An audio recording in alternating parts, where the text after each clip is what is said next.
standings here for all of the players that are included in the UK National Championships here today. And yeah, there's a lot of names in amongst it. Some that you already know, some that you don't necessarily know, and that's great to see as well. New faces coming to play out. Absolutely. Now, we've seen a couple of our players in the top pods yesterday. We saw Sean Holden, who is on KO. Yeah. We saw Tim McCarthy, who is on Prism. Prism, yeah. Which feels like almost like a throwback matchup to this time last year, where people were talking about heavy hitters. Yeah. People were just getting to grips with a certain... People wanted to ban scab skins last year. People did want to ban scab skins. How far we've come. But here we have the top 32, starting with Francesco Giorgio. Also on KO. Arian Sultani on Azalea. a deck that you're very familiar with. Oh, yeah, I absolutely love Azalea. I mean, there could be a chance that we get some LL points this weekend, still potentially yet to see. We can always hope. We can always hope. Well, some of us hope. And then we see the 30 to 21 here. A couple of names that we recognise. James Adams on Rhinar, which I believe is going to be our first match as well. We have Victor there, Daniel McKinlay. Yeah. We have not Matt folks, but we do have Lewis folks here on... Representing, yeah. On Syndra. And we have a smattering of other heroes, including Prism, obviously. Oscilio as well. Oscilio, the giant energy construct himself. Absolutely, yeah. Arakni slipped through the cracks, who we all affectionately know as Slippy. Yep. And then moving on to the top bracket, people that are absolutely locked in right now after some fantastic performances yesterday as well. Let's move on to the next slide. Yeah. This is the bracket that we're really looking at. These are the people who are feeling very close to locking up that top 8 spot. Jack Mountford on Oscilio, Jake Warburton. Obviously, we've seen Jake on stream already. Jason Rolfe as well, rocking the Verdance there, and the only one in that particular bracket. Alex Chitsu, Jason's teammate on Syndra. Yep.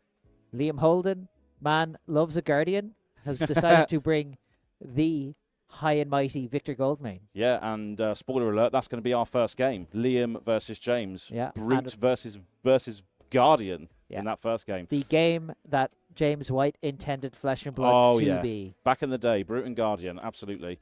But yeah, let's move on to the next slide here as well to see the top of the crop here. Tim McCarthy right at the top there on Prism. Isaac Murray on Gravy Bones. Yep. The hotness. Sean Nolden, as we said, on KO.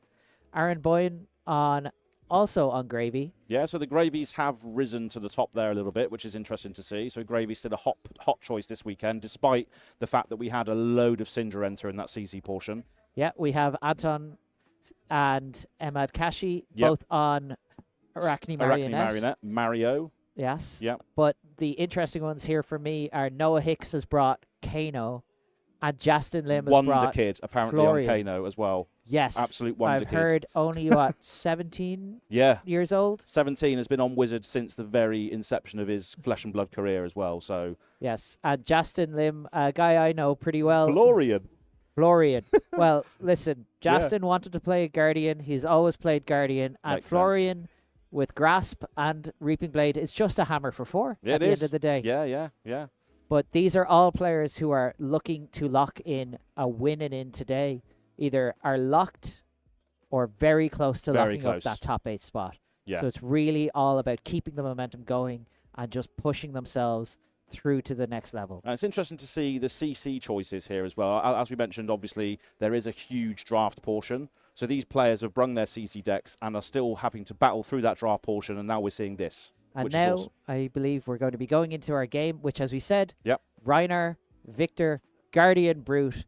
These Flesh two and Blood, as James White intended. As two you said. players ready to absolutely slug it out. This is not going to be a finesse game. No. This is big numbers, flying, intimidate your hand.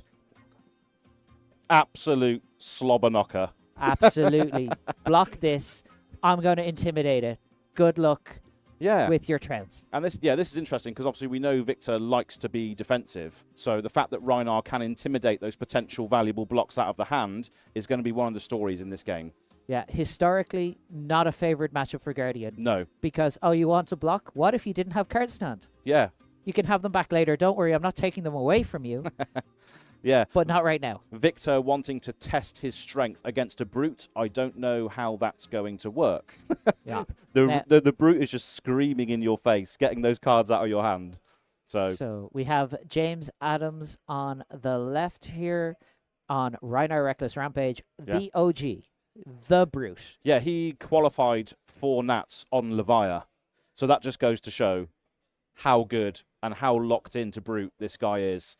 Man just wants to roll. Scabskins wants to just push damage. And Liam, well known as sort of a more methodical player. Yeah. Generally quite content to sit back, block, and has been known to play sort of a fatigue-style game before. Yeah. He's not going to have that option here. No. And it's interesting as well because Liam qualified on Aurora. So the strategy that he implemented to get here is completely and utterly different. And that shows the versatility that these players can adopt in their deck choices to get them to these big positions. And we see the fist bump to start the game. And players drawing up to begin round 10. Here we go. And again, both of these players are 6'3". Yep. This match, every match that they play today is important. It matters, yeah. Because you have to, and speaking of those intimidates. Barraging beatdown coming in. Blue barraging beatdown, intimidating a card. Number 6, please. Let's do a re-roll. And this is how you know someone's a dyed-in-the-wool brute player. They brought their own dice cup. Yeah, absolutely. We're going to say, let's go throw pulping. Yeah. Intimidate. Random discard. Yeah. Dice cup. Number 1. Get those ones out the way now. And it's Wrecker Romp to the bin. That's another intimidate for James Adams. Yeah. And this pulping is going to have dominate. Awesome. I imagine we're going to get maybe a 3-block out of Liam here. Yeah. But I'd be very surprised if we see too much damage leak through here. So you can see Spinal and what looks like a Macho Grande. Macho Grande, yeah. Yeah. So decided we'll block with that Spinal. We'll take 3. Maybe Liam is looking at that Macho Grande thinking, well, this is going to come in handy later. Yeah. Great way to close out a game of Flesh and Blood. Is it the blue Macho Grande? Did we see? It is, yeah. It is, yeah. Safe now because news out of here. Yeah, you cannot get attacked by a new with your own Macho Grande, but with Go Again, thanks to that dagger. Oh, yeah. Get out of here, new. Anyway, back to the present moment, we're seeing an E-Strike coming in. And that's something that Guardian can also do, is threaten that Go Again package with things like Rouse and Enlightened Strike and all the other things as well. Yeah, even something like, what's it? Zealous Belting? Zealous Belting is a classic. Yeah. The fun part about those ones is Zealous Belting and Rouse. Do you know what else you can do with those? You can pummel them. You can pummel them. I've seen so many players playing to Guardian being like, oh yeah, take 5. It's like, take 9, please discard a card. Yeah. But here we go. James knows his hand is good, is just willing to say, right, Scaling Flashbag. Yeah, it's always worth scowling if you're seeing something with Go Again. It's always worth doing that, I think. But yeah, sending in the Miller's Grindstone here. Yeah, it is Miller time here for Liam Holden. Yep. We're going to have a clash. Thunderquake beats Pulping. Does indeed. And Pulping goes to the yard. Always a risky one with Miller's Grindstone into a brute, because if you hit a beast within, that's just a card draw. Yeah. And so James responding with what could be a large salvo in this Blood Rush Bellow. Yeah. Now, this is a card that has been a known commodity in Flesh and Blood for a long time. Absolutely, yeah. Blood Rush Bellow. Oh, look at that. It's discarding a 6. I'm shocked. So we've got an Intimidate for Rhinar and a draw 2. Yeah, yeah. Always feels good to get that off in Rhinar. Looks like we're drawing into a Reckless Swing and it looks like a Pack Hunt, I believe. Yes. Now, one of the interesting things about Rhinar, as opposed to, say, KO, which Sean Nolden is playing, is you do have access to 2 claws. Double claws. Because Rhinar, 2 arms. Absolutely, yeah. So all of your Blood Rush Bellows are at minimum, you're usually throwing 10 damage. Yeah. Whereas KO, if he had that second claw, might be a little bit overtuned on the old Blood Rush Bellow. Maybe. He would just become a Blood Rush Bellow deployment machine. But here we have 5. 5 Go Again. Just going to leak some damage very early on. Yeah. James going to use this to push his advantage. And again, as we see that card intimidated, you always want to... this problem of not knowing exactly what you're going to get to play with on your turn when Rhinar attacks you, which we've seen all across the world. Very well-known Flesh and Blood player, Eugene C. Oh, yeah. Just another level with Rhinar, Well, honestly. that man, if you're not him, don't try and play Rhinar the way he does. Yeah. He sees the Matrix differently. Yeah. But it looks like James is doing a pretty handy job here. Has intimidated both cards that Liam could block with. We're sending 8, and Liam is saying, I will block with my face. Wow, that's, yeah. He obviously has a plan for the 2 cards in that will be going back to his hand, and that card in arsenal. Awesome turn there. James really showing his brute roots. His brutes, if you will. His brutes. That was fantastic. I know. Liam finding finding all of his go-agains right now. Obviously deploying 1, blocking 1, now sending this one for 7 instead. We love a 2 for 7. Yeah. Like, that's some pretty good rate for Guardian, you know? Yeah. James, thinking about blocking with that Savage Sash, tells me, oh, maybe he has a plan for it. But also, always important to get the block on your equipment. You don't want to leak any value, especially when you're looking at your winning ins. Yeah, very, very important match for these 2 players. Battling in the Savage Lands. Victor and his horse have just turned up. Rhinar screaming in their face as he comes in with another Blood Rush Bellow. Pitching a Command and Conquer, though, so we might be a little bit resource starved here. Oh, yeah. Discarding that swing big. And let's see what we're taking from Liam here. So 1. 1 more card. Getting our draw 2. I really like hope another for CNC. James' sake he might be struggling here with blues. As well.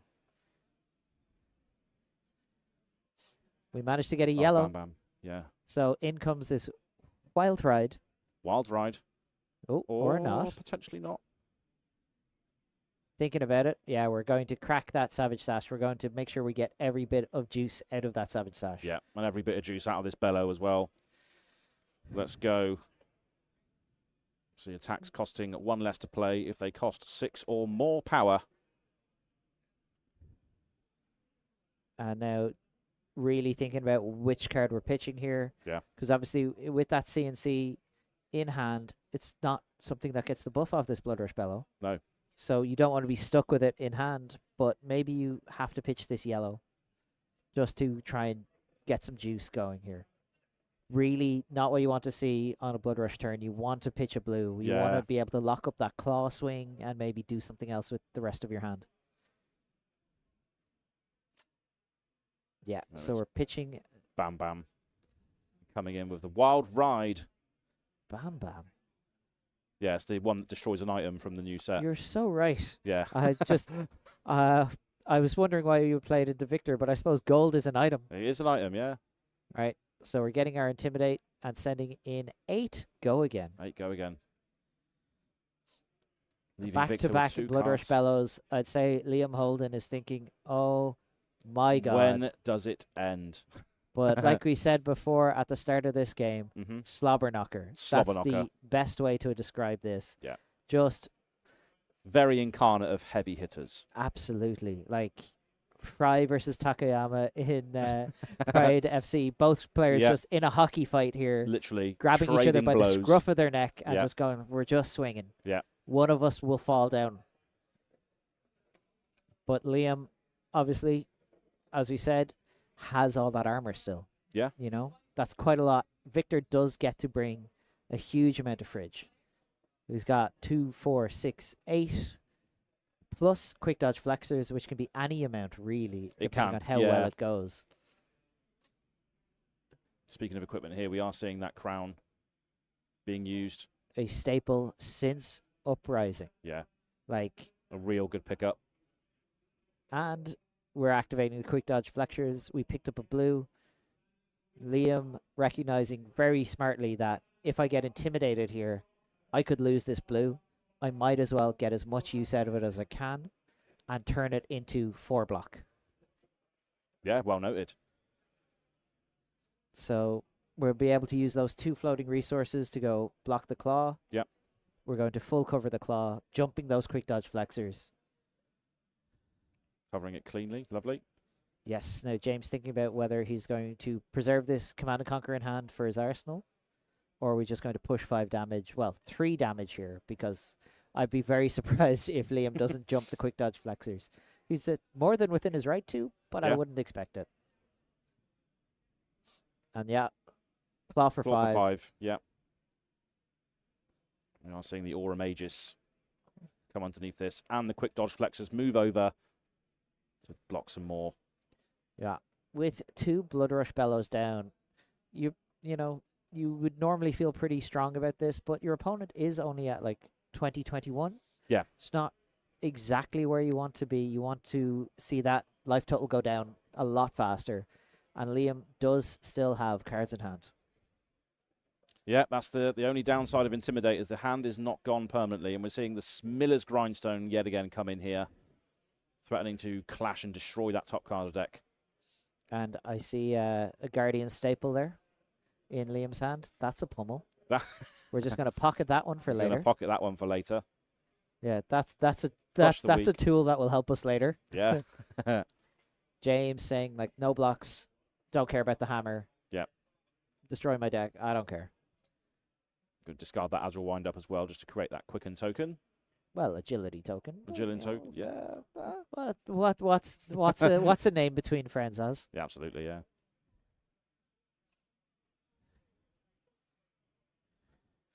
That is a nice one as well. Big shout out to Ethan Van Sant for that token. Gorgeous. Yeah. Agility. League of Leviathan token. And another Blood Rush Bellows. Liam Holden just going like, sure, why not? I guess. Trying to weather the storm here. And we're discarding a beast within, so there's going to be some card draw in addition. Liam. Wow. Yeah, you have to laugh. You have to laugh or you'd cry. He's watching his potential dreams crumble beneath crumble his feet. Crumble before his crumble eyes. To eternity. Oh, that's Jarl. You can't play that in Victor. I just thought I'd throw it in there. This guy thinks he's funny or something. Yeah. Now, let's see what James decides to do with his resources. We know that's a Command and Conquer in Arsenal, which does not get a buff. But oh my God. Does this spell trouble for the Brute, though, if you've seen all these blood rushes in a row? Entirely depends on what life total your opponent is at the end of it. Yeah, that's true. Like, this is ideal, really, for what you want. You want to see your Blood Rush Bellows hitting later on. Yeah. You don't want to see them all in one big turn. You want to see them spread out over 3 turns. Yeah. And, like, hitting them back-to-back like this is pretty good. But it really depends on the build of Rhinar as well. I would be more familiar with how KO would view it. And KO really loves seeing them, like, turn after turn like this. It's an interesting choice in James's hand, I believe. Thick Hide Hunter, yeah. Which is going to be played out on offense. Yeah, we're going to discard a card. I believe there's a Beast Within and a Sea Legs in hand. Sea Legs, another nice little addition to Brute. Obviously, when it's discarded, you get that Gold Kiss Rum token, which is what's happening now. Yeah, but not the card he was looking to get rid of. I would put money on wanting to see that Beast Within go. Yeah. And here we have another Intimidate, and this is coming in here for 8. But either way, both of those discards, giving him something on the back end as a result, is pretty cool. Absolutely. Yeah. Like, you're not going to turn your nose up at the rum. I never turn my nose up at the rum. But yeah. Well, yes, like James really just running through exactly how he wants this to go. And then a CNC, yeah. And I see a 2 block in Liam's hand there, which is not ideal. But we're going to just push that armor in front here. Yeah. Give up that 2 block. Give up the Zealous. If we're keeping 3 cards, and that is a pummel in Arsenal, we're maybe setting up to get a little bit of a juke here on James and finally take the tempo back in favor of our Victor. Yeah, so over to Liam now. Both of these players fighting. And we're going to see a Command and Conquer of their own there. Yeah. A nice spicy version. Command and Conquer Pummel. Name a more iconic duo. Yeah. You would almost think it's a Guardian specialization, the way that it gets played. But yeah, that gorgeous Dynasty a fabled CNC. Yeah. Not even a marvel, a fable. Fabled. I remember being in the room for San Jose and people pulling that and just saw boom. People were so excited for it. And it's just such a legendary and historic card, isn't it? One CNC. of the most iconic cards in Flesh and Blood. Yeah. Command and Conquer. Nothing else does what it does. And nothing else does what it does when it's paired with what could be coming next as well. Yeah. Well, we'll see. What could be. What could be. Yeah. We have a Guardian with a card in hand, a card in arsenal, and a resource floating. That is... So, James just deciding, I'm going to play around it as best I can. We're going to block 10. I'm not going to get myself got here. Getting his Might token, keeping 2 cards. And, like, James knows that the arsenal is important. Oh! Well, James gets to see what's in the arsenal. I bet he feels like a genius right Justified, now. yeah. Read it like a book. Send packing 6. That arsenal's banished unless Liam blocks 6. Or 7 even because of the Might token. So we have 7 block committed here. But now the gig is up. But that pummel goes back to hand. Goes back to hand, yeah. Time to set it again. Your opponent can only play around it so many times. Yeah, that's true. Seismic Surge, Command and Conquer. Here we go again. Like, I think we're pretty far ahead here in James. Do we give up the cards? Do we keep the life total high? Depends on what we decide we can do here. We have a Gold Kiss Rum, so we do have a go again on demand. Yeah. But, you know, Rhinar, not a pirate. You might be aware of this. So when he takes that rum... Some people want Rhinar to be a pirate. But he does not get to untap for a little while yet. No. But, you know, that's pretty good. Command and Conquer would go again. It's a CNC show, isn't it? Yeah, both players showing their Command and Conquers being like, oh, I've got this extended art from the Hunters. Like, I've got a Fable. Love it. All we need is someone to drop that Kasai Command and Conquer now. Oh, yeah, that'll be the next level. And Victor reading the instructions on his cards, it says block. Yeah. Let's block. Test of Strength. Revealing another Test of Strength. And Savage Feast. Rhinar having a card with attack power. Now Liam deciding, do I want to blow up my Aura Mejias to reclash? Yep. But if he does that, his block value goes down by 1. Mm-hmm. And then he has to say, let's say goodbye to a pummel. Depends on how much you want. Rhinar to have the gold. Tough call. This has been fast, furious. An absolute trading of blows here. Who needs... what is blocking? is all James Adams is asking. Like, what if I just take it on the chin? That's not a brute card, but, you know, whatever. Yeah, damage. Liam deciding giving up that gold is more important than giving up that pummel. And he really does not want Liam to have that arsenal. No.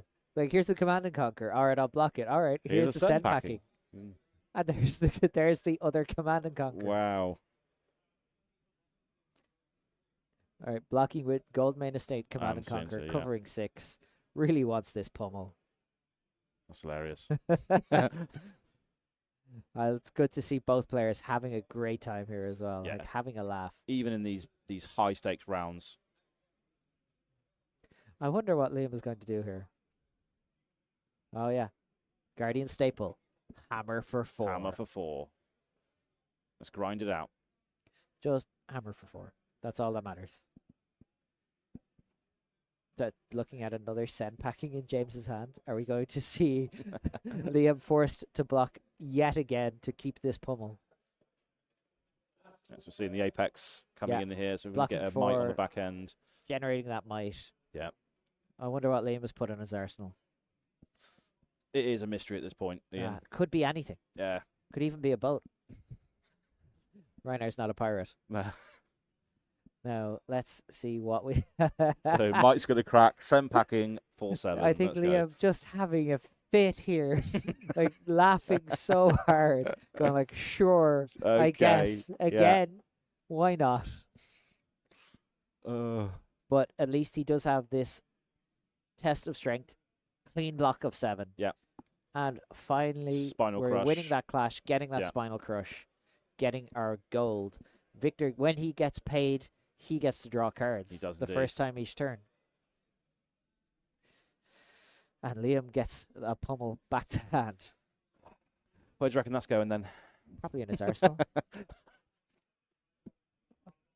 You know, part of me was wondering, like, are we going to ever see this pummel get played this game? Yeah. It's just been bouncing from arsenal to hand.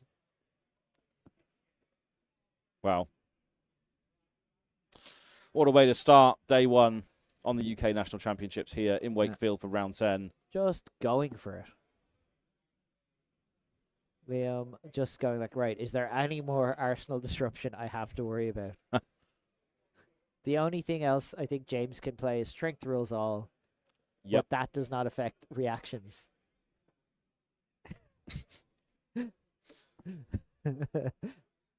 Love to see it. Oh, yeah. Just checking what's in the banish there. James taking a peek through Liam's graveyard, setting ourselves up.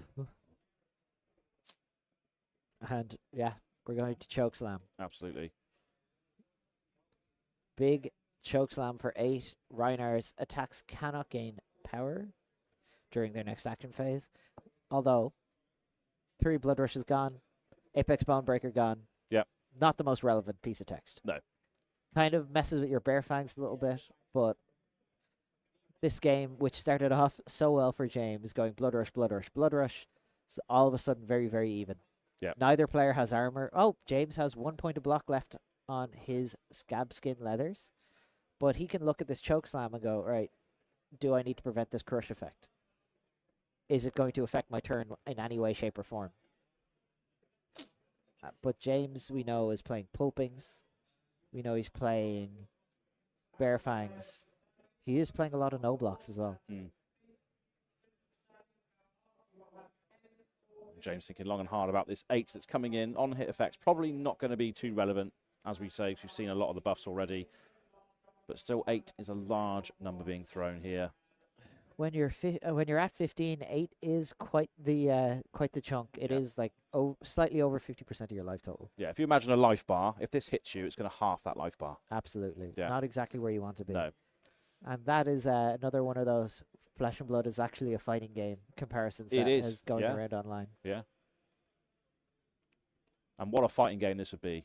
We're finally getting a small break in the action here as our players sit back to think, maybe I should have a think about this one. Yeah, there's a lot on the line for these two players in the pits, slamming and bellowing in each other's faces. Yeah. I'm seeing fighting in the deathmatch arena, as it were. See Splatter Skull and Savage Feast under the bus there to block that. Take 2. Liam putting a mystery card into his arsenal. Could be anything. This is where James plays Seduce Secrets and just looks at the hand. Here we go. Savage Feast coming in, discarding a sea legs, getting another rum. Yeah, ready to take a drink next turn. Yep. We get to intimidate a card from Liam. Yep. And draw a card for Savage Feast. But Liam might be able to just face block this one and say, do you know what? We've got a pummel now. We finally got access to our pummel. Finally got the window to play it, yeah. You see a Splat Skull in the hand of James there as well. Not too bad at all. James, obviously a better brute player than a lot of the guys I know locally. Yeah. They always drew Wrecker Romps off of that. That's not one you want in your arsenal. No. So 6 coming in. Liam checking his intimidated card and going like, well, am I going to block this? Can I take 6, go to 7, and then take a big push to try and make sure all the tempo is in my favor?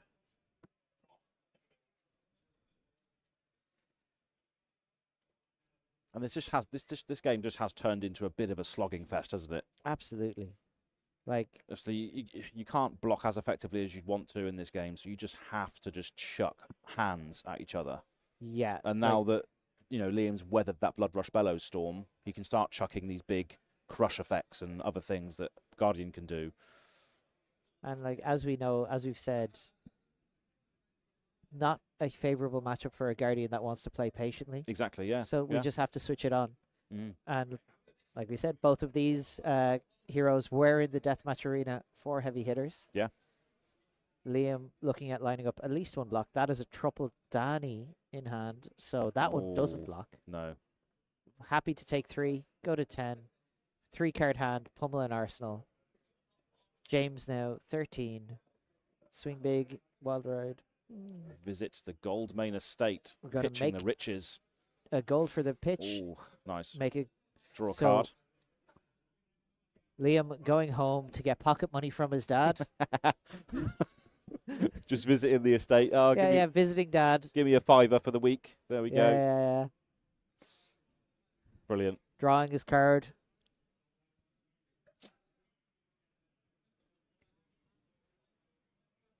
Going home to visit, I believe the character's name is Bloodworth Goldmane. I think it is, yeah.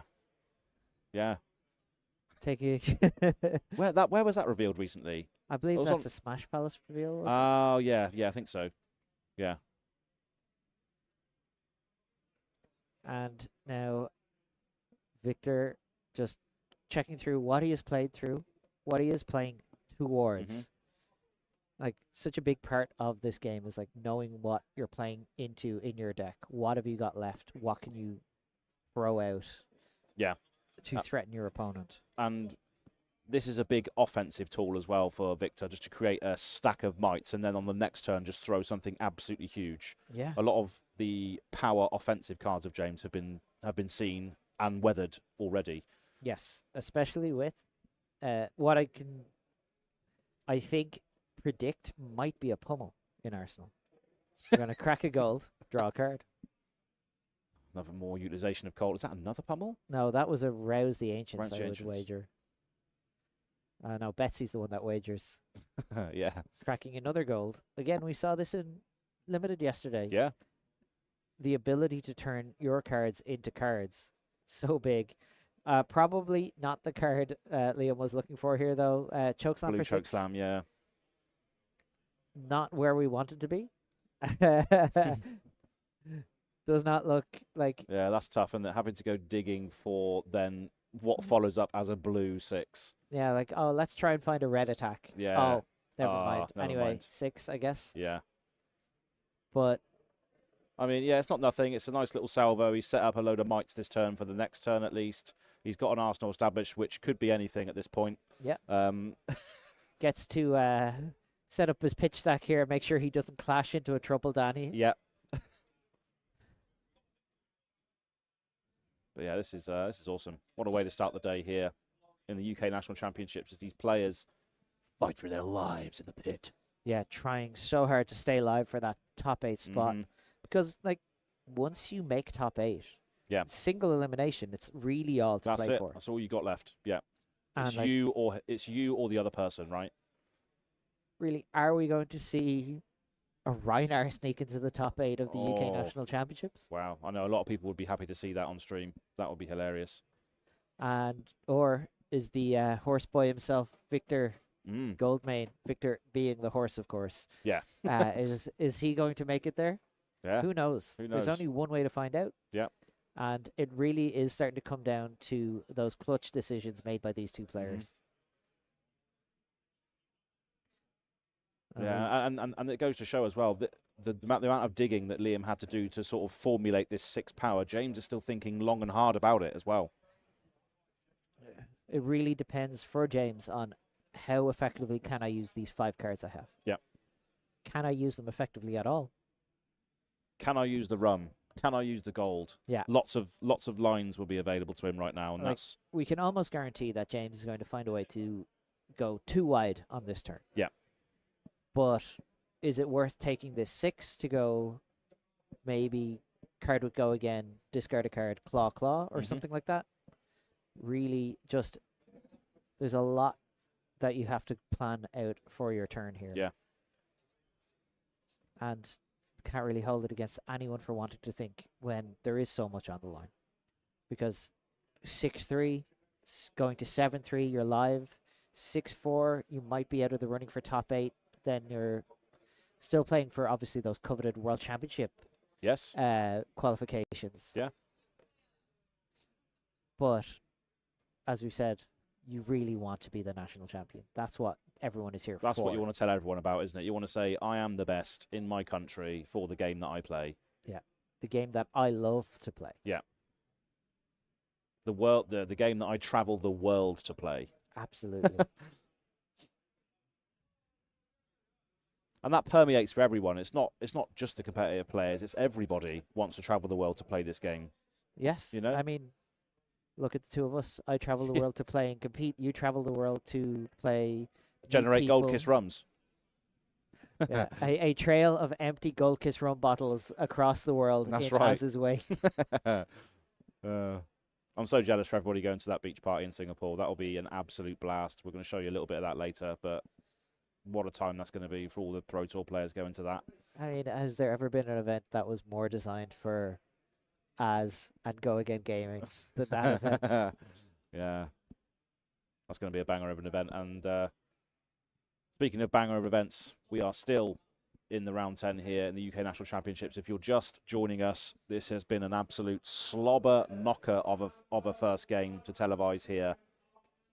As Liam is chucking this blue chokeslam after digging through a bit of gold to get there. James thinking long and hard about how this impacts their follow-up. Yeah, and like such a huge thing. We saw James so heavily advantaged early in the game. But that advantage bar, as this game has gone on, has started to leak away from him over to Liam Holden's side. Yeah. If you picture that, like the advantage every turn as we've gone on, Liam has managed to establish 3 mites, has a pummel in arsenal. Yep.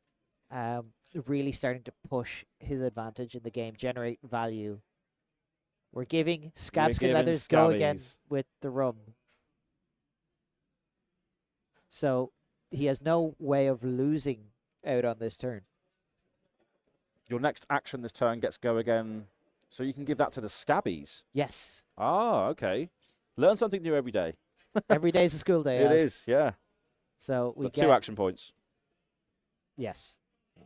Because we gain an action point from Scabskin Leathers. Yeah. And Scabskins having go again means we retain our action point. Wow, okay.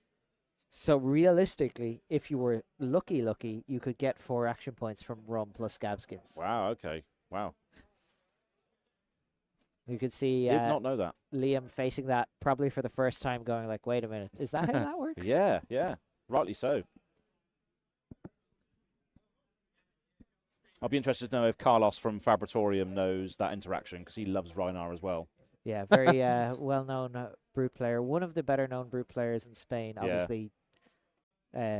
Pablo and Daniel Cojeas. Yeah. Very well-known for success on brute. Yeah. I'm seeing a wild ride coming here. 4-6. If we discard a 6, we're going to get go again. And, okay. Thankfully, we still have a spare action point. Thankfully, we have a spare action point, yeah. But Sand Sketch Plan go into the bin. I'm going to go out on a limb, assume that was the draw off the top there for James.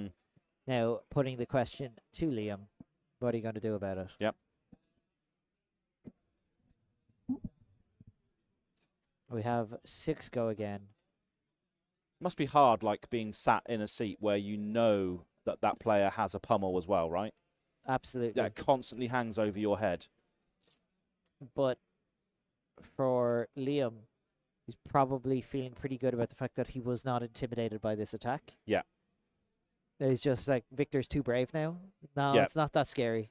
Yeah, Rhinar's done 3 of his big bellows, and Victor is still standing there being like, you can't bellow at me again. I'm not afraid anymore. Bring it on. No intimidation on this wild ride, but when you're at 10, 6, you're going to have to block some. Yeah. Knowing that we got a +3 just sat on board, though, so we want to keep at least 1 card. Yeah, that is still there. That is still established from the previous turn. He visited the Goldmane estate, he got his pocket money, and he's getting his mic tokens locked and ready for the salvo that he throws back. But yeah, as you say, that intimidate. No intimidate so far is crucial. Really just trying to see what threats we've gone through. Mm-hmm. What have I got left to worry about? Yeah. More skill being displayed, like just checking every available piece of information that is on the table, whether it's in play or discarded, banished, whatever. Yeah, because if you block here, if you overblock and they go barraging beatdown plus a card, you could just lose on the spot. You could just lose the cards from your hand. Mm. But obviously that chokeslam crush effect is still in place. Mm-hmm.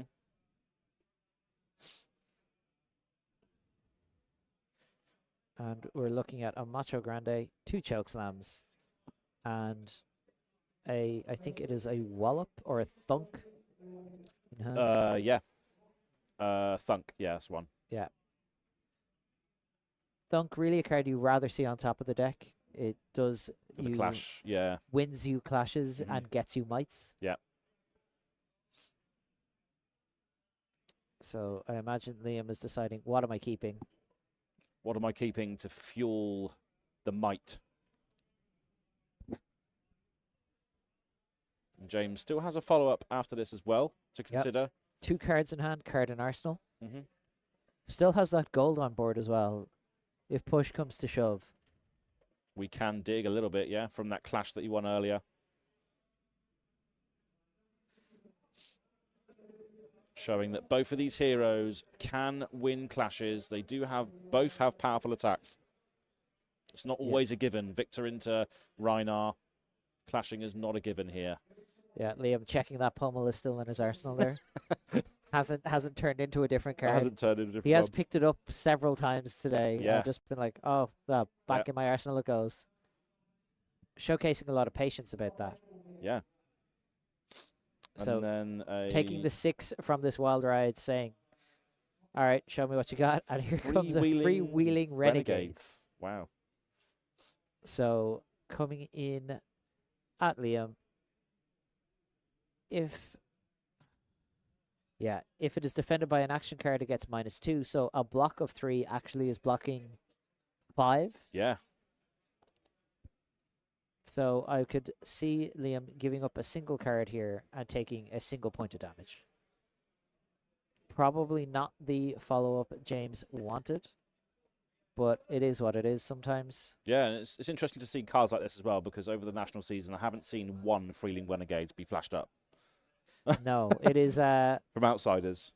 It is just a card, I think, that sees play in Rhinar because it is...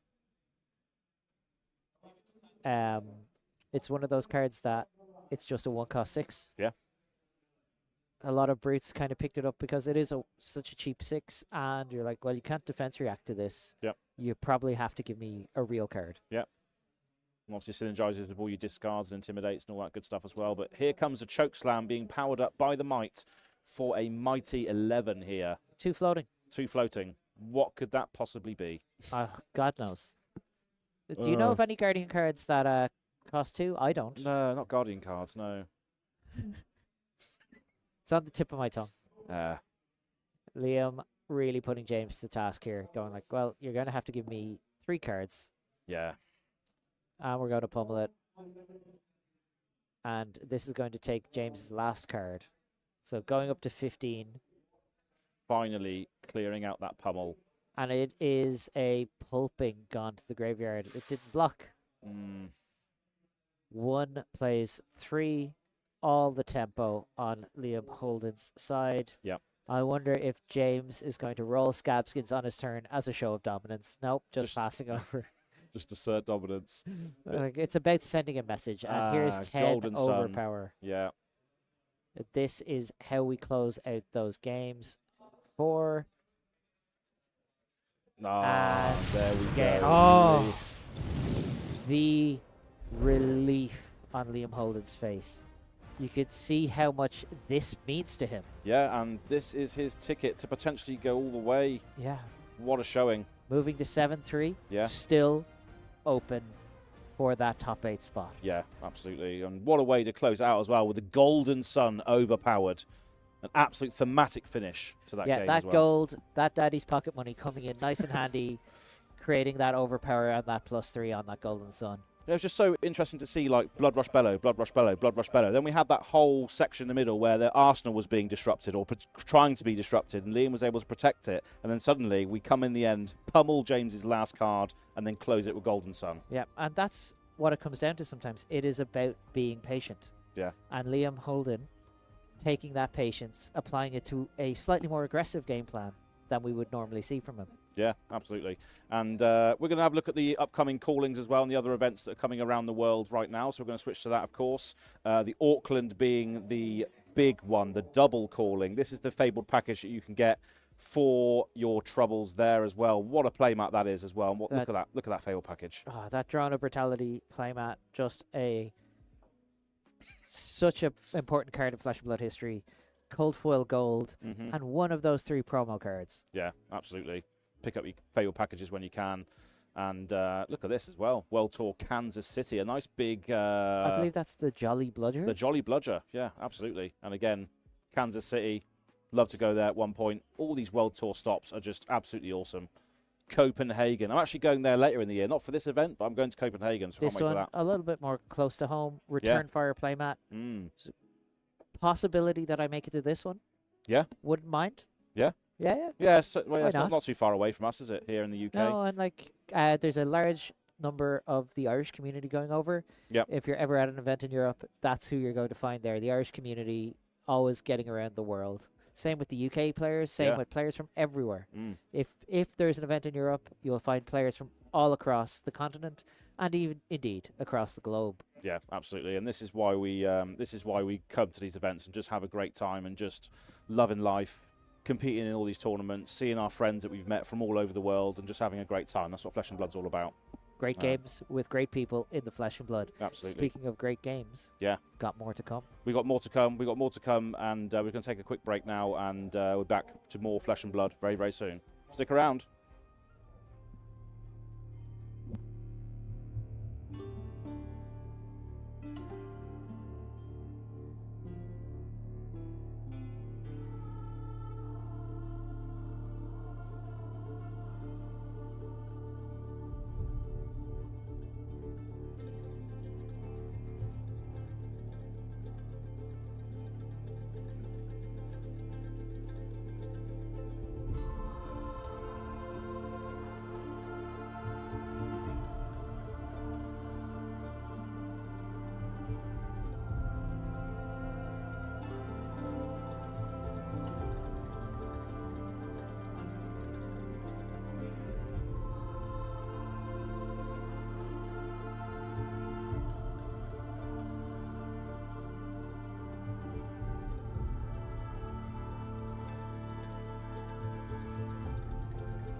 There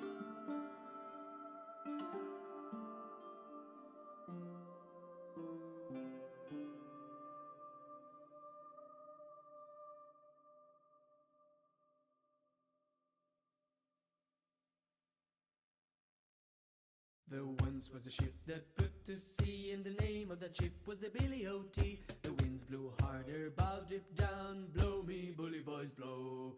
Soon may the wellerman come to bring us sugar and tea and rum. One day when the tonguing is done, we'll take our leave and go. She had not been 2 weeks from shore when down on her a right whale bore. The captain called all hands and swore he'd take that whale in tow. Soon may the wellerman come to bring us sugar and tea and rum. One day when the tonguing is done, we'll take our leave and go.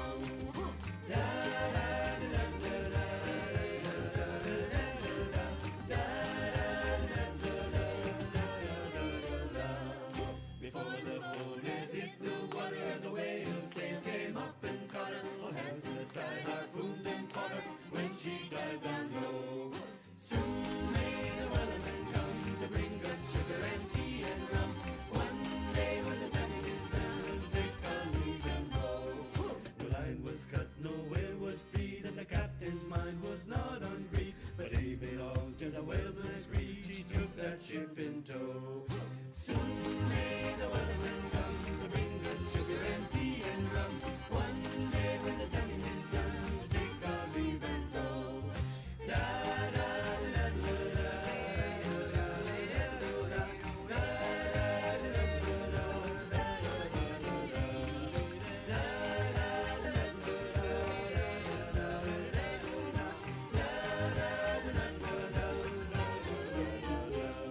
For 40 days or even more, the line went slack and tight once more. The boats were lost, there were only 4, still that whale did go. Soon may the wellerman come to bring us sugar and tea and rum. One day when the tonguing is done, we'll take our leave and go. As far as I've heard, the fight's still on, and the line's not cut and the whale's not gone. The wellerman makes his regular call, turn chorus, captain, crew and all. Soon may the wellerman come to bring us sugar and tea and rum.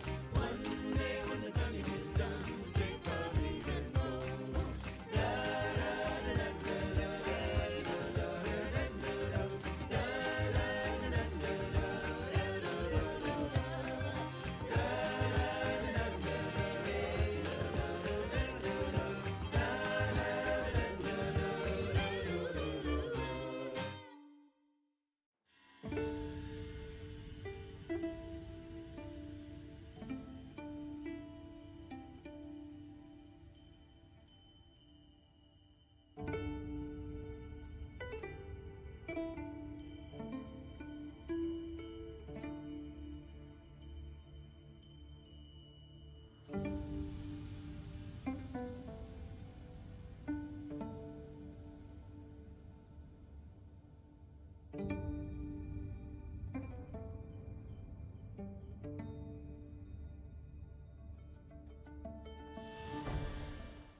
So we are back here at the UK Nationals. Ian, how are you feeling? All good?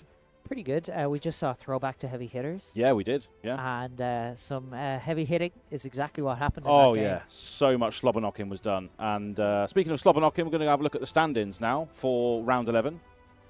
So we're going to go over to there. We've got Francesco Giorgio. Unfortunately, right at the bottom of the barrel there. One of the names that we know and love.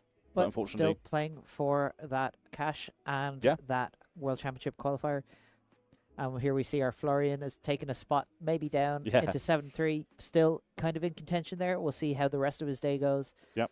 Warburton, Alex Chitsu, former national champion here in 7-3. Jason Rolfe, one of the big names at 7-3. And then we still have a couple of names that you might be familiar with. Johnny Chapman. Jack Raven as well, on Gravy. Liam Holden, who we saw last. Liam Holden. But really, we're looking at those X3s towards the top end of this to see who's going to be fighting for that national championship spot. Yeah, and obviously the top of the bracket still Tim McCarthy on Prism. Taking on, we have Sean Noeldon hot at his heels. Yep. Isaac Murray, Aaron Boyhan.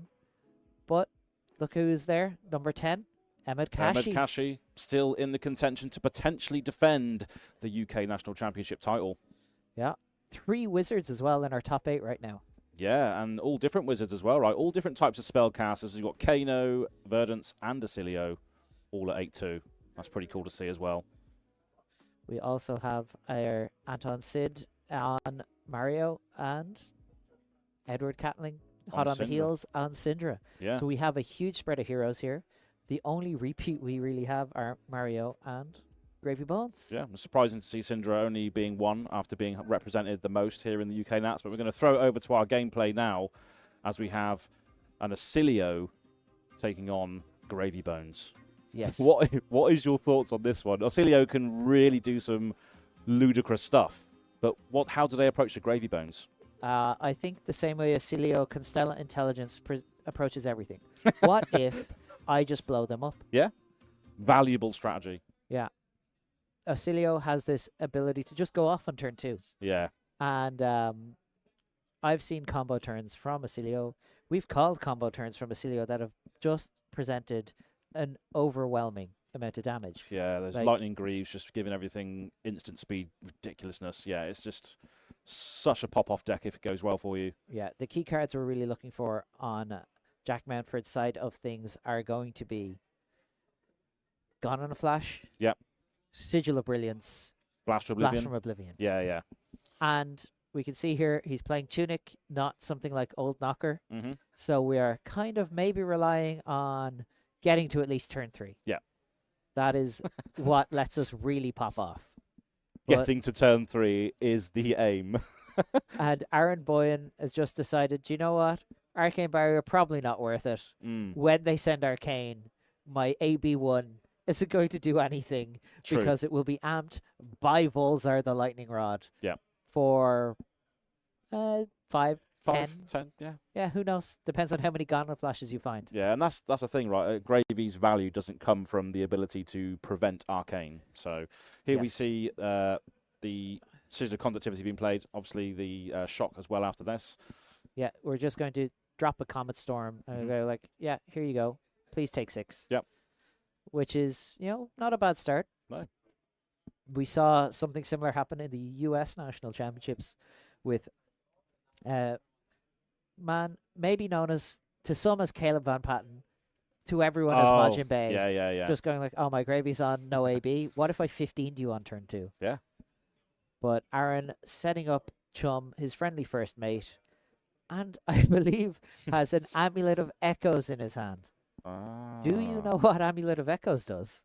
There's quite a few amulets. I don't recall which one this one does. So this is an Everfest classic.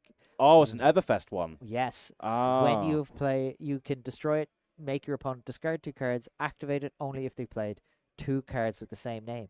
So if you have gone on a flash multiple times, we go, well, how about you discard some cards? Wow. It saw some play around this time last year into Zen because you could do it in name when they played Crouching Tigers. Yeah. So we're just going to establish Chum and pass. We have what looks like 2 allies in hand, so that Chum activation is now live. But and Oscilio does like to attack as well, right? It does like a mixture of different things. Like we can see that Eclectic Magnetism in hand as well. Yeah, so we have Eclectic Magnetism allows us to play a non-attack action as an instant. Yeah. Very similar to Rifting back in the old days, but obviously Rifting had to hit, didn't it? Whereas Eclectic just gives you the thing. Or Velaflash from Velaflash, yeah. Tales of Aria, my first set of Flesh and Blood. Yep. Had to get that reference in there. Absolutely. As a Briar player, Yeah. We're going to discard activating our Oscilio, and then Aaron is going to, oh, you want to discard? I'll discard as well. Yeah. Yeah, please attack my friend Chum. What a way to push your friendly first mate under the bus. Yeah. Yeah, okay. There you go, mate. Just eat this. Yeah. And Chum as well, kind of got quite a chunk of life. Kind of a difficult one for a lot of decks to deal with. Yeah. And it looks like, just dealing the 5 to Chum, and then we're going to Mind Warp. Mind Warp. Which shuffle your opponent's hand in, they draw 1 less card. gets to be played at an instant speed, but that means Chum lives to fight another day. He only takes 5. It's hard to clear it, isn't it? It is, especially in Oscilio as well. I probably have to chuck at least a couple of attacks into it, unfortunately. Yeah, when you have a lot of 3s and 4s, Yeah. it's quite hard to deal with a 6. Yeah. But Jack, happy enough. Arsenal, we've disrupted our opponent. We've dealt some damage. Blast tool. We can see a blast in hand. Yeah, yeah. And Aaron doing Fry, Blink, and Sigil of Lightning, I think. Yeah. Doing what he is allowed to do here. Yep. Using that compass of sunken depths, having a little peek, deciding what are we going to do. We've seen how pivotal that has been over the weekend. Yeah. Looks like we have 2 blues as well. So we're going to Murderous Rabble. Yep. Ooh, no. Oh, no. Not ideal.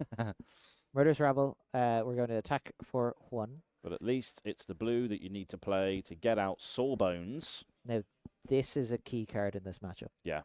Sawbones being able to create a life buffer just by throwing Oscilio's math off by 1 can be the difference. 1 amp on Volzar just auto-negated. Yeah.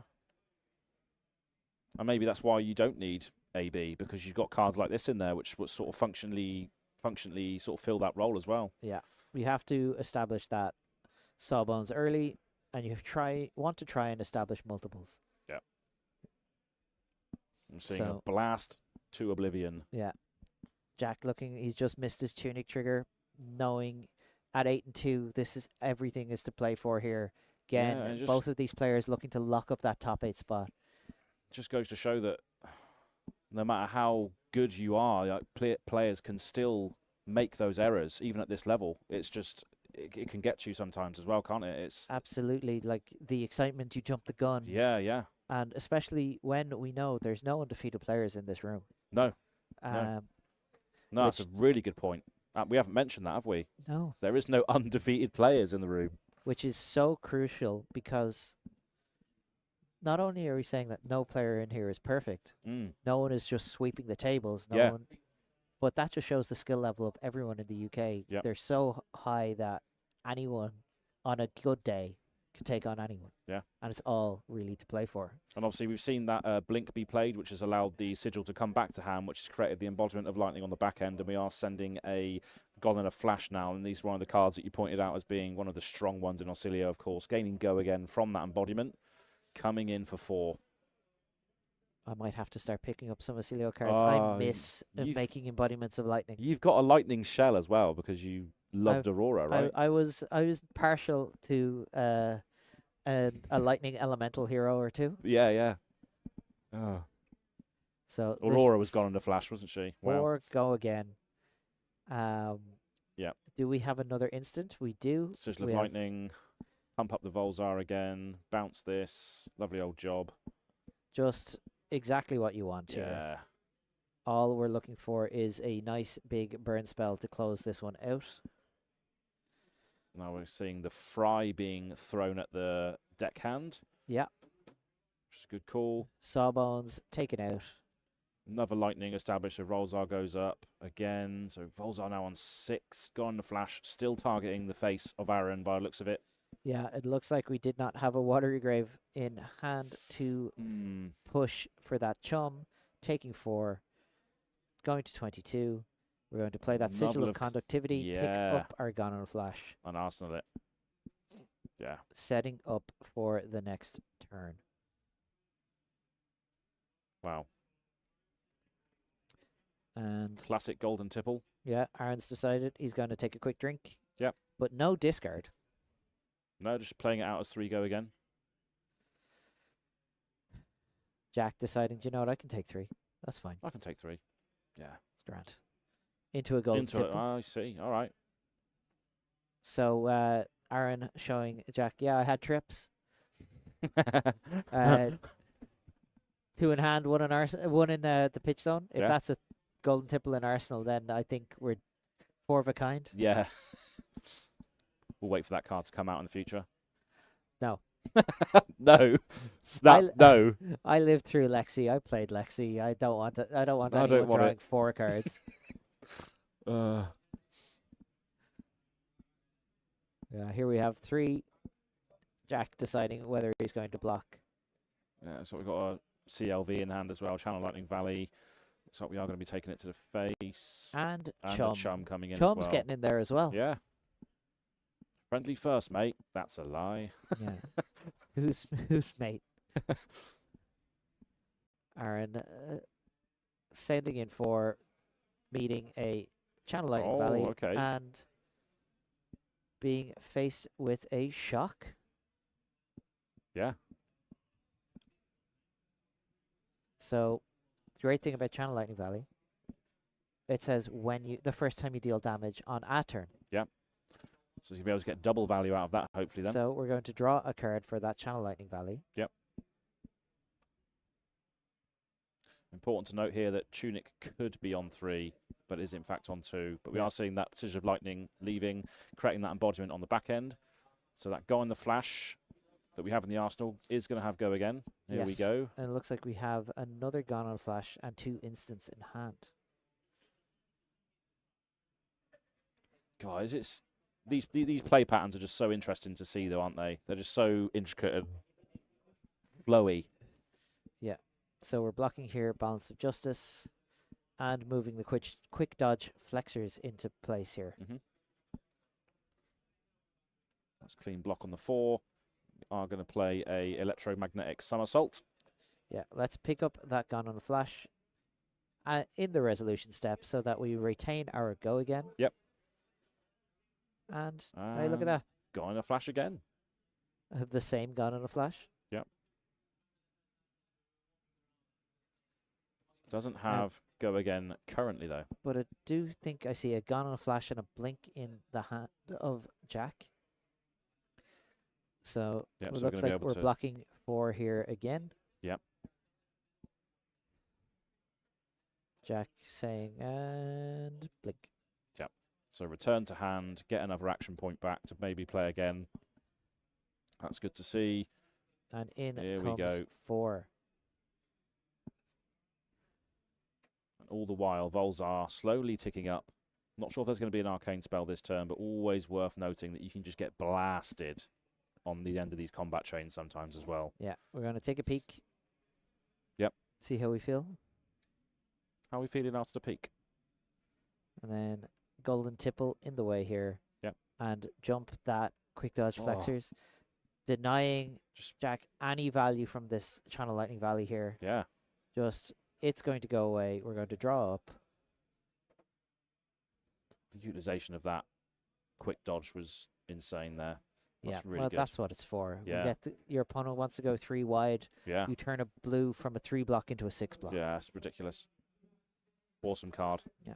Pitching blue, sending sea legs. Sea legs. It's a nice little return fire here, coming in for 6. I believe that's a Ranger card. You make me feel so good about myself. I'm glad. It's okay, I can take it. All right, Sea Legs coming in here for the little used but well known version of this also attacks. Yeah, this also attacks. Yeah, I've only ever seen it discarded to make some rum. So far, yeah, that's That's its main purpose. Its purpose is to be discarded. Yep. Imagine your sole purpose in life is to be discarded. That builds character. Here we go. Go on the Flash. And we have Tunic, and we've blocked with those Lightning Greaves. So all that screams to me is, we're red alert. We're going to combo here. Red alert. Here we go. Aaron has to know he's in trouble here. Yeah. If you're leading with Gone on a Flash with no Go again, you have a Tunic on 3, and you have Lightning Greaves ready to pop. This could be the explosive. Alarm bells are starting to go off here. Yeah. We're going to have to try and get some value out of our blocks right now. Yeah. Because God knows what this Oscilio is thinking. Wizards always in the tank. Prepping some form of nonsense. Here we go. As we redeem that Tunic. It's explosive Lightning Greaves. combo time. We've got And there's a Sigil of Brilliance, the Oscilio specialization as an instant, bouncing that Gone on a Flash back to hand. And we're seeing it again here. Oh, okay, got Electrostatic Discharge, Mind Warp, and then a Shock and something else. The new Shock from the expansion slot in High Seas. Ah, okay. No, what's it called? And here we go, Gone on a Flash. Yeah. Blocking. Dealing 1 here. And then we're going to Shock. It's consigned to the Cosmos. That's the one. But we're going to Shock, return it to the hand. Dealing 1 arcane damage. More importantly, another action point because of Lightning Greaves. And gone in a flash. Block 3, take 1. Volzar ticking up along the way. In goes. Oh, the Volzar's going to pump up the Mind Warp, isn't it? It is indeed. Yeah. We're currently at 5 on Volzar.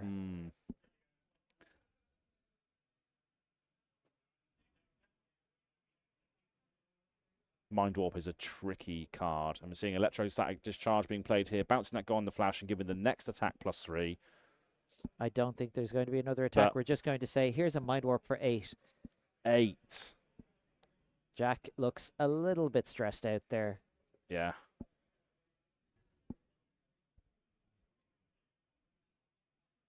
It's going to be dealing... How much damage is that going to be dealing? 8 arcane damage. So we're having a judge call at the moment just to establish what that Mind Warp could potentially do. 8 damage, shuffle your hand and back into your deck and draw 1 less, isn't it? 1 less. Yeah. Did he even have a hand? I don't believe so. That might be what it is then. Aaron may be recognizing that the most important thing he can do on a turn like this is to defend. Yeah. We could see the stress on Jack Mountford's face as well. Exhausting. It must be. These players have been at it for the last 2 days, and this is what makes or breaks champions. Yeah, you know? 3 rounds of constructed, 3 rounds of draft. That's a long day. That is a long day. And then, you know what they did? They did another 3 rounds of draft. They did another 3 rounds of draft, yeah. And today we've had 1 round of CC already, so this is already the 2nd round of CC. And at 8 and 2, you're like, if I can stay good, I am on my way to fighting it out in the national championship top 8. I just need to win out. Yeah, I mean, it's so important. No one wants their last game to be a win and in. They're exciting. They're great for us. We get to watch them. But it's just elevated so much, isn't it, for them? As someone who's been in that spot once or twice, the stress of a win and in is just never where you want to be. You want to be nice and comfy going into your top 8 because the top 8 is stressful enough. And how do you, if you're in that position, then how do you even prepare for that? That's... Just got to take it 1 game at a time. 1 game at a time. Good advice. Yeah. Let's get back to the table here. We have resolved it by the looks of it. Yep. And there is no hand. So we're just going to be coming in for 8 on this Mind Warp. Yep. Just taking 8 here, cutting Aaron Boyhan's life total in half. Yep. As I was saying as well, we have to just look at it 1 game at a time here. And that's what Jack Mountford, you can see he feels like he may have made a sequencing error there, but I think this is still a pretty good turn. Yeah. We can all agree. And he knows the important thing for him right now is to get right back to work. Just keep at it. Yeah. That's all that matters. It's very much how tennis players look at each thing. They look at each individual point as its own game to play. And that's exactly what they have to do. It's a massively grueling process. Props to these players for getting this far. We have an activation of Oscilio. Yep. And looks like Aaron has just passed or is considering passing, and a Sigil of Aether. Yeah. So when this leaves, it amps 1. Yeah, it deals 1 arcane. Deals 1. And it amps 1. Yeah, that's it.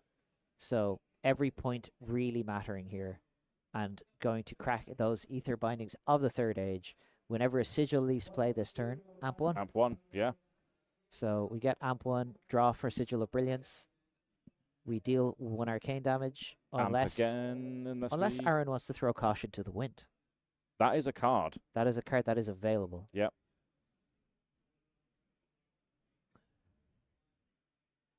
And it looks like Aaron is elected to just take the damage, Yep. which was in fact amped by the Aether bindings. So we currently have some amount of amp floating here, and we're going to go Electrostatic discharge into an eclectic magnetism, potentially. Yes, and we're going to pitch a gun in a flash. So we're going to just send 8. Yeah. Asking Aaron, well, you have to block now. It's a valid question to ask your opponent. 2, 3, and 8. Sunken treasure trigger and as well. Flipping that Sigil of Brilliance face down, making it gold. Really, I think the first gold we've seen in a little while here on Gravy Bones side. And like yesterday, we saw them having like all big the time. piles of gold. Yeah. And Jack cutting his turn short here, passing, just didn't have the spell to play. No. So seriously, the compass of activation. And looking at the top card, playing out that saltwater swell. Is it a blue? Yes, it is. Pitch it in there. That's a blue starter. 5 look at us floating. 5 whole resources. We can do some tings with that. Still coming in for 1 will go again. That's a question being asked right now at this moment in time. Looking like we're going to block with the Flash of Brilliance. This common headpiece, it's crazy. Sometimes it feels like a legendary.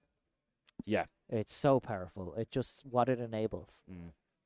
But we get to return that Sigil of Conductivity, create an embodiment of lightning. And now cracking that gold, drawing a card. Do we find something else to do, or are we just going to send Chum into... Chum is still there. He's still hanging around. And Chum says... for 6. Here's 6. Yeah. Here's 4. Here's 4. 6 health. 6 health. There we go. Yeah. Thank God for you. That's what I tell everyone. Yeah. Jack elected to take the 4 here, staying at a healthy 10. And looking at a number of cards in hand. Yeah, so that embodiment's going to crack as soon as something is presented. Big thinks here for Jack Mountford. What are we sending in? Why, we're sending in this Gone in a Flash. All right, then. And we still got a couple of instants to play on top. Obviously, that flittering charge, also a 4 with go again if an instant is deployed during its deployment itself. Yeah, got some life to gain. Asking Aaron, are we going to show off our friendly first mate? And Chum is activated. Yep. 4 is blocked. We're going to electrostatic discharge. Bouncing back our Gone in a Flash. Yep. And then we're just going to 7 into Chum. Yep. Are we going to play an instant to give this flittering charge go again? We do have 2. So 7 into Chum. Chum is a dead first mate now. And, well, he was always dead. Now he's face down. He was always dead. As a necromancer, I think by definition, he's dead. But oh, brilliant. Jack going to gain 3 life here. Yeah. Giving this flittering charge go again. Yep. And if we can find a couple of points of damage here, Aaron might be in trouble because that's an Amulet of Echoes in hand. Oh, Instead, just going to say, here's my Gone on a Flash for 4. We know this last card in hand is a Sigil. And Aaron just priced into taking it. And now Annie... it's not a Sigil. It's a Blink. And that's the game. Wow. Taken down Jack Mountford on Oscilio. Wow. Our Wizards are showing up. They are locked in form in the UK today. What a game that was. So many intricate interactions there between those lightning cards and just seeing the full power of the energy construct in the UK Nats.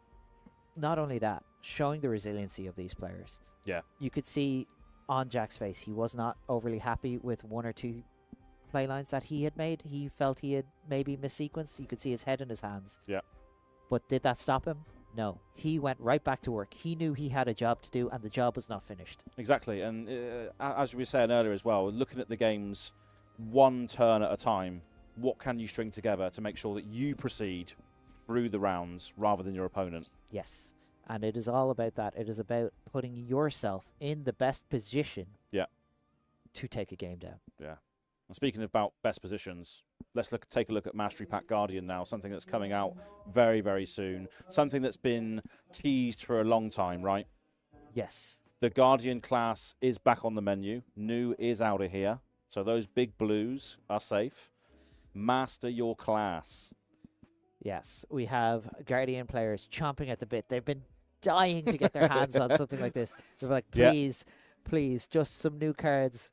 We love our Guardian class. Yeah, 70 new cards for Guardian heroes, and obviously introducing Valda back into the format as well. First time constructed. Yeah, exactly. And a 130 card set. That means there's going to be some interesting reprints probably. Yeah, yeah. Let's have a look at some of the things you can see in this pack as well, or in this box, we should say. As we go through the slides here, look at that. Valda, Seismic Impact. We're going to put them in their place. We're going to put them in their place. We're going to cause seismic eruptions all over the board state and get some solid ground on the game. Could be a 0 for 5 defense reaction. That's pretty good. Yeah. I'm a huge fan of this Valda specialization as well. Crush, they discard their hand and draw that many cards. You get disruption. They don't get to plan their cards. Yeah. And you make your seismic surges. You ramp yourself senseless. Absolutely. And what else we got?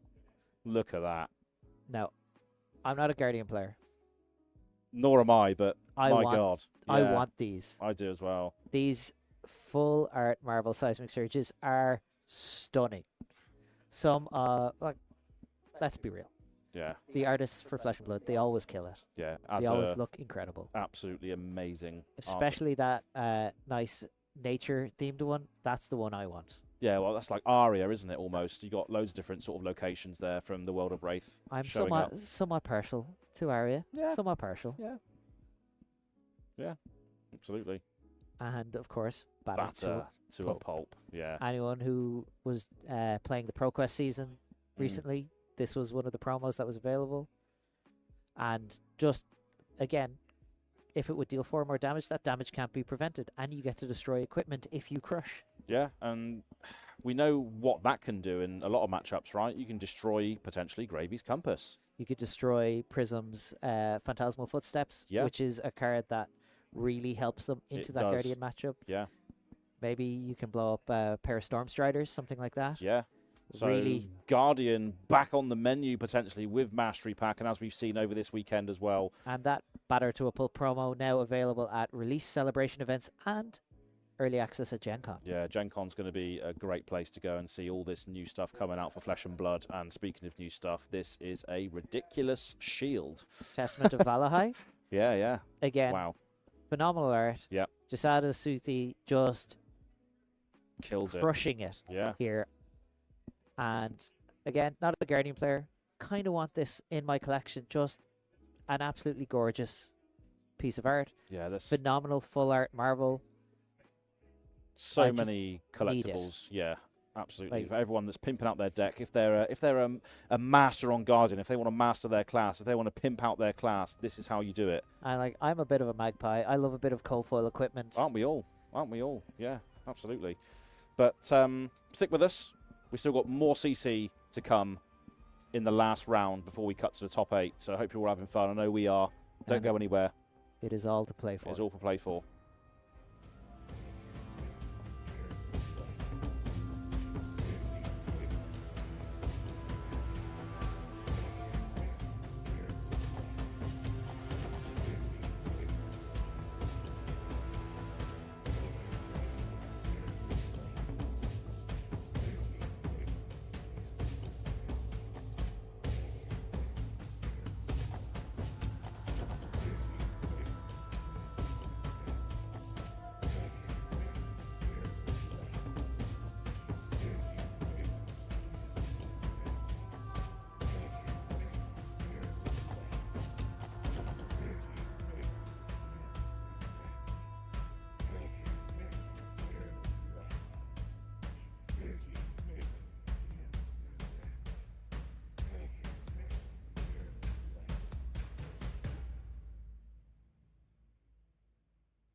So hello, welcome back to the UK Nationals here in Wakefield on the Flesh and Blood YouTube channel. We have seen some cracking games so far for these first three. Like, we saw Rhinar on stream. That was not on my That cards. was no, that was not on the bingo card today. Oscilio floating around the top. Yeah, yeah. We've got maybe a Florian floating around there, in and around the top level. We've got our Syndras, our Gravies that we expected. Prism. We've got a KO at the top tables. We've got a massive variety. Let's have a look at these standings here. Look at that. Yeah, we have Oscilio, Syndra, Gravy, Florian, Victor, Verdance. all hanging around. Those X3s looking to maybe lock up that top 8 spot. Yep. The X4 is looking to lock up cash. Absolutely. It's all to play for here, even in this 20 to 11 bracket. But look at that X4. Alex Shitsu, Yeah. former national champion. Yeah. Maybe not looking to regain the title he once held, but looking to cash, maybe sneak into that top 12, get that World Championship qualification. Yeah, there's still a lot on the line for these players, even in this sort of level here. There's a lot on the line. There's a lot of things that we need to do to secure the extra prizes. Let's move on to the top 10. Jake Warburton, Emmett Kashi, Anton, Aaron, Isaac, all people that we've seen on this stream throughout the weekend. Samuel, Noah, Sean, and Tim, and Jack as well that we've just seen on the Oscilio. So we have our Wizards hanging around in that top 8. We have Anton and Emmett Kashi. Emmett looking to maybe make this last push, win this game, try and get into that top 8 spot. Jake Warburton looking for the same. Anton the same, looking to maintain 8th at least. But we have our 2 Gravy Bones there. We have our 3 Wizards. And Prism just can't stop winning. Prism and KO. KO. Who? Sean Nolden. Yeah. He knows something that I don't. Something that we all don't. Maybe it's just simply a skill issue. Yeah. But he is way up there, and I can't wait to see how this, like, himself and Tim have locked up this top 8 slot. We know that. The X2's pretty comfortable here. Yeah, and it's really 6 through 10 are scrapping it out now. Yeah, absolutely. It's going to be a fantastic game. We've got a great game to come to you now as well as we progress through the UK National Championships to see who is going to be decided for 2025. It's all to play for. It's going to be a fantastic time. Here we go as we go down to the table. Victor back in the seat against Verdance, Thorn of the Rose, Jason Rolfe, Team Sigil. And Daniel McKinlay from up in Scotland. Ah. Actually, a young man I met on one of my first ever Flesh and Blood trips abroad. Oh, really? Yeah. Where was that? That was up in Edinburgh and Dundee. Ah, okay. Now, nice. I love Daniel, obviously very prepared here with Victor, if you see me clashing. Yeah, yeah. Taking on Jason Rolfe, a calling champion. He's been doing a lot recently. A member of Team Sigil. Absolutely, yeah. Yeah. Now, Jason maybe has a little bit of that Team Sigil spice behind him because Samuel Braben, teammate of his, well known for playing Wizard. Yeah. Jason probably gotten quite a few lessons on how to play Verdance from Samuel Braben. Yeah, just the whole Sigil team coming together. So very interesting to see how this is going to go. Generally speaking, as a Guardian, the last thing you want is to run into a Wizard. Yeah, what does Victor have to try and offer here against Verdance? Aside from AB3, we have a Nothos. We're going like, all right, we're just going full sending here. Just keep swinging the hammer. That's the... The problem is Verdance has these cards from Rosetta. Yeah. You know, those Earth cards, those Decomposed cards to activate her hero ability. And one of those is a well-known one, everyone's least favorite card when it's played against them, Felling of the Crown. Yep. Just before you even get a say in the matter, you have to give up a card. Yep. So on attack trigger, just not being able to be interacted with is just, yeah. I mean, starting off with a Heartbeat of Candlehold here. Just going to gain some life. Just going to gain life. What? Gain 1 life, gain 1 life, gain 1 life. Well, let's gain some more life. Yes, discard a card. We'll start the game at 45, why not? Yeah. And then we get to cycle our entire hand, gain some life, and Daniel does not get to get rid of his cards. He No. has to just make something And out. I What's he's got? I think I see a Trance and a Test of Strength. Yeah, Oh, going to the 2 big reds. zone. Yeah. Here's the Command and Conquer. Yeah. Asking Jason the question. I assume you're going to block this. Not a bad card to offer, though, is it, on turn 0 after your opponent's established an arsenal? No, but I think I see Daniel looking at it. I think I saw him looking at a pummel in hand. Would have loved a blue here. Oh, yeah. Would have liked Jason maybe to swing into him and be like, oh, come on. Be a pal. Let me draw some cards, Yeah. you know? Jason taking his time to think about this one. Obviously looking at that Rupen Carapace in hand, which is Just not great right not now. good right now, no. That first line of text there. Defense reactions cannot be played to this chain link. Very important. And one of the things that makes it pair so well with pummels for Guardians. Yeah.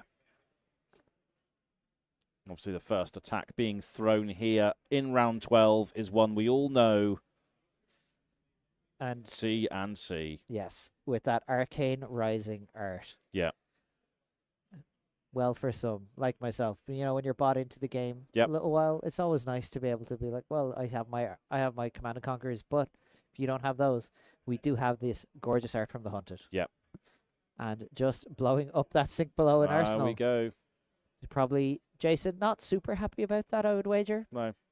But being at 45, you can like, I could take the hit. I'm only 1 below my starting life total. I was wondering then, like, 39? Hold on a minute. Oh, yeah, he gained 5. He's going to gain some more. Why not? Are we gaining? Oh, or no, are we're we- just going to chuck it. Yeah, Okay. yeah. I'm just The gonna little chuck it. known text on Fruits of the Forest. This card also attacks. Very much so. We're going to Clash of Might, and we're going to Trance. Yeah. Couple of triggers going to happen here then. Enlightened Strike taking on. Autumn's Touch. So that's a push. That's a draw. So I'd be curious to see which way we're resolving them. We're resolving the Trance first. Mhm. And then, so Trance is a draw. Thunderquake wins But against that. Thunderquake will win the Clash of Might. Yep. So, unless Daniel chose to order it the other direction. And now we're going to Just going to life. Rampant Growth. Gain a life. Probably not going to amp 1.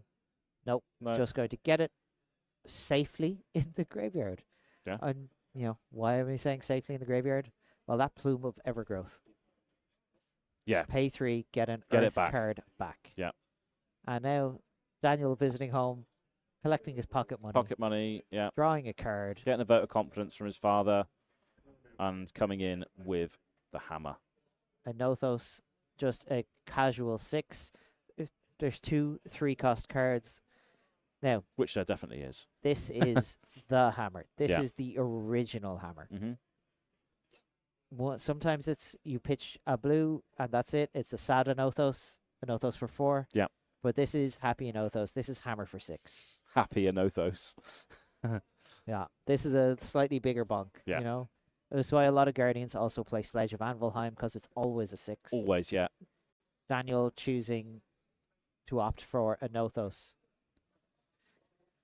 Jason looking at the cards in his hand. Looks like another Everbloom Life. Yep. But we're going to discard Fruits of the Forest.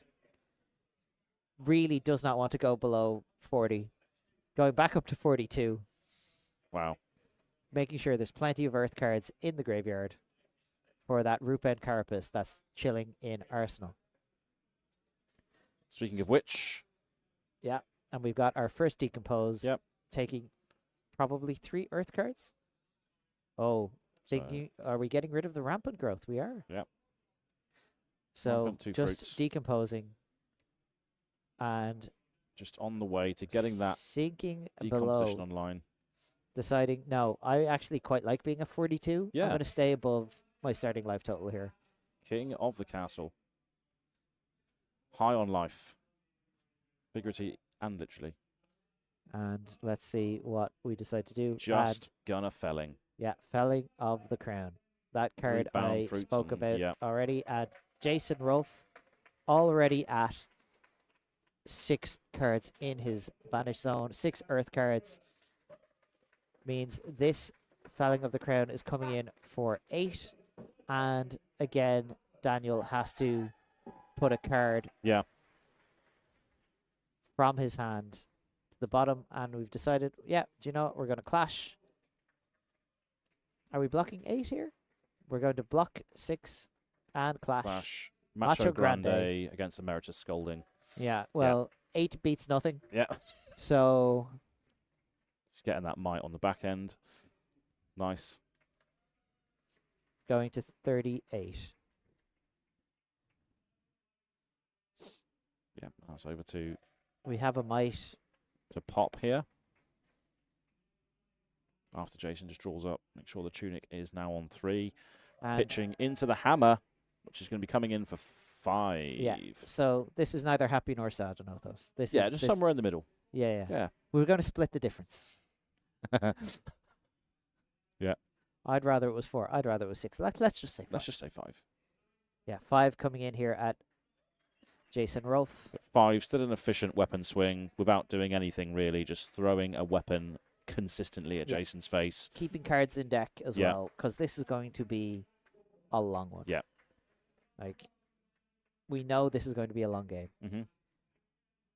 Verdance has to get themselves nice and set up with those healing potions and everything. Yeah, and then you can start stripping away that damage. Yeah, start nuking from orbit, as it were, doing the wizard thing. Mm-hmm. We're going to see an Emeritus block this. And we'll go to 40. Yep. Wow. Now, that Emeritus Scolding, pretty good closer for the end of the game. Very much so, yeah. Interesting, though, you do have to remember, as Jason Rolfe, the new thing that is floating around, arcane compliance. Oh, yes. Yeah. So just cancelling that extra damage on the stack. Very, very important. But Verdance has a fantastic way around that, which is you can, in fact, just amp a Verdance trigger. Right, okay. Which can't be affected by arcane compliance. Yeah. And Jason, you know, he's on Team Sigil. He's a pretty good player. He's a calling champion. He knows what he's doing. He knows that that's a thing that can happen. Yeah. And I'd be very surprised if Guardian, who has notoriously a problem with Wizard, doesn't have some amount of arcane compliance. And now we have a happy bonk. Yes, big 6 coming in here. As Daniel is just sitting on an arsenal. But got to be careful, because that is a plow under in Jason's hand. Probably going checking, making sure he has the ability to play it. Going to try and cover up this Anothos. And we're going to say, well, what if we plow under? Yeah, no decompose on the Ruben Carapace for Jason, knowing full well that he probably did not have enough to do both. No. Making sure we want to get the offensive effect of plow under. Plow under. 1, 2, 3. There we go. We have 8 earth cards in our banish zone. Verdance is fully active. And that pummel that's been sitting in Dan's arsenal for a couple of turns shimmied away. Is now gone. Yeah. And we're coming in here 4-6. And now there's an entire new layer on the game now with this additional Verdance ping. Yeah. So now block 6. And every time Jason gains life on his turn, he's also threatening Daniel's life. Yep. So deck we haven't really seen on stream much this weekend, but no, Verdance pretty successful in the United States. Very much so, yeah. You know, winning the US national championships. Yeah. You know, it's kind of successful. Kind of a big deal. Yeah, kind of a big deal. Both of these players know what they're playing for here. Yeah, this is definitely a big deal. They might not make it all the way to the top 8, but you're playing for those World Championship qualification All the slots. other things, yeah. So everything's to play for. The cash is on the line. The other prizes are on the line. And I love just how unflappable Daniel McKinlay looks. He's just like, yeah, sure. Yeah. That's fine. Just taking it nice and handy. He knows he's in for a long game. He knows he's in for a difficult game. And he's happy just to see these cards being chucked under the hammer as Jason also responds with big attacks of their own, right? This is the plan you want to get into. Yeah. Just hemorrhaging cards through the use of this ridiculously large hammer, which keeps coming in. Just chipping away. Yeah. Chipping away. Setting up those blues and the reds in the pitch stack. We want to make sure that when we hit second cycle, we're not just chuck drawing the reds. blues. And we know there's a red, a blue, and a pummel at the bottom of Daniel's deck, which he is probably going to be very happy to see. And here comes an evergreen from Arsenal, which will return to the bottom of the deck. Yeah. And I think, that is a Spinal Crush winning the day here. Drawing, testing the strength. trading a gold, drawing a card, winning that test of strength. I feel like, there's weight classes for a reason, and I think Victor challenging Verdance to a test of strength is a little bit... Yeah, it's a little bit skewed. A little bit mean. Yeah. I mean, obviously, he's an entire horse. Yeah. Competing with both man and beast in this battle. And here comes 9. Crush effect. Yeah. Deals 4 more damage. Action cards lose and again. Can't gain go again. I don't think this is hyper relevant in this matchup. Not particularly. But I think the big relevance is that 9.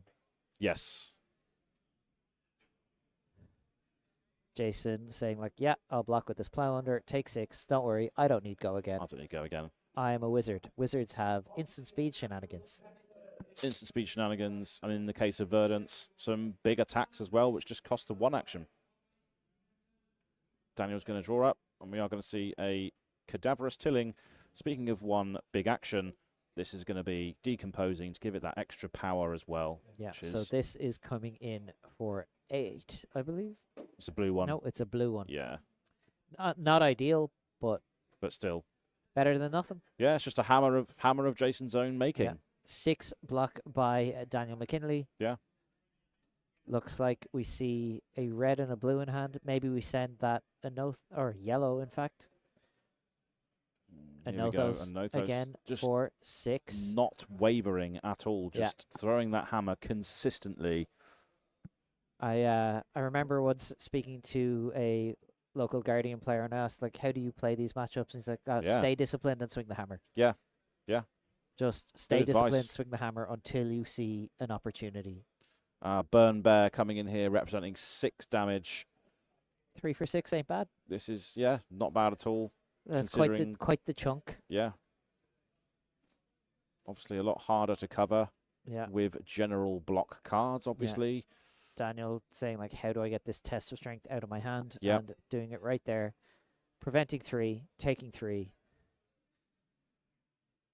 Yeah, good way to filter that out for something that doesn't really matter right now. I know Jason is going to want to find one of those burn bears later in the game. Yeah. Because it's one of the ways you close out the game is presenting just 9 damage. Yeah. And again, just seeing the 4 Anothos here, and it looks like we got the pummel in the hand to Arsenal for a later turn. Yeah. We know there's 2 plow unders gone now. Yeah. We're probably a little bit safer to start putting things in Arsenal. Jason taking 4. Deciding, my hand's probably worth a slightly more than that. And I guess Verdance doesn't use any other Arsenal interaction because she has the plow unders. There's a Triple Danny and a Command and Conquer. There's a lot going on now. Golden Sun as well. We're going to, I imagine, gain some life. Gain for the 2, Verdance steal trigger. 1. And thank you. I will create a gold. Wow, yeah, so he gets to draw as well on I'll this, prevent right? the damage. Thank you. That is fantastic. Victor going, I'll pay you to go away. Yeah. That's on theme. Another Sigil of Solace being played to ping another one. And then we're going to go 1 and 1 and 1. Yeah. Just this little machine gun from Verdance here. Very inefficient to block this as well. Yeah, Daniel just deciding Pitch a we're yellow. going to prevent 2, take 1. Yeah. And Waning Moon. Yeah. For 2. Now we are seeing And taking one. Taking one. Pitching red, taking one. Yeah. And now we've got that engine running for Verdance where... Playing nice and clean there. Yeah. As the gold starts to build up for Victor. Mm-hmm. And what's this we have? Well, we're in a pitch of blue. Is that a Command and Conquer? One floating. With a tunic. Don't worry about it. With a tunic. Now, yeah. Thing about Jason Rolfe is that man loves Guardian. Yeah. I know I saw him on social media being like, the heart just wants to play Guardian. Yeah. But probably stuck with some teammates' advice, decided, you know what, Verdance probably has a better matchup into the room. I'm going to bring Verdance. But he sees a tunic, he sees a resource, and he sees a Command and Conquer. He knows what's the going alarm down. bells are going to start ringing. Yeah, and he even checked his Arsenal as well, so he just knows that this could be the thing that he loses. Yeah, just going like, do it. Yeah. Here we go. Pummel. Yeah. Insight Maybe. and knowledge. This is what comes with practice, many games over and over Maybe again. he decides it doesn't really matter. We have the pummel trigger, we have the Command and Conquer trigger resolving here. Yeah. And I would be surprised if we didn't see Jason just, move to Arsenal. Mm-hmm. And looks like Daniel here drawing up another aggressive hand for Victor. Yeah, a lot of reds. But we have go again. Putting that Spinal Crush away. Mm-hmm. That's a surprise that will help us later. Yeah. Going 5 go again. Got a Just disable trying in to hand. Take advantage where he can. Yeah. Rootbound Carapace, blocking for 4. By the looks of it, decomposing. After all this said and done, taking 1, down to 32. The amount of damage that Daniel has done is not really reflected in the life totals here. No, not at all. Yeah, the one floating on this Command and Conquer is slightly less threatening than the last time. And again, just throwing those cards out, keeping the arsenal. Yeah. Patient play from both players here. Yeah, I mean, Daniel knows that the onus is on him here to close this game out. Yeah. But that's a good 2 cards, though, isn't it? An E-Strike coming in for 7. Just one of the best rated cards you can play. It's a classic for a reason. Yeah. And we're going to win a clash, I believe, with this Cranial Crush. Mm-hmm. Creating a Might token. Taking 1. It's Cranial Crush blocked, revealing Cranial Crush on top. Yeah. Again, are we, a Nothos for 7. Both of these players just chucking huge attacks, but literally just taking like little tiny slivers of each other's life away, just slowly but surely. Amazing. And we know how much locking up that top 8 spot would mean to Jason here. Yeah. Like, it would just sort of be a big culmination of all the effort he's been putting in over the last couple of years. 100%, yeah. And he is a well-known player, but this is the thing about the UK National Championships. All of these players are pretty good. Yeah. We see Daniel McKinlay, name we probably aren't too familiar with. Yeah. But he's 8-3. 8-3, rocking up with the horse. Yeah, you don't get to 8-3 just by being anybody. No. You have to have put in the reps. So Jason blocking 3 with this destructive Aether Tide. No. And we can see Daniel knows this is going to second cycle. He's making sure to keep an eye on his pitch stack as he puts it away so he knows what's coming up. And that is on. a good card to establish now. Ring of Roses. And Waning Moon. Waning Moon.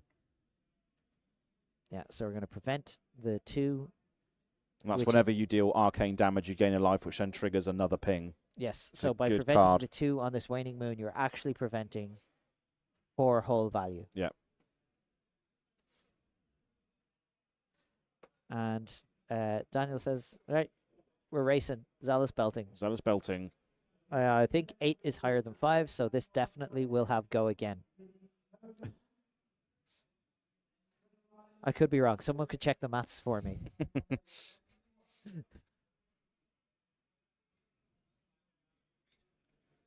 Jason thinking like, what am I going to do? But again, we have that ever-present threat of 1 resource and tunic. Yes, that has come back around pretty quickly here. And we're just going to swing the hammer Jason taking 5, and then a hammer for 6 again coming in. Yep.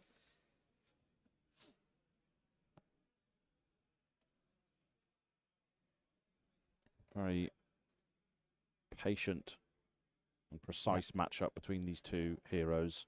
Yeah, Jason has started leaking quite a lot of damage over the last few turns, probably taking the time now to go, right. Yeah. Let's reset. Let's see what we're blocking with. Let's see what we're playing. Mm-hmm. And going to 20. Finally. The life is swung a little bit now. Yeah, it's gone in Daniel's favor, but that is ever so slightly misleading. Yeah. Like, for those who have not seen Verdance before, when she decides that it's time to rampant growth, you're looking at 30, 35, 40. So Guardian's almost forced to try and race in this scenario as well, which is not the position they want to be in. But here we go.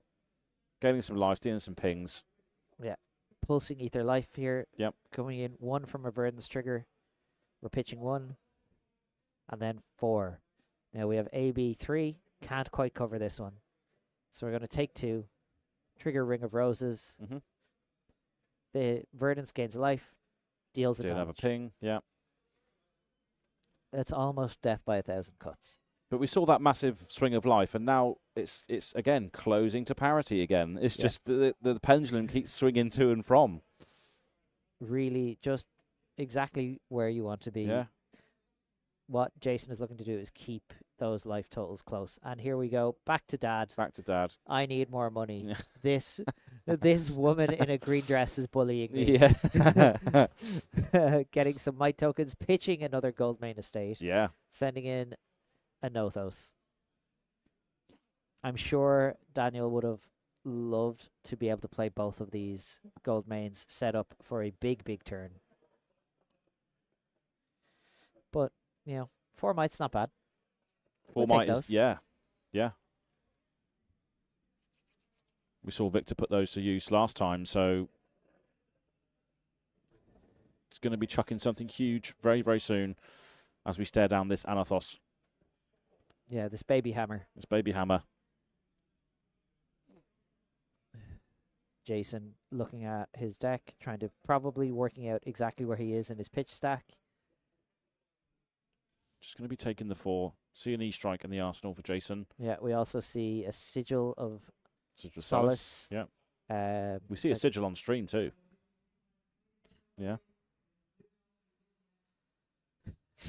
Anyone who knows me locally knows my issues with Sigil of Solace. It has cost me more than my fair share of games when my opponent was like, oh, by the way, I have this. Gain 3 life. So, yeah.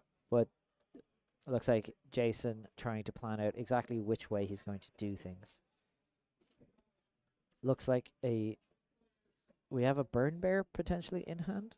Yeah, Burn Bear, maybe is that a Tilling? Or yeah, Tilling, and then one of the life cards. Yeah, it looks to be rampant growth life.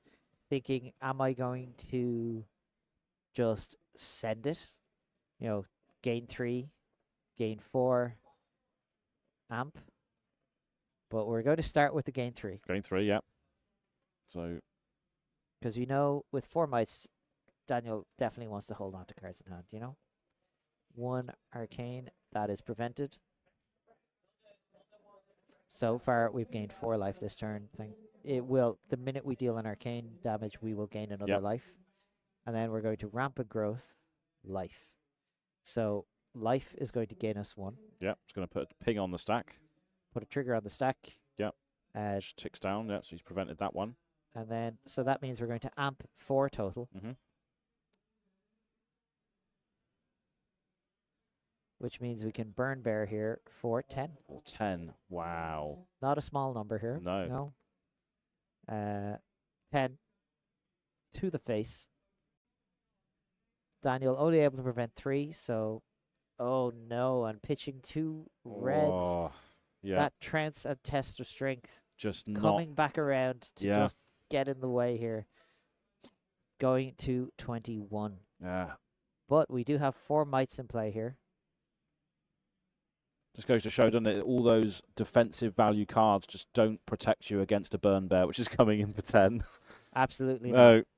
And that's 2 burn bears down for Jason Rolfe. Yeah. Probably planning to either use the last one to close the game out. But this isn't a bad salvo either. You know, just making those mites crack, coming in with a large hammer for 8 off of 1 blue is still definitely a nice place to be. Yeah. Probably not exactly where Daniel wanted to be at, but, no, you but know, we're not going to say no. We'll take it. Jason looking at a felling of the crown in hand, a pulsing ether life, a sigil of solace. Mm-hmm. The real question is, can Daniel weather this storm and just stay disciplined, stay on his stated goal of being as efficient as possible? Yeah. I love Daniel's shirt as well. If you see me clashing, don't bother me. Yeah, I haven't seen a lot of clashing done. Not in this game. Here and there. Yeah, not too much, but Verdance can obviously just take that route of going like, what if I just don't physically attack and I just send some arcane damage? Yeah. What are you going to do then? Gain some life. Have fun pitching those reds that you have, those defensive reds to prevent some damage. Yeah, yeah.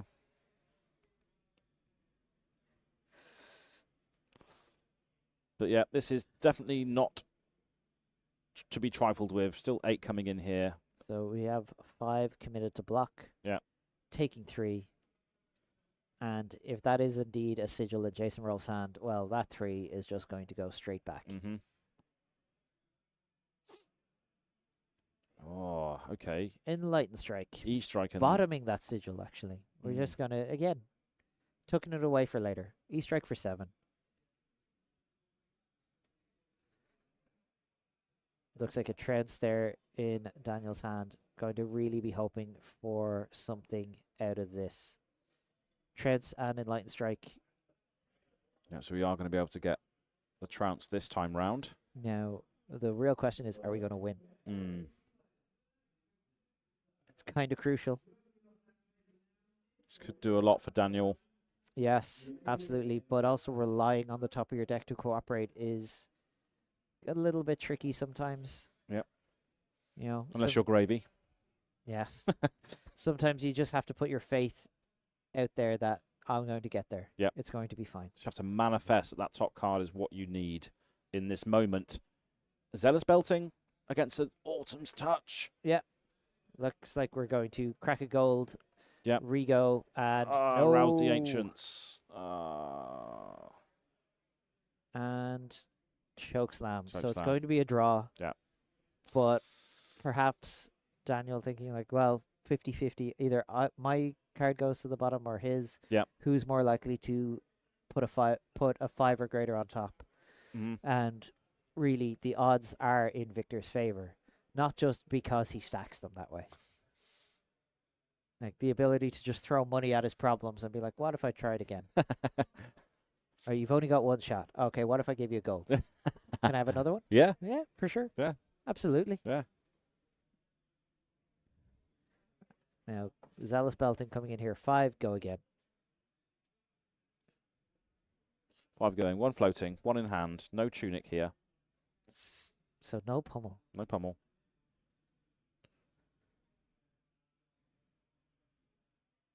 We see what looks like Double 2 Everbloom lives. Yeah. And an Emeritus as well, blocking with Scour. Taking 2. This is probably going to be followed up by Hammer for 6. Yeah. Just classic Guardian Zealous gameplay. Belting Hammer. Yeah. Ever since Monarch came out and gave us Zealous Belting, this is what we've been doing. 5 into 6. Hammer for 6. Hammer for 4. As we said earlier, the Flesh and Blood that was originally designed by Legend Story Studios. You know, welcome to Wraith, Staple, and Nothos. Such a classic. Jason, having a think, what's in my deck? What can I get back maybe with this Plume of Evergrowth? Not a bad time for him to cash that in.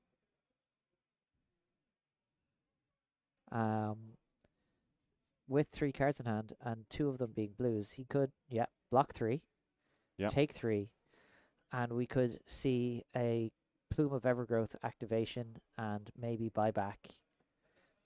Or we have a Felling of the Crown in Arsenal. Maybe we are going to do that. Yep, there we go. Going to be using the life. to Play put both sides of this Verdance ping. Everbloom life. Get Yep. to put a card back in the deck if we so choose. Yeah, resolving Everbloom now. Putting Enlightened Strike. Just, again, those WTR staples. They've been around They just since the game began. permeate through all of the Classic Constructed, don't they? They really do. Like, it's very hard to beat the rate You of can't, 0 for yeah. 5 go again, or 0 for 5 draw a card, or Yeah. 0 for 7.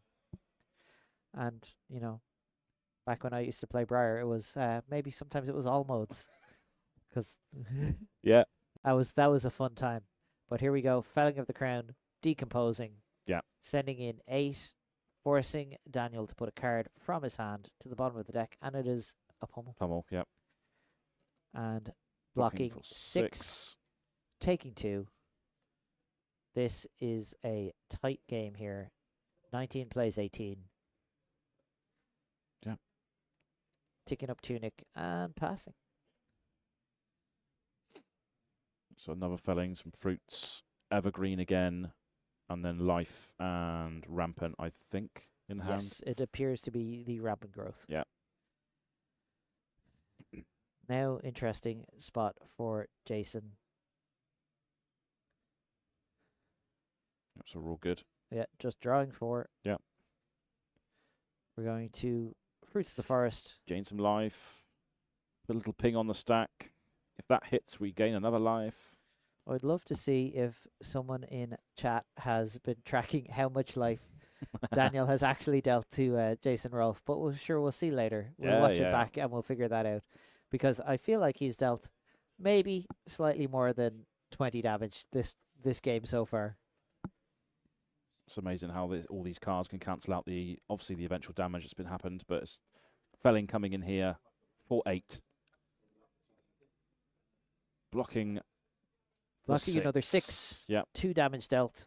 Just 21 plays 16. As we see, Daniel tucked away a Goldmane estate and a pummel with those 2 back-to-back felling of the crowns. Yep. Really extracting the value now for those. Drawing into a plow under. See if Jason wants to do anything on Daniel's turn while he has no cards. Because that is the thing you always have to be aware of playing against the wizard. There is something they can do on their turn if they so choose. They can always sort of make that option. Stormstriders, an ever-present threat ever since it came out in Arcane Rising. Such another thing that you have to worry about is, can they just essentially take another turn away from me? Yeah. It is our turn, comrade. Yes. So yeah, Right. Here comes another life level bloom. Gain a life. Yeah. Threaten a damage. Using Tunic to pay for it. And Everbloom deciding what it's going to put to the bottom of the deck. It's going to be another Enlightened Strike. Another restrike, just putting all those back in. And we'll just, keep that stuff sequestered away. We'll deal with it later. Yeah. Jason, looks like we have a plow under.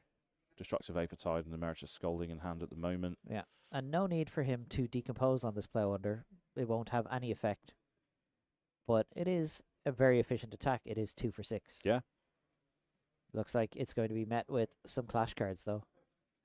1 and 2. We're going to we're going to have a test of strength, and it is there's the riches against the Destructive Aether. Yeah, so Trouble Danny being shipped to the bottom. Yeah. We saw that pitch stacked into a Golden Golden Sun. Nice. We did see that earlier this game, so we're going to make 2 gold for this because we've won a clash with the Golden Sun and put that Golden Sun in our hand. That is what you want to see on top of your victor. Yeah. That is so cool. Now let's see what Daniel McKinlay decides to do with this hand. It looks like 2 blues and a Golden Sun. Yep. And yeah, we're just going to send. Just remaining consistent. Here's 6. Here's 6. We know there's a pummel. Yep. We know there's a Trouble Danny, and we know there's a blue.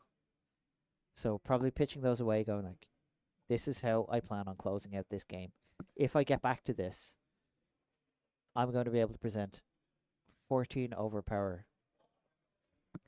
That's what's going through Danny's head right now. Yeah. Has to be. Being like, we're going to stay in this game. We're going to work those life totals down. We're going to walk them down together. And we'll see where we get.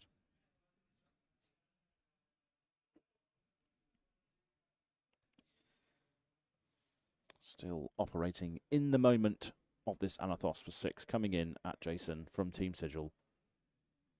As both players battle their way.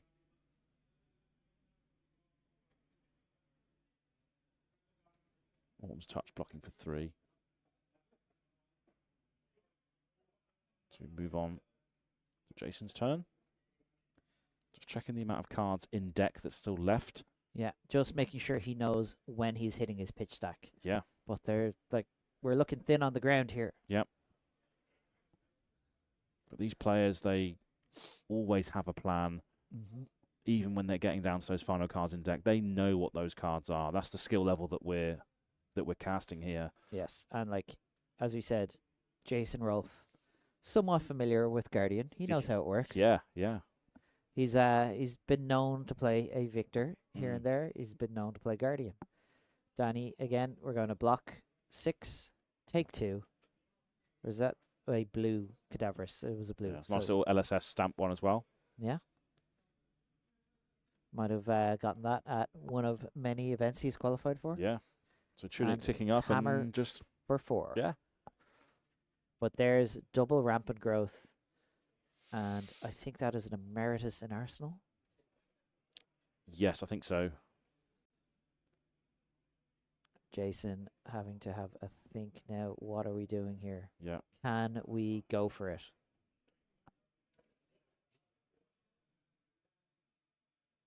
I don't think we have quite the life gain established in play right now.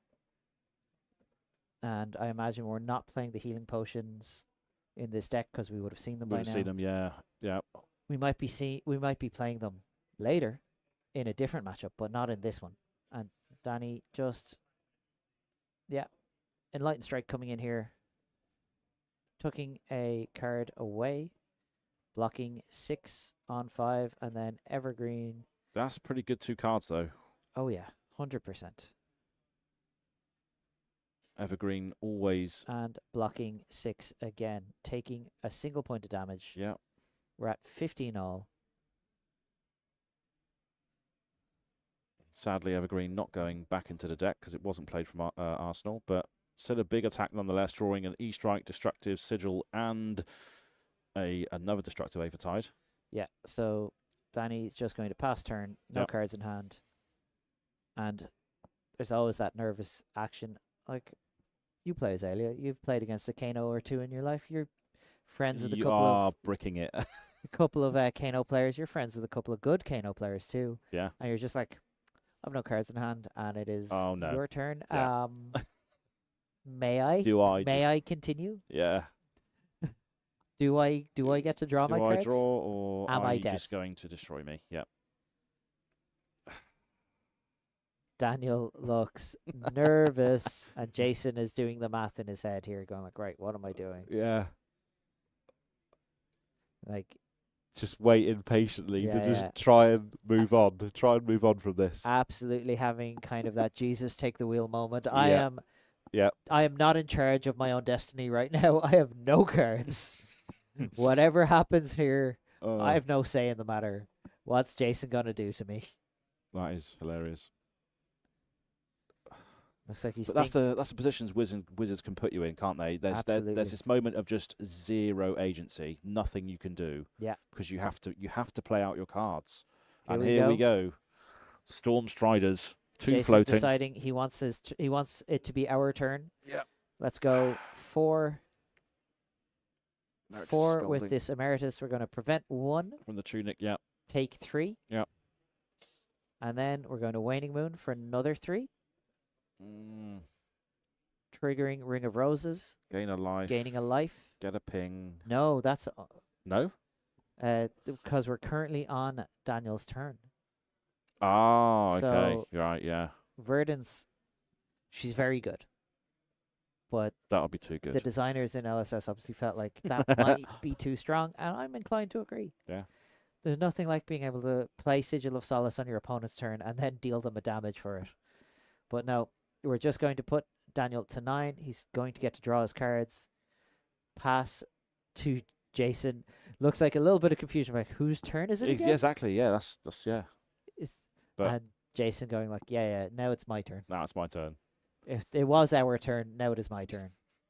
And sending Enlightened Strike in here, bottoming a Sigil of Solace. Looking at the last 5 cards in his deck. Wow. And that Sigil going straight to the bottom. Oh boy. Yeah. Probably still has the damage in his deck, what with those rampant growths. Yeah, they're still there. Yeah. Because you really want to combo off on your opponent's turn, on Look your at, own turn. Look at in Jason Verdance. figuring this out. It's absolutely insane to see. Just going, How like, he's right, just what is the pitch stack again? Photographic Do. memory. Yeah. Block 6. Take 1. Oh, no. Jason chose to draw a card, put it in his arsenal, and draw up here. So we can see he has an Everbloom Life, a Rampant Growth, a Sigil of Solace, a Destructive Aether Tide. Yeah. So that will be 1, 2, 3, 4, 5 amp. 5 to 6. I think it's slightly short. Ring of Roses would obviously play a factor in that as well. Mm-hmm.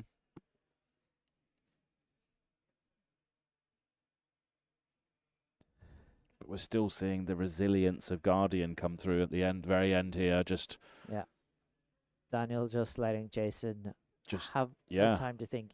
Again, this is so important. This is everything. This is the last 5 cards in Jason's deck. Do I have 9 damage to eke out here? Because if not, game's over. Yeah. But we do have, again, that Plume of Evergrowth still, so that can buy back another Rampant Growth. So that could push us all the way over the top.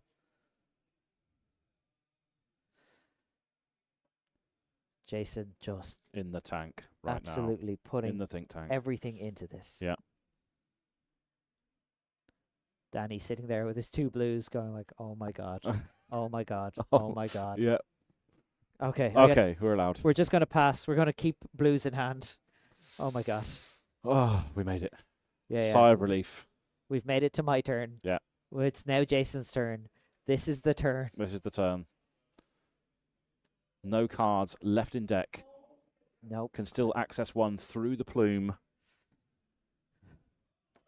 Barkskin and Goliath have and Stonewall Gauntlet have not been used at all this game.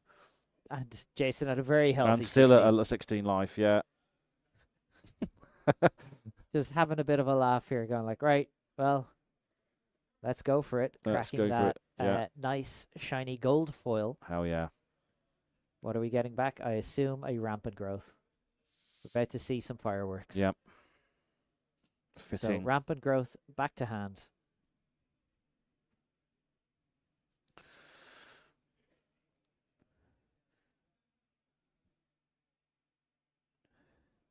And yes, we do have that Rampant Growth in Arsenal.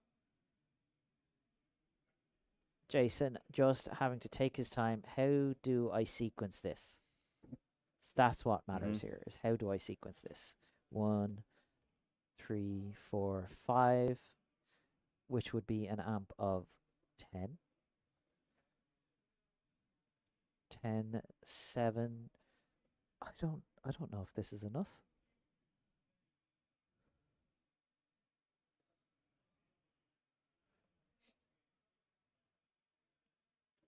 Let's go. We're going to gain a life. We're going to gain a life. Is that what is? We can see the hesitance with which he's committing his cards here. This is so important. It all comes down to this, yeah. It's just like we saw on stream in the United States. Yeah. These are the last cards in my deck. I need this to go through. Can I string this together? 1 life gained. Pitching a blue. Committing the blue, preventing the damage, and E-strike Getting back the to the E-strike. deck. Okay.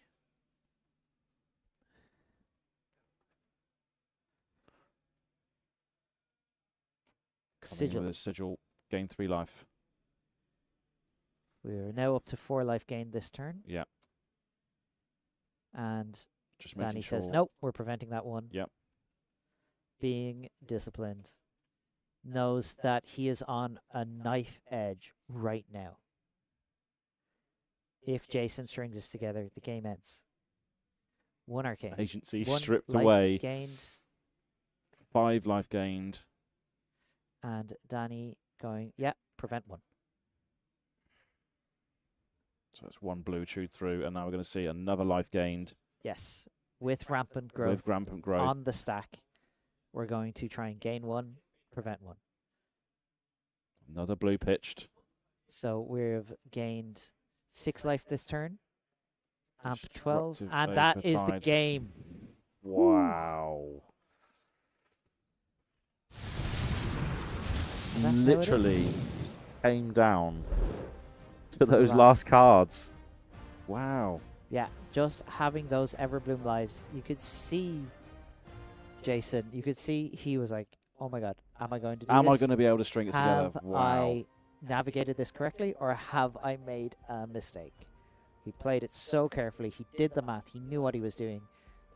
And fair play to his Both opponent. players, yeah, that was such a patient and well thought out game. Yeah, It was just, Daniel knew his role the whole time. Yeah.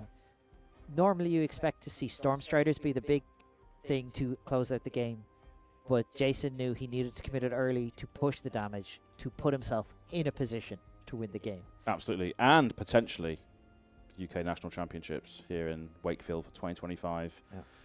What a game we've seen, and we're going to see some absolute action from the top 8, which is going to be coming very, very soon. So we're going to have a look at the bracket as well as it stands right now.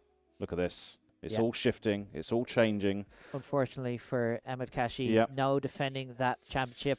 No, Liam Holden didn't quite get there. Daniel McKinlay didn't quite get there. Victor's falling off, unfortunately, despite some amazing showings today. But yeah, Alex Chitu obviously not in with the shot here, but Yeah. Jacob Clements has managed to claw his way into the top 20. Yeah, into nice. that cash. Absolutely. And Emmett Kashi, Jake Warburton going to be taking down a World Championship qualification. Awesome stuff. Yeah, big names there. And as we go into the top 10 here. Oh, after such a hard-fought battle, you Mm. really hate to see it for Jason Rolfe, but congratulations on 9th place. Yeah, Just bubbling out of the top spots. But this such a good showing. top 8, Prism, Verdance, 3 Oscilio. wizards, KO, 2 gravies, and a Mario, or Arakni Marionette. So well played by everyone. And here is the top 8 bracket. This is what it all comes down to. Wow. Jack Mountford has already shown he knows how to take on a Gravy Bones, but Yeah. has he taken on one who knows his Piloted game? by Isaac. Yeah, wow. And another wizard taking on another Gravy Bones. It's Samuel Braben taking on Aaron Boyhan. Oh, this could be a good little bracket for these wizards, you know? Yeah, Sean Nolden taking on Noah Hicks. Noah Hicks, KO Wonder versus Kid. Kano. Yeah. And we know I always felt pretty good about that matchup. Yeah. When I was on KO. Mm. And Kano doesn't have access to the books anymore. Mm. But Noah Hicks is a wonder kid. He has You've been- no idea what he's going to be able to do. No. Tim McCarthy taking on Arakni Marionette. I have no idea how this is going to shake out. Oh, I can't wait to get into that bracket. That is going to be awesome. And so much different heroes represented as well, right? Absolutely. 3 wizards, Illusionist, KO, And Arakni. what is going on here? We're in the UK, right? Where Yeah. are the ninjas? Where are the... Yeah. And they were the most represented hero this weekend as well. I've been told this is ninja country. Not one of them made it into the top 8. Not wizard country. No, Wow. but hey, maybe there's been a changing of the guard this year in the United Kingdom. Yeah, and we're going to see some wizardry very, very soon, so don't go anywhere. We're going to be back with all the action here from the UK Nats for the top 8. See you soon.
There once was a ship that put to sea, and the name of that ship was the Billy O.T. The winds blew harder, bow dip down, blow me bully boys blow.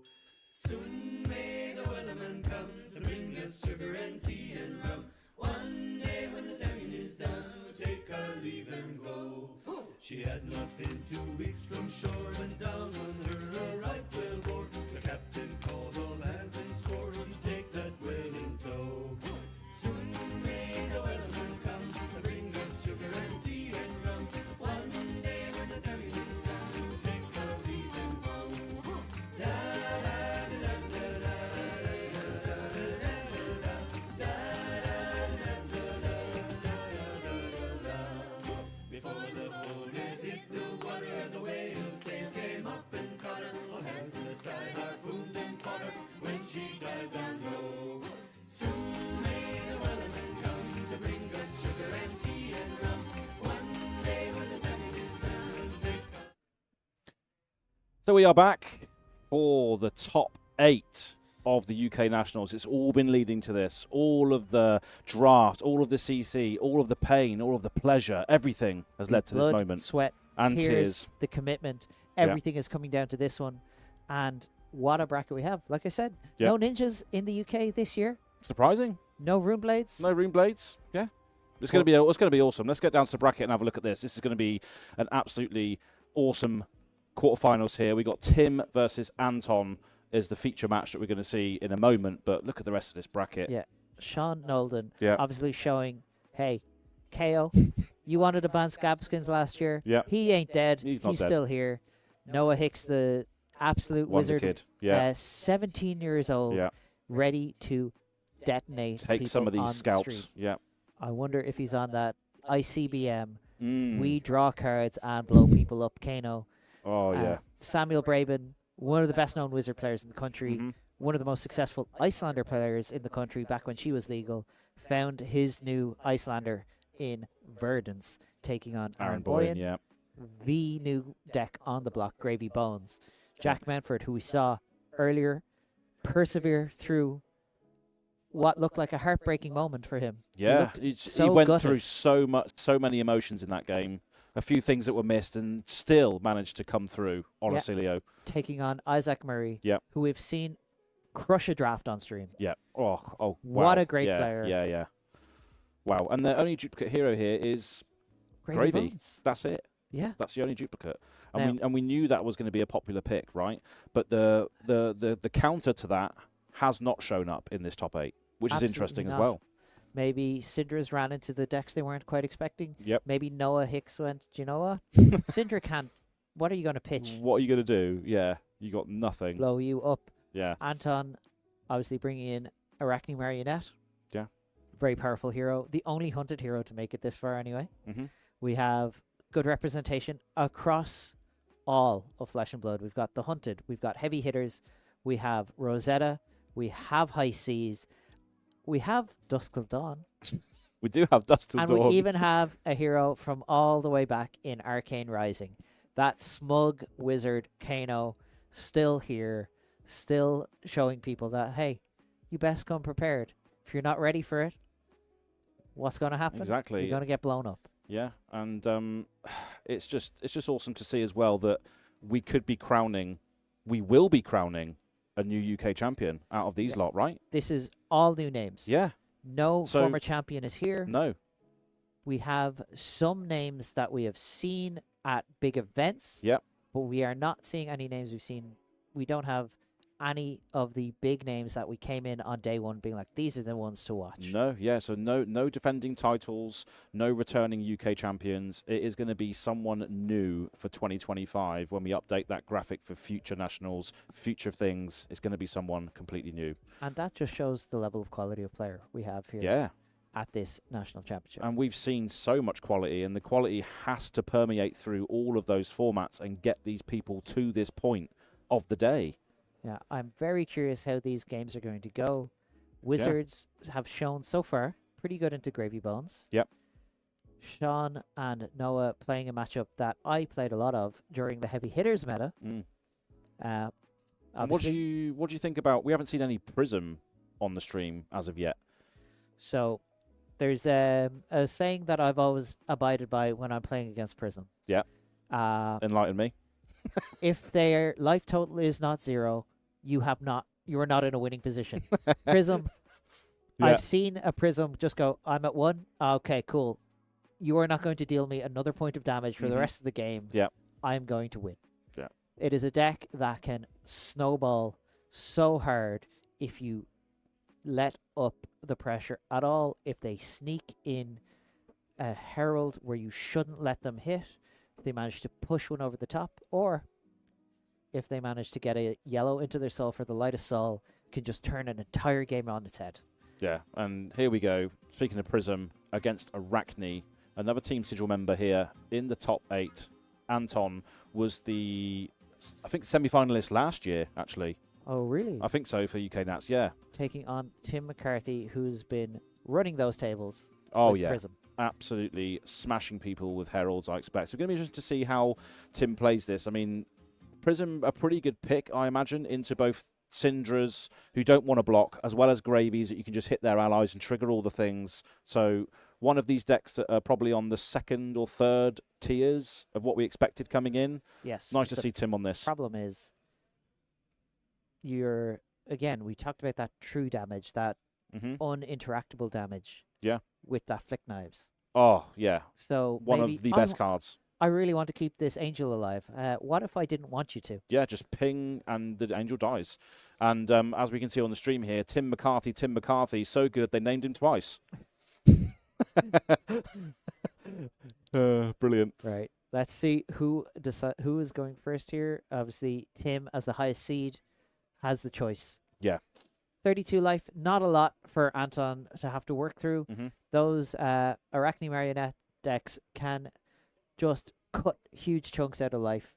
Oh, yeah. Just a nick, Tarantula Toxins, it's just... Yeah. Oh, it's only for 3, and I have 3 cards in hand. Yeah. Oh, is it? No. Yeah, for sure. Yeah, sure. Whatever you say. But, yeah, if you're just joining us, we are now live. Top 8 National Championship 2025. We are going to be crowning a new champion here very, very soon, so stay tuned as the best players in the UK fight it out for this moment to be theirs. Tim obviously choosing to go second in this matchup. As that's the other benefit of topping the Swiss. The higher seed you are, you get to choose who's on the play in these matchups in the top 8. And we're going to start off with a Hunter's Clave. Hunter's Clave, yeah. So this coming in for 1, threatening to mark Tim. Tim likely to... Is he going to let himself be marked? Is he going to save the cards in hand for something slightly more relevant? Who knows? The mark is kind of relevant in this matchup. More so than with the other Arakni at the tables in Slip Through the Cracks. Yeah. Coming in for 1 with Go Again. Taking 1, choosing to get marked on the first turn of the game here. Saying, I don't care. I want something more relevant if I'm going to be committing cards to block. Yeah. Taking that mark token. Yeah, let me see. We see a Shelter in Anton's hand And a as Saver. well as Saver Bloodshed. Saver Bloodshed. We saw how deadly that card was early on. Yeah. In like day 1. Closing the combat chain. Playing out this Up sticks and run. Up sticks and run. So next dagger gets +4. Yeah. Obviously, don't need to retrieve anything just yet, but still, lots of big dagger buffs coming from the hunted. And okay. Baiting out this Arclight Sentinel turn 1 from Tim. Yeah. Probably feels pretty good about himself there. Yeah. But Anton looking at 2 cards, 2 reds in hand, going like, you know what? Actually, probably works out for the best. One of the most polarizing cards in all of Flesh and Blood is the Arclight Sentinel. Yeah, one of the most polarizing mechanics in the history of Flesh and Blood in Spectra. True. So we're going to roll for Arakni. Here we the go. Big wheel of Arakni is coming in, and we are going to be Funnel Web. Okay. So this is Arsenal Disruption on a stick. If you discard an assassin card. +3. Yeah. Banish their arsenal. Mm-hmm. One of those that's a little bit easier for Tim to play around because you just simply don't arsenal. And there is that Fable, Light of Soul, and Erudition, Triumph. a well-known Herald. Yeah. Herald of Erudition. What's its on hit? Draw 2 cards. Yeah. Say it with me. Draw 2 cards. Yeah. And we've seen how Gravy Bones has managed to push his way through to the top tables with his ability to cycle through cards, see cards in his deck. Yep. So let's see what Tim decides to do with this hand. Definitely going to have go again with that Luminaris Angel's Glow. Yeah. As long as there's a yellow in your pitch zone, your Heralds have first Herald and first Angel have go again each turn. They be flying, coming in with the Herald of Erudition. Trigger. Get the card into Soul. It's a Herald of Judgment going in there. So we are going to be able to trigger Prism to go and get a Figment into play. Yes, as long as a Herald goes into Soul. Yep. During an action phase, you get to search your deck. Yeah. And then put something into your Soul. Sorry, we're probably getting one of the maybe Herald of Protection. Protection, yeah, comes in with a shield, doesn't it? Herald of Erudition, always good. Oh yeah. Drawing cards, you know. No one's against drawing cards. Say it with me. Draw 2 cards. Yeah. Yeah, like I said already this weekend, the 3 most beloved words in any card game. Draw 2. Card. Draw, yeah. 2 is just absolutely exactly where you want to be, and it is that Herald, that Figment of Protection. Yeah. So coming in, draining out a Spectral Shield. Yeah. Getting a little bit of insulation against something like a Flick Knives. Yep. Obviously, this one is the one that transforms into Aegis as well, which is one of my favourite arts of the Angels. I mean, I gotta say, they're all the all Figments, good. all the Angels, they're all fantastic. Yeah. But still having to deal with this Herald as we were just resolving the Light of Soul, bringing in that Figment of Protection there. So Anton still staring down 5 Dominate. Yeah, not exactly where you want to be giving up. You can give up that Mask of Deceit. Yes. It's not terrible. Especially if you're Anton, you can be like, well, maybe I don't want this Funnel Web. Maybe I want to be a different Arakni. My opponent's marked. I get to pick. Yeah. And it looks like we are committing that through the trapdoor to the block. Yeah, like a card that maybe doesn't help Anton too much in his current situation. No. No traps in the graveyard. And we are looking at the helmet. This is how pivotal this Herald of Erudition is. It's just such a good card. And there's still a follow-up as well after this. Yeah. It's just, Prism's nuts. The classic, I believe, coined by a few people, the Jumbo Jet Prism. 747. 747. Yeah, we go. Herald for 7, Angel for 4, Herald for 7. Tim is definitely on some sort of flight path this weekend, that is for sure. Flying his way to the top 8 today. Is he going to fly his way to the National Championship, though? That's the story that we're crafting right now. Yeah. As we block. Anton choosing that. Do you know what? I actually would rather be Black Widow. Yeah. Arakni, their ability to just disrupt the hand is so key here. It really is. And Herald of Ravages. Coming in here. 6 yep. on hit, goes to Soul, and deal a little bit of arcane damage. Yeah. Let's see what Anton decides to do here. So I mean, like, Prism is not only throwing huge numbers, everything has on hits. Yes. That then further your game plan and then disrupt the attacking options of your opponent. Yes, and that Empyrean Rapture, always a threat. Yeah. Because when you have a Herald go to Soul, during your action phase, you can flip it for free. When a card has gone to Soul, yes, you can activate it for free. Yeah.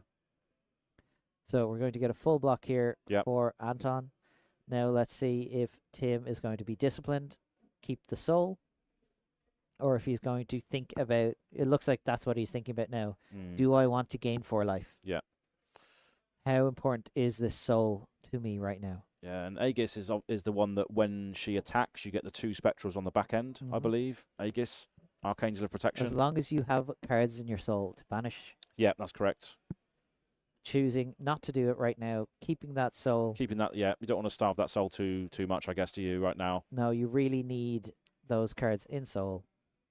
Oh, we've just seen Angelic Wrath as well. It's another trick that Prism app has up her sleeve is the fact that she can do a warrior move almost in those cards. And now we see a Kiss of Death come in. Yes, so this is coming in right now for 3, but has the omnipresent threat of Arakni Black Widow. Yep. If a card is discarded, it goes up to 6. Mm-hmm.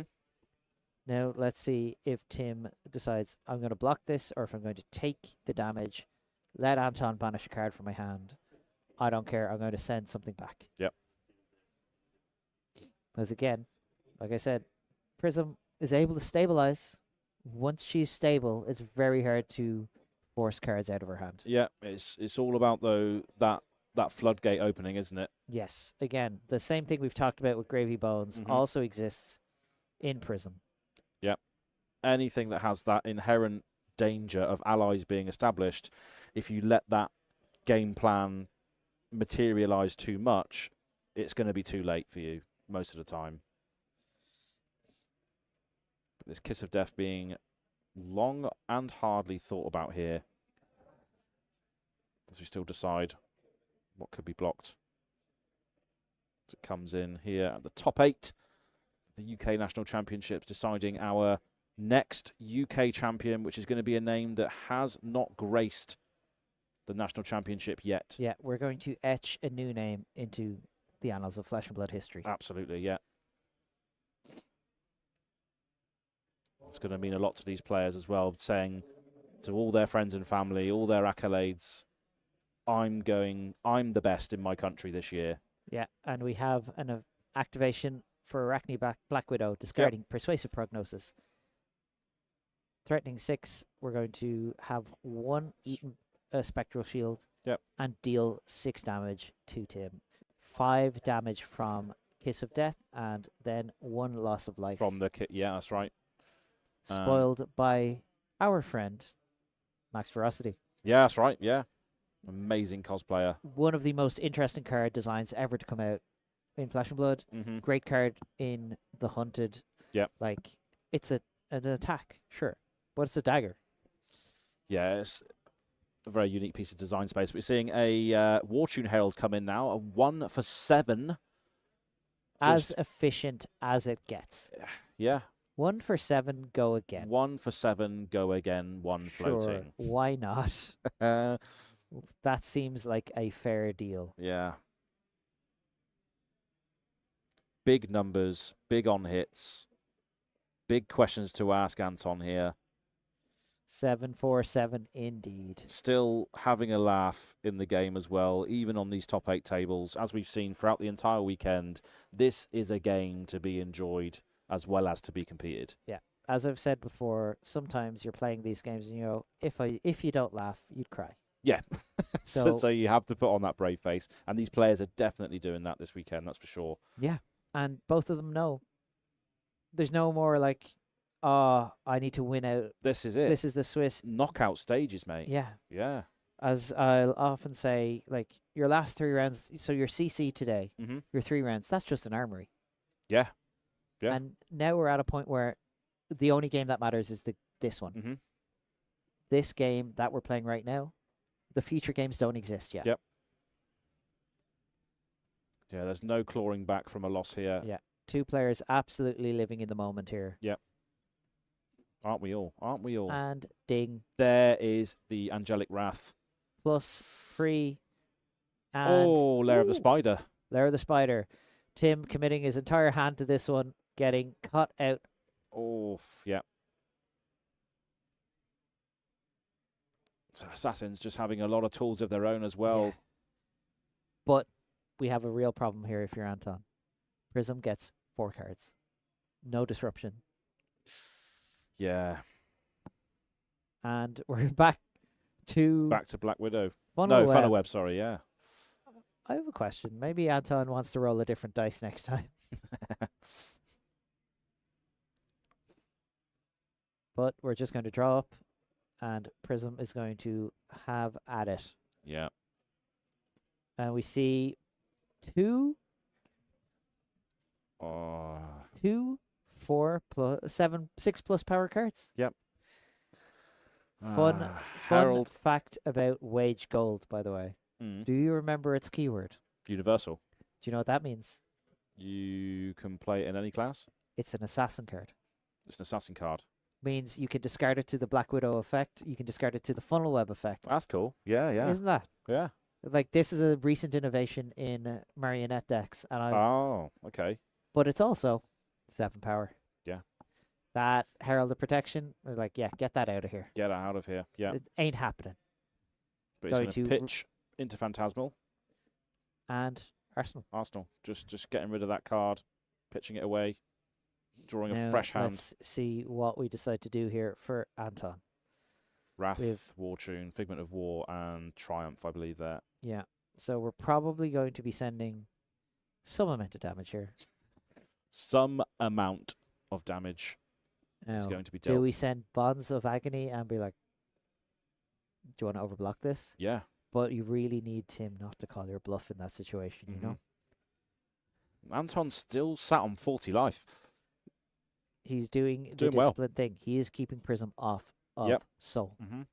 Because again, he knows I'm holding back the dam right now. Yep. I'm holding back the flood. Once those floodgates open, That is it. we don't know how badly this is going to go for me. Exactly. Yeah. Looks like we are gesturing towards a CNC now that Arsenal has been established by Tim. Yeah. And he's Holding on to that tunic resource for now. Yep. We know there's one non-blocker in the hand of Angelic Wrath. CNC pitching the bonds. So we're coming in here 4-6, threatening that Arsenal. Yeah, which that is the Herald Ravages. that Tim established in Arsenal, wanting to set up a 5-card hand. Mm-hmm. Because that's the kind of hand that allows you to go 7, 4, 7, Yep. 7, flip, and then another That's 7. when it starts getting out of hand, which is what Anton is holding back right now. Yeah. And we've got 6 block committed here. We have blocking with 2 heralds. Those lovely extended art heralds. Oh, yeah. Again, Those Prism players. love a bit of Love. customization. Hell yeah. I don't know if Tim qualifies really under that regard, because I see a non-fabled, a non-Marvel Oh, absolutely outrageous. Prism players across the globe tearing their Yeah. hair out, Ah. seeing this not max rarity deck on stream. But Anton just moving to Arsenal. Fully blocked. And what do we have in return? Just going to be a Ravages pitching a Figment of War. So it's coming in. Another 6. Another 6. 6 go again. We know there's not going to be a follow-up here with Mhm. only 1 card in hand. Could be. Did you say you saw an Angelic Wrath? Yes. It could be another Angelic Wrath. Anton knows this. Does have a defense reaction in Arsenal for such an event. There's just so many angles that Prism can attack you on, isn't there? It's insane. I believe those are angels, not angles.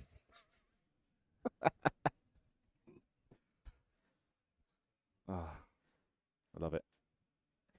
I love the abuse. Give it to me. Yeah. That's what I'm here for. Right, let's see what we're going to do here. We have 2 Orb Weaver Spinnerets. Yep. A Take Up the Mantle and a Kiss of Good Death. stuff, yeah. So that Kiss of Death could very well become one of those Bonds of Agonies that have been blocked with. Yep. Which That'll be scary. a little bit, not a fun time. Yeah, we do see that shelter established. So if Tim does deploy the Angelic Wrath here, we are going to be able to cover it up. So we're going to block with this Orb Weaver, and then in reactions, and then boom, here comes Angelic Wrath, going to 9. Mm-hmm. 9 beats 7. Yep. 2 damage, going to leak. Anton finally taking some damage in this situation here, going to 38. And Tim, Herald to Soul, trigger. Here we go. What Figment are we going to go grab this time?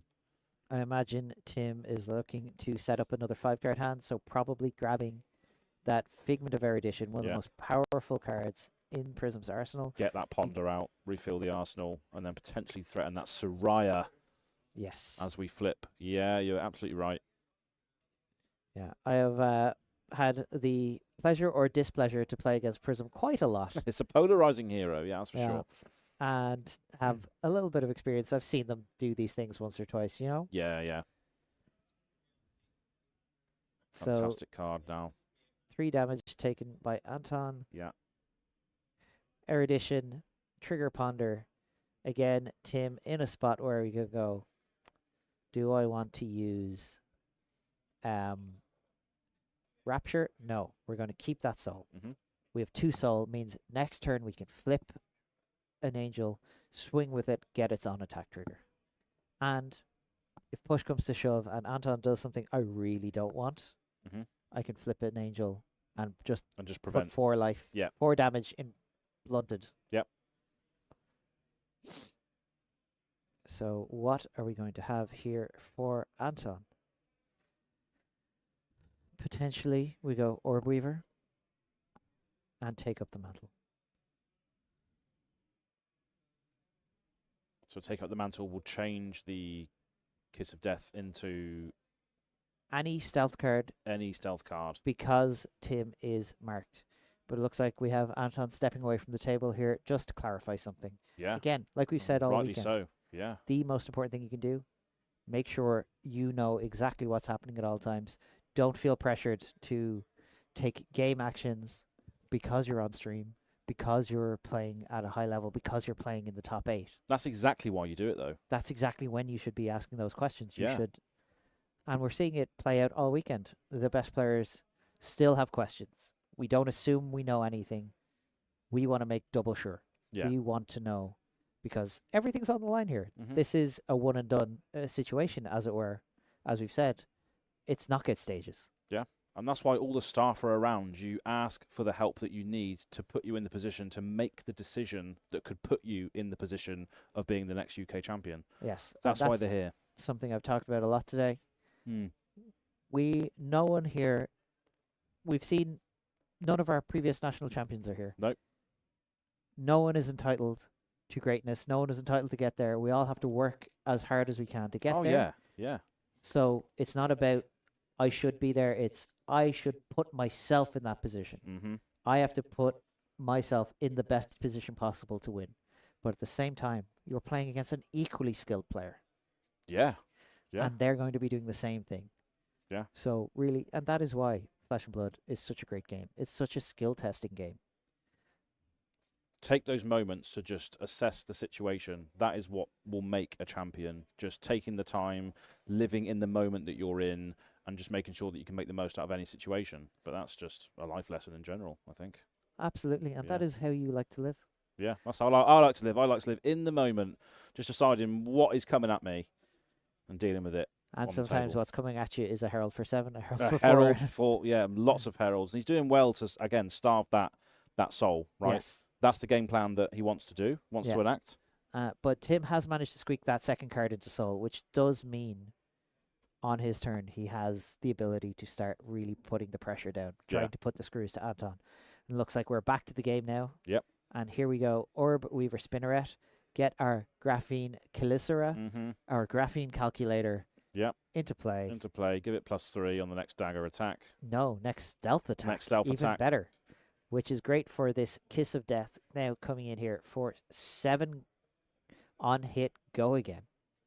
Well, you could say Kiss of Death is a dagger attack, right?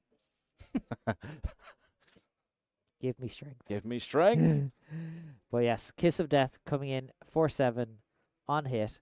It is a dagger attack, but it is also a stealth attack. It is indeed. 7 coming in at Tim's face here. Yeah. Let's see how Tim is feeling about blocking. Mm-hmm. Knowing, obviously, with 2 cards in Soul, we can really do quite a lot of pressure. And for him, we've gotten that Herald of Erudition, Figment of Erudition into play. Yep. Super, super important. And then We are here we going to go. be taking up the mantle. Bonds of Agony. So we have currently got 2 reactions. Flicking the Graphene Calicera. Mm-hmm. Take Up the Mantle being our first reaction.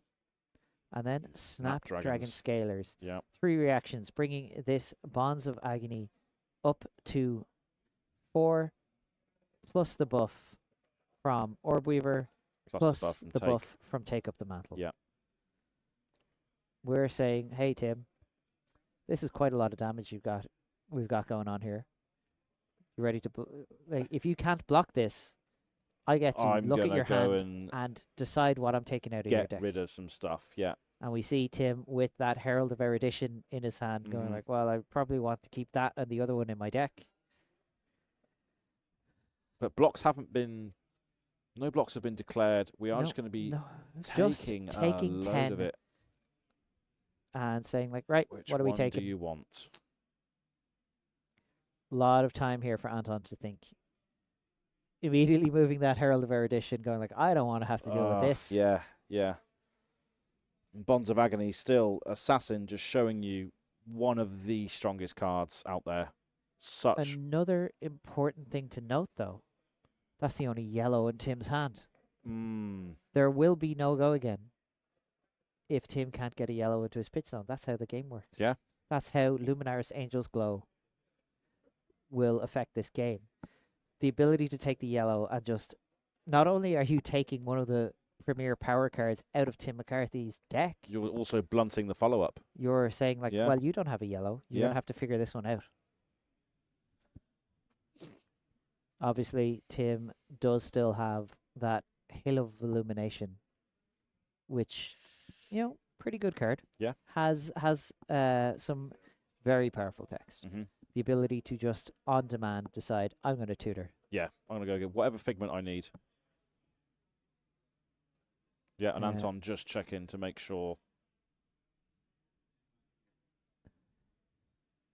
Okay. Yeah. Just making sure he understands the full breadth of this situation here.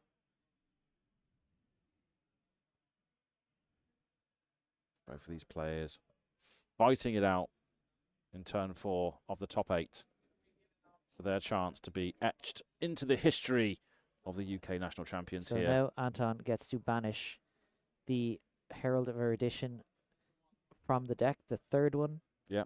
And as well gets to take the last Herald of Erudition, the one that went to the graveyard. But also get to look through the deck as well and just find out what else we're dealing with. Yeah, very important as well to take the one out of the graveyard because there is the Figment of Rebirth. That can put that back into the deck. Yeah. As well as any Herald of Rebirth. If there's any in play, we get to put them back. So Anton taking all 3, showing Tim, yes, in fact, it does say your graveyard as well. Yep. Hand, graveyard, and deck. Everything is gone. You lose it all. Good day, sir. Good day. Good day, sir. And now we're seeing Anton again, just looking through the deck just to make sure we know what we're dealing with here in this top 8 game. He knows what could be coming next. He gets to know now, is there any aura package that I have to worry about? What defense reactions am I going to see played against me? Yeah. And that's the amazing thing as well, right? We play Bonds of Agony, we do the thing, but what we're also spending so much time on here is the deck as well, looking through it to make sure we know if there's anything hidden in there. Yeah, and making sure to memorize the hand as well. Yeah. Using all the information possible in these elimination games. Yeah, putting Tim to 13. Yeah. Anton probably feeling pretty good about his position right now, but we do have some issues here. You know, it's not easy going like, well, Figment of Erudition in play, Figment of Protection in play. This isn't great.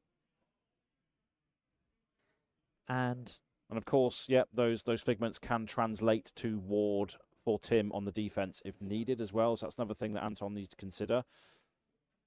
And now looks like Tim plays the game quite, safely, quite methodically. Yeah. Is he going? Do you think he's the type to take a chance?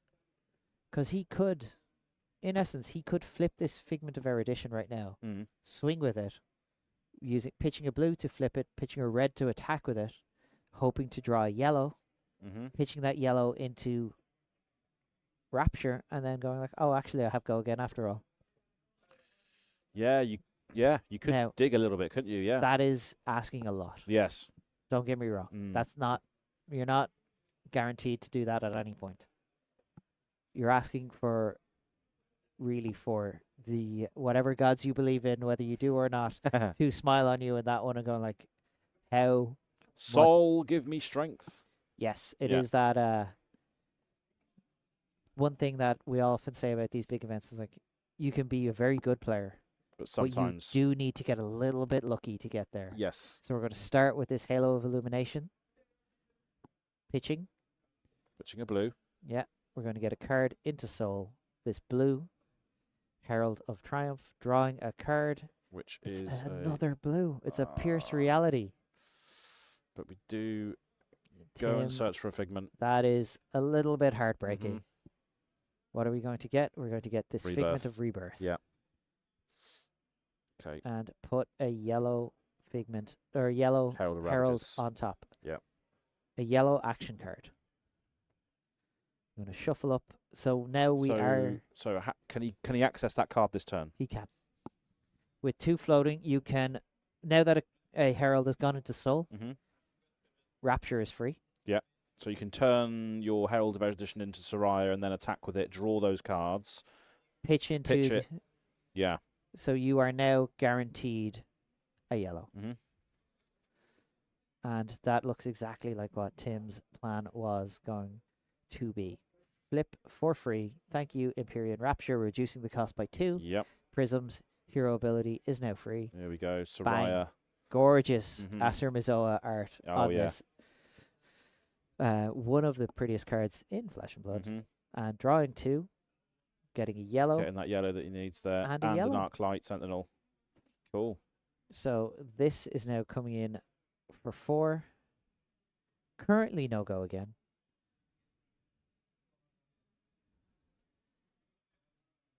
But where does he pitch to get the go again though?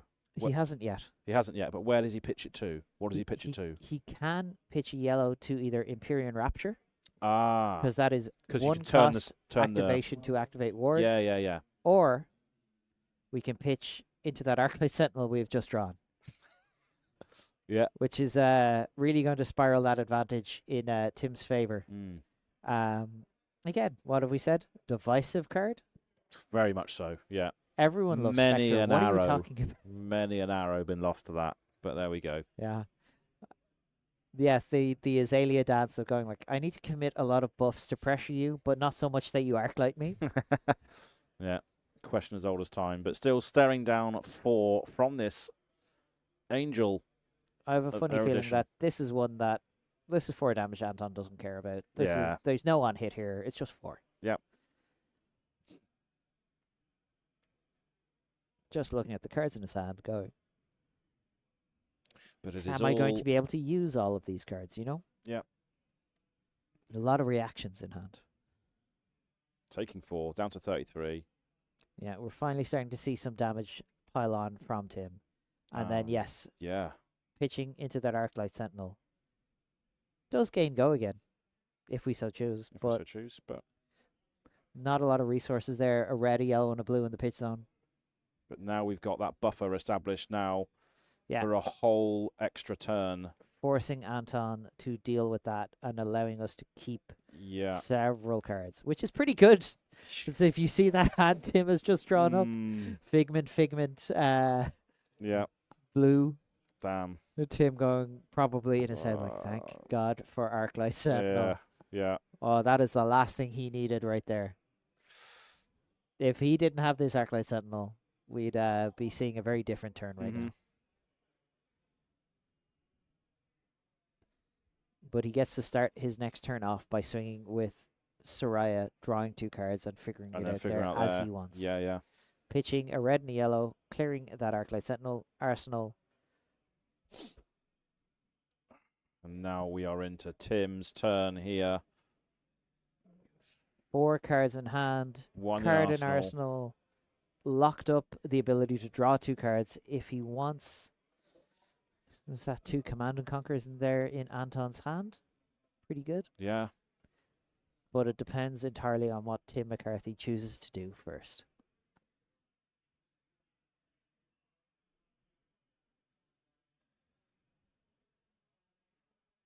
Definitely in the tank here. the Archangel of Erudition, staring down her opponent, Chaos Assassin.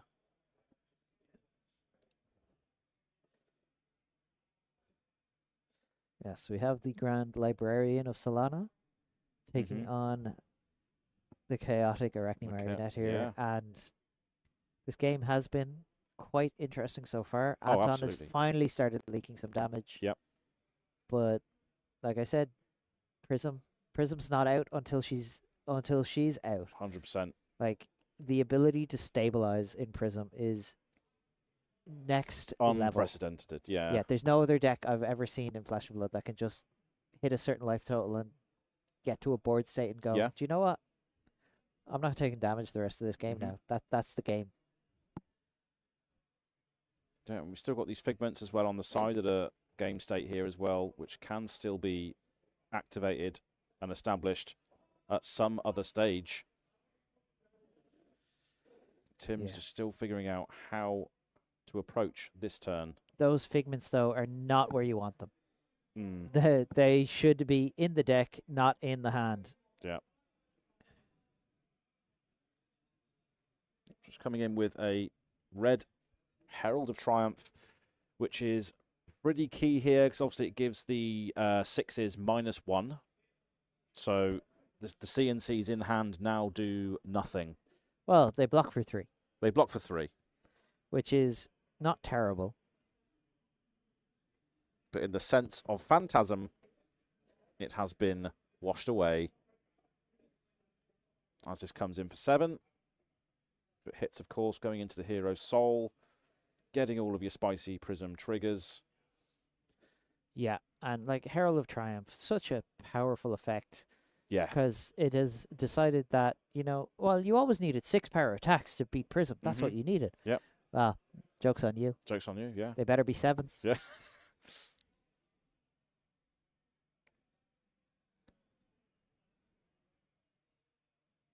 So, yeah, just having to figure out, after seeing those 6 power attacks in hand and seeing this Herald of Triumph, Anton in a different mindset now as to how we blunt this turn with this 7 coming in with Go Again as well. Still 3 cards available, still an Angel available to swing with. Tim looking like he's trying to energize himself a little bit there. Yeah. Yeah. Knows it's been a long day. It's been a long weekend. It's been a long weekend, yeah. I am how these players do it, I have no idea. Wiped out, and I've just been watching these games. Yeah, yeah. So much fortitude to get to this stage and still go on and on and on. It's just that last push, you know? Yeah, yeah. And floating a resource from that tunic, we're going to say, well, are we giving it up? Yeah, it looks like we're going to say, yeah, I need to block 7 here. Yeah. Denied. Stupid Command and Conquer not doing its job. Not showing up to work today. And so when all else fails, we can draw some cards. Draw some cards with Soraya coming in for 4, banishing that last card in Soul to draw a Herald of Protection, and I didn't see that last one. I think it was a Herald of Judgment. Another Judgment. Yeah, Anton just like, yeah, 4, whatever. Yeah. Don't care. What's the follow-up? Protection. More Heralds. Finally, Command and Conquer doing its job. Yeah. We're going to buy back our action point here. And Watching Herald, cheeky. That's not 5. Bad, not bad at all. Yeah. Showing how Phantasmal Footsteps work. Yeah, just double checking these things. Allowing you to go 3 wide. And a fun one about Phantasmal Footsteps for those hoping to play into Prism and learning the matchup. If they pitch a blue and you trigger Phantasm, they get they can get their action point anyway. Yep. And Anton taking the 5 here. There's no real spicy on hits from this one, but allows Tim to get another Figment, if indeed there is one, because that's a lot of Figments in the pitch zone right now. Yeah. Herald of Ravages, that's going to come in and deal a damage. Yep. 1 Arcane. 1 Arcane. And Sikem, I believe, is the flip side of this one. That's right, yeah. Yeah, Sikem is a phenomenal way of closing out games of Flesh and Blood. Just being able to send 4 and 2. 4 and 2, yeah. That's a good one. Yeah. Figment of Ravages, well known amongst people who've played against Prism, because it is one of those cards that, while Halo is active, can set you up for failure if you decide, oh, I'll just attack the Angel. They can use Halo, get that Figment of Ravages. And destroy their own Angel. Oh, I'll take a damage. Oh, my Angel's dead. Yeah, oh, it's my turn again. Fizzles it, yeah. Yeah. It's a good one. I didn't learn that until fairly recently when I was chatting Oh, to really? Kevin Murphy, obviously fantastic Prism player. Yes. Yeah. Well known, well regarded Prism player. Amen. And Hunter's Anton Clave. decides, do you know what? You've drawn enough. We're going to we're just get that. Get rid of that. Yeah. No more. And drawing up here. So now the tempo is very much in Tim's favour, isn't it? It really is. Yeah. But like we said, these games don't end until Prism is dead. Yep. Another Tim Arclight Sentinel. moving that Arclight Sentinel to the front here. Looks like Perhaps thinking about playing it and setting an arsenal.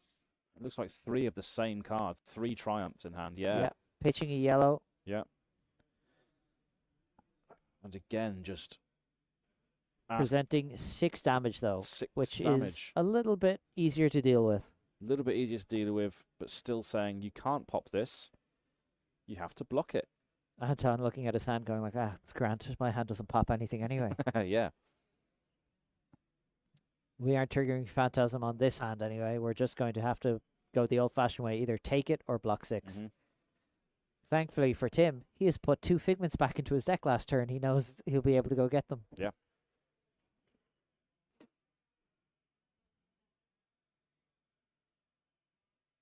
I do love watching Prism. I really do. Yeah, it's a deck I enjoy playing every now and again, for sure, as well. Yeah, it's such an intricate deck as well at the same time, isn't it? And that's not to take away from Arakni Marionette. Mm. Because, like, not only is every deck in Flesh and Blood is more complicated than people will give them credit for sometimes. Oh, yeah, very much so. But knowing your game plan into every deck, because each deck plays its own game. Mm-hmm. This isn't like we can't really take any given hero and be like, oh, well, they're just the same as this. Yeah. Every deck has its own game plan. Mm-hmm. Every deck has its own matchup spread. Every deck needs going like, am I on denying their game plan or am I on pushing my game plan in a matchup? And that's kind of where we're at here. Yeah, and that's where reps of the deck come in. That's where a team comes in, so you can test up against specialists that you're in your team to make sure you get these matchups under your belt so you can understand them all. And that is the work that these players put in to get into these positions. Yeah, people like Team Sigil, Exactly. for example. Yeah. As we see that nice T-shirt there on Anton. Yeah.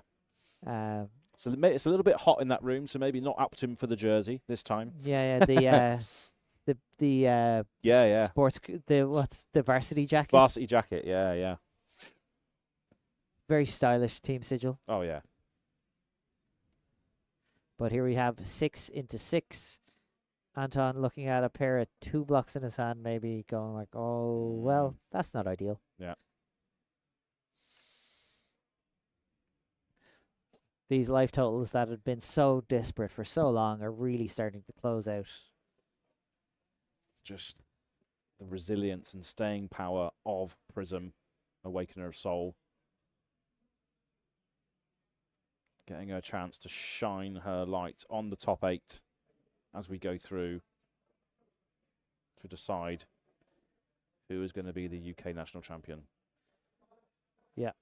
And Anton going like, well, yeah, I can't block it out. No. So I might as well do something back. Going to take the hit. Go and search for a Figment. Figment of War, getting that courage token as well, which can push up some of those yellow Figments, yellow Heralds into the 7 breakpoint territory, which is always good as well. I love the stained glass art on these Figments. Oh, it's phenomenal, yeah. Yeah. Just shuffling up after the Figment trigger. Both of these players look exhausted. Mm. Anton, head in his hands, going like, how am I going to get through this? Yep.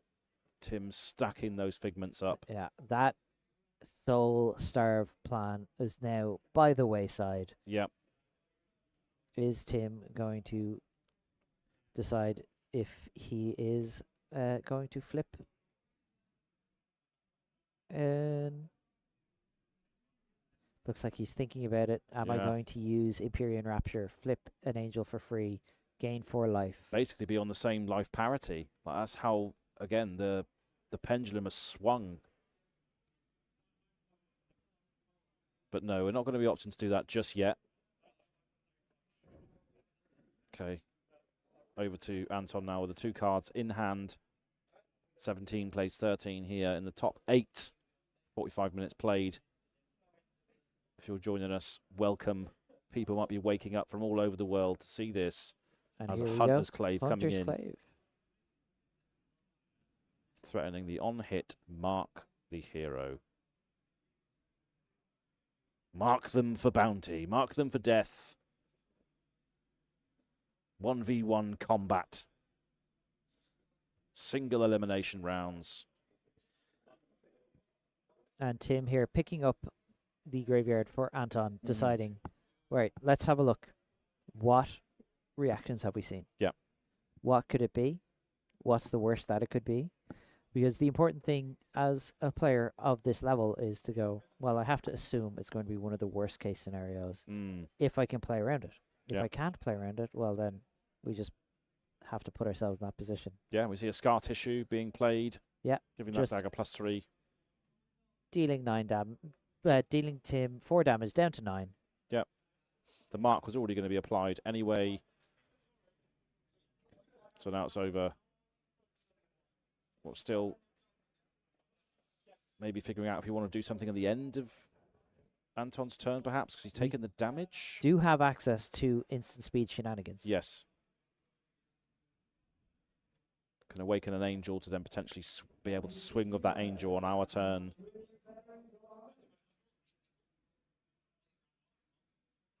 Checking the banish zone, checking everything. Yep. Anton, now time to roll for Arakni. Number 3. The, which one is that? Orb Weaver. Yeah. So this is the one that allows your daggers to cost 1 less. Calycera Graphenes, costs 1 less. Yeah. And you can make one. Yep. It has the Orb Weaver Spinneret text plus the ability to make your Graphene Calycera cost less. Yeah. Quite effective weapons as well to establish if you can. But yeah, the courage is cracking on this one, so it's coming in at 4/6 on this Wartune Herald Blue. Yeah, and we look at that 7 power attack there in Anton's hand. Saying Blanche, yeah. Blanche. Just what are we going to do here? Decide, are we going to full block this one? Obviously, Tim, 1 floating means he will be able to trigger Phantasmal Footsteps, and the follow-up to this could be a bit of a problem.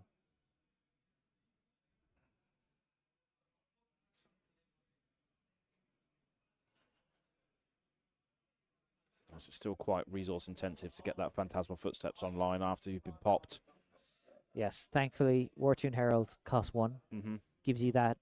A little bit of a buffer, yeah. Yeah, most of your heralds costing 2 generally means you're pitching your yellow, you're not having any leftover resources, but obviously pitching a yellow here for Wartune Herald, exactly where you want to be at. Yeah. And that courage just pushing it over rate as well, just fantastic. And Anton deciding, do you know what? Yeah, trigger a Phantasm. Yep. Blanche. Pitch into Triumph, coming in for 7. Big swing in here, 7 damage. Yep. And we have exactly 7 block in hand. But what are we going to do here as Anton?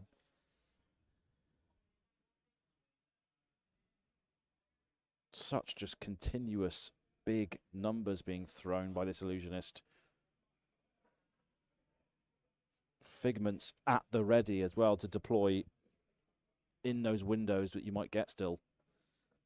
Yeah, quite the board state Tim has. Not really doing a whole lot with it just yet. Not yet, no. But we are at those sort of crucial junctures here. Is Anton going to take this 7? Going to try and use his turn to push damage? Yeah. We know we have an Orb Weaver Spinneret. We have a Kiss of Death. And we have a Up Sticks and Run in hand. So, we're not looking at a small attack by any means if Anton takes 7. But we're giving up the Flick Knives, the Kiss of Death, and the Orb Weaver. Giving up the Flick Knives as well. That's less than ideal. Mm-hmm.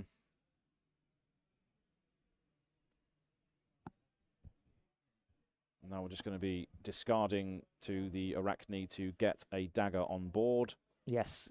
It gets +3. Yeah. And it comes in for free. So it's coming in for 4. Yes. Isn't that not terrible? No. Obviously using the hand to block as much as possible. Obviously chucking those Flick Knives away and just coming back with this small little salvo here. Just making use of that Arakni. Yeah. Looks brood. like Tim just like, yeah, take it. You being at 17 doesn't matter. I have 4 cards in hand. Yeah. And we're going to start with a red Herald of Protection now coming in with go again because of the Herald of Judgment pitched. Yeah, we may be looking at that classic 7/4/7 turn that I was talking about. It. Yeah. We are getting on board, piloting the Jumbo Jet. Tim is establishing his flight path to continue in this game. It's pointing for Tim straight towards the semi-finals. Yeah. It's not over yet.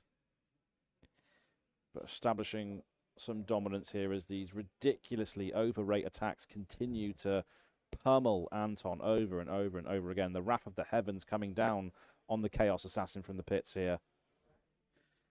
Anton having to really consider, what am I going to do with this turn? What am I going to do next turn?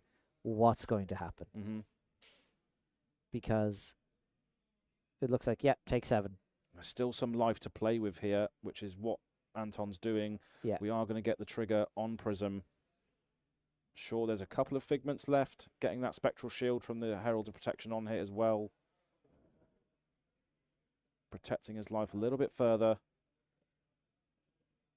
As we go and search the deck for a Figment of Triumph, which is going to come in and give the opponent's attacks -1 this turn. Yes, but thankfully for Anton, only this turn. Only this turn, yeah. Unless it gets transformed. But we are going to be getting Aegis out by the looks of it. Yeah. Tim deciding he would much rather have the extra life buffer. Yeah. 3 Spectral Shields in total in play is pretty good. Yeah, that's good. And that's my favorite. That's my favorite art. That one there. Yeah. I got the playmat for that recently. But yeah, coming in for 4, generating some additional Spectral Shields, going up to 3. This is just making life difficult for Anton to push damage. Yeah. 4. Now we're just going to have a card for the arsenal. 7 ward in play as well. Yeah, and you need to get through all of that before you can even touch the 5 life that Tim has.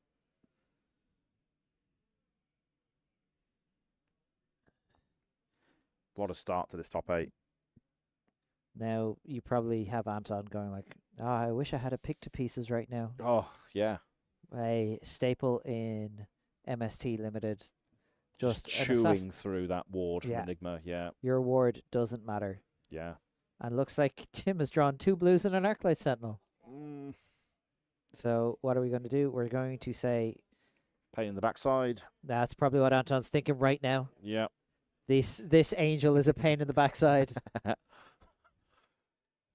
Yeah, and this doesn't, on the surface, look like it's going to hit. So we're not going to be able to get that damage. Without even blocking, this only takes 3 Spectral Shields. Yep. And that's before Tim commits any cards to the table. Yeah. I think we have Judgment, Herald of Judgment. He's decided that Aegis can go under the bus. Okay. Aegis playing Get Down, Mr. President here. Yeah. Get down, take cover. It's gone. Keeping the cards in his hand. Yeah. Really, like, the best time to deploy an Arclight Sentinel is not when your opponent has action points, but on your own turn. Yeah. Being like, cool, I've attacked you once with Go Again. I'm going to I'm going to deploy take this your Arclight turn away Sentinel, from you. Yeah. and then I'm going to ensure that my turn is going to be even better. Yeah. We're going to Saber Savor Bloodshed. Yeah. So Tim is not marked at the moment, so no card draw available on table at the moment at least. But coming in with that Hunter's Clave could change that. Coming in here for 5. Yeah, Which does go over the top of those 3 Spectral Shields. does indeed. And the Graphene obviously can be swung after this as well, because it only costs 1 coming in for 2. Very efficient little dagger there if you can establish it through those Orb Weavers. Or transform into that Orb Weaver, as we've seen Anton do earlier. And we know Anton still has another pain in the backside in hand. Which, if this Hunterclave marks, when you dagger hits a marked hero, draw a card. Yep.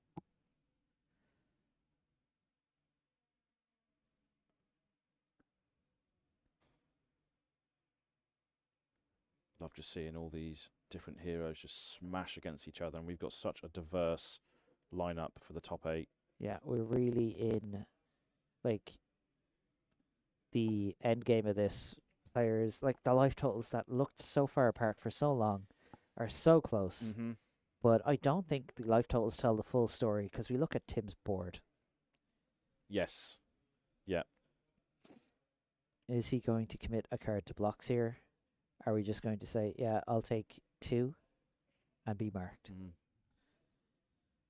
But, you know, you're playing a dangerous game there, because if Anton has a pump in hand, has a scar tissue, something like that, Tim knows that he could just be out of the game. Yeah. Would have to pitch a card in hand, flip an angel, to flip them over, yeah. and really sort of derail his own game plan a little bit.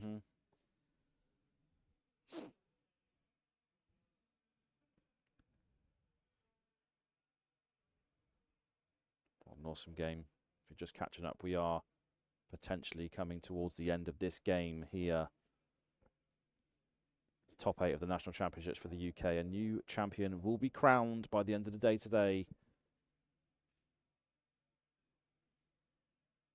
But which one of these 2 are in for the contention here, as we're staring down a 5 go again on the Hunter's Clave, potentially going to be soaked up by 3 Spectral Shields.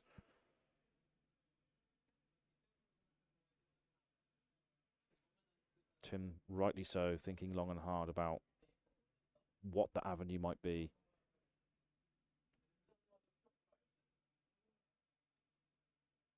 Counting out the options in head. Yeah, and these decision points are so crucial for everyone. Both of these players really just, everything is so tight right now. Yeah. Like, it's hard to say as well. If you haven't really been in this position where you're in the top 8 of a big event, if you're in the top 8 of a national championship, after you put all that work in, the exhaustion, the fatigue, the mental energy you've had to expend over the last 2 days, and, like, there's a little bit of pressure involved as well. Yeah. Like, this is something that means something to people, you know? Yep. And in comes following up with a pain in the backside. 3, go again. On hit, you get to poke with a dagger, which would mark Tim, potentially. So we do have a 3 block in hand here alongside that Spectral Shield. Which looks like we're going to save that Spectral Shield from being eaten, but it looks still, we still potentially got the Graphene after this as well. Coming in for 2. Tim just deciding, no, I don't want to be marked. No. And then a Deny Graphene that card draw. for 1.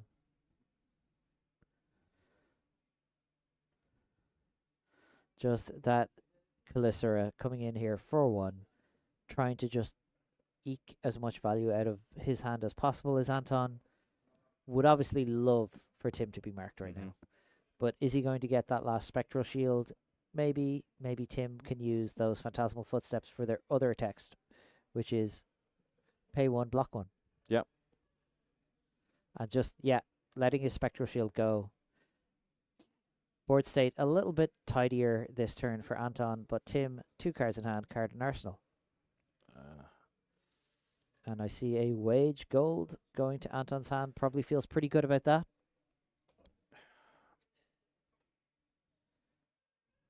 Can't remember what's in the arsenal, Tim. I think it might be a Herald of Judgment, potentially.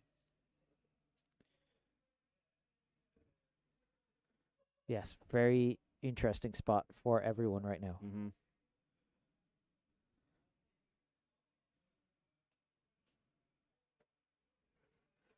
Very tense here in the top 8, and we are going to be seeing that Herald of Protection coming in for 7. Ooh, 7 coming in. Pretty good, pretty good. Mm-hmm.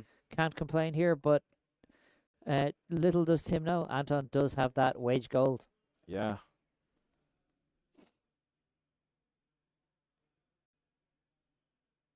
Seven, go again, 1 card in hand. Yeah.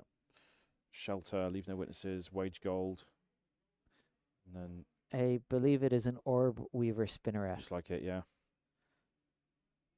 So if Anton chooses to trigger Phantasm here, Tim can flip an angel, not attack with it, but just say, hey, I would like this life buffer, please. Yep.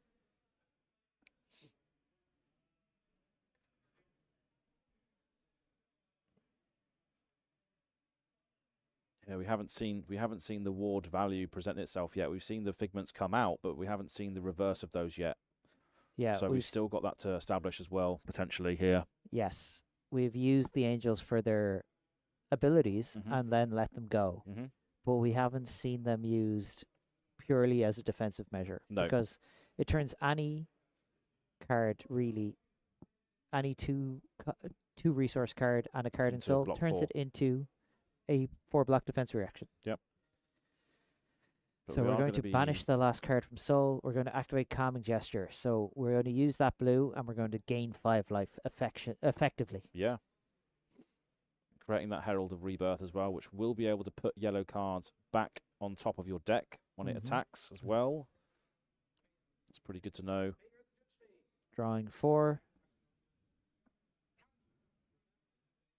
And we're just going to say, we're going to leave no witnesses. No. We're getting that Herald, that Angel of Protection. Slaying the Angel of Rebirth even. Yeah. Oh my God, there's just so many angels.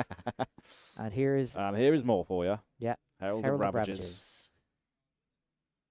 6, go again. On hit goes to soul. Yeah. And deals 1 point of arcane.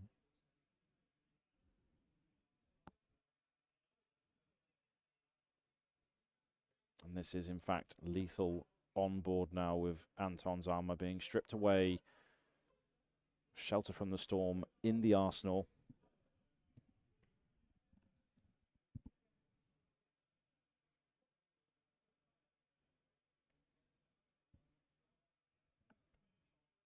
Six go again on this Herald.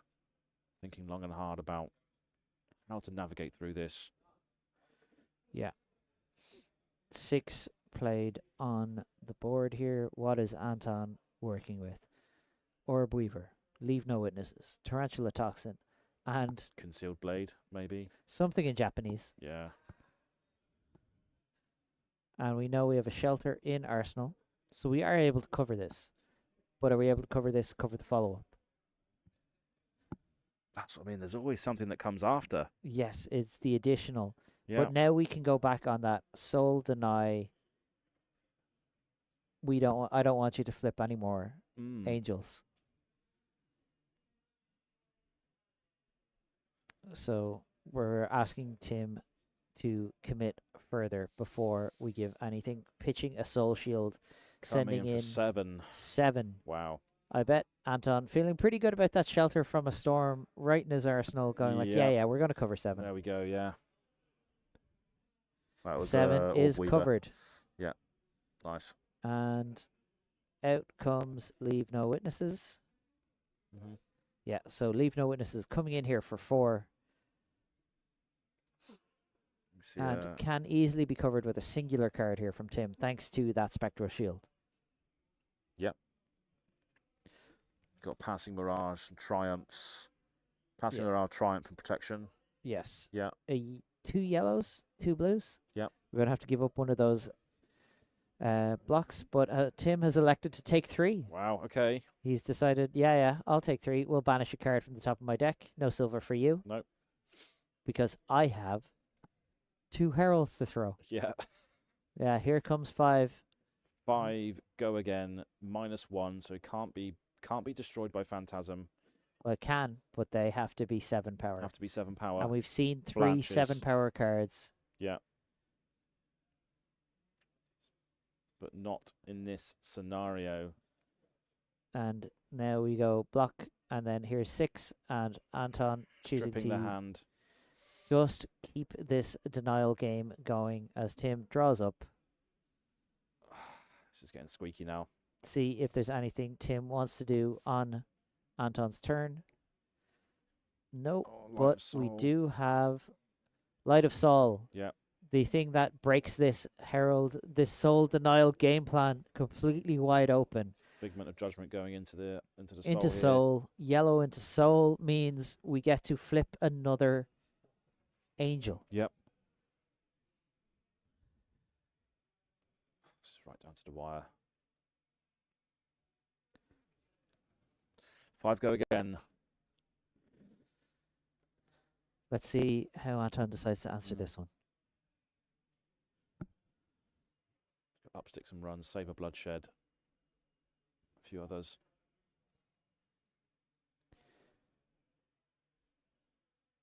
Of course, I cut to the hand cam as he puts the hand down. Yeah, well, he's just looking through the options of the graveyard right now. I'm sure he can cover 5. That I don't doubt that Mhm. for a second. We don't run a lot of no blocks in these kind of decks, but that is a Codex of Frailty. Yeah. Which, has its ups and downs in this matchup.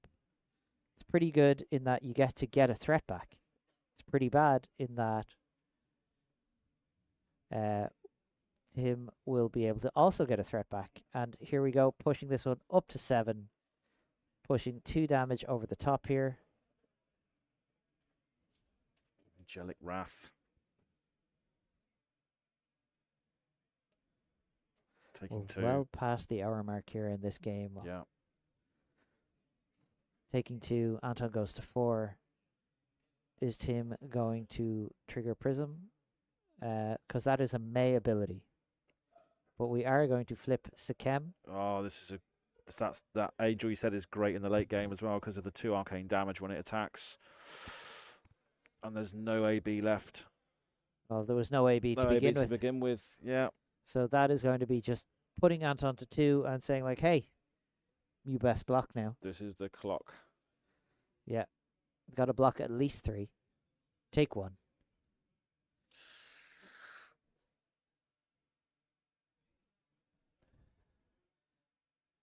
Tim draws up. Codex of Frailty. Now Tim has to get a attack action back from his graveyard and discard a card.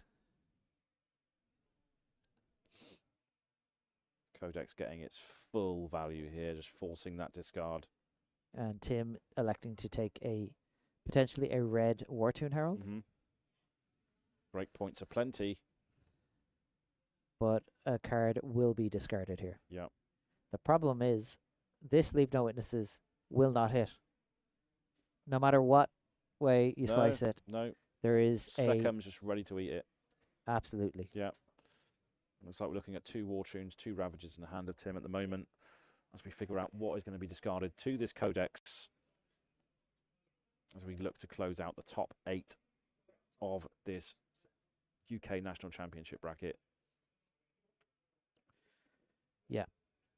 One of these players is going to advance to the semi-final. Yep.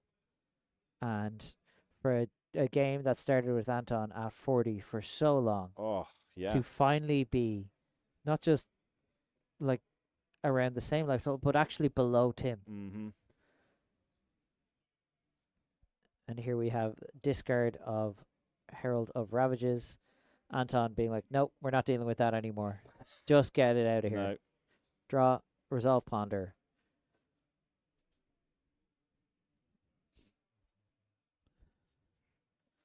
And Wartoon coming in here.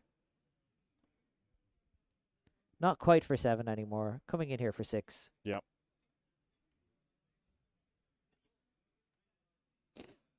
Six go again, though. Of course. Means there is another one to follow this up. Yeah, and Arakni might be stuck with some 2 blocks potentially as well. There's some 3 blocks, which is at least something, but Yeah. it's the next angel. It's the next thing, yeah. And of course, we can always flip a Figment as well. And just if it goes to well, if we can get a card in Soul, we could flip a Figment. But I don't think that matters right now. I think what matters to Anton is how do I not lose this game? How do I not lose the game? Yeah, and obviously we got the War Tune in hand, which is just going to cost that 1 resource floating, so Tim can then Arsenal a card and extend even further on Block the follow-up. 6. Let's take the last 2 cards out of the hand. Yep. Check the graveyard. Make sure that we are still all good. Graveyard's looking mighty full here. The deck, not so much. Players are looking mighty full as well.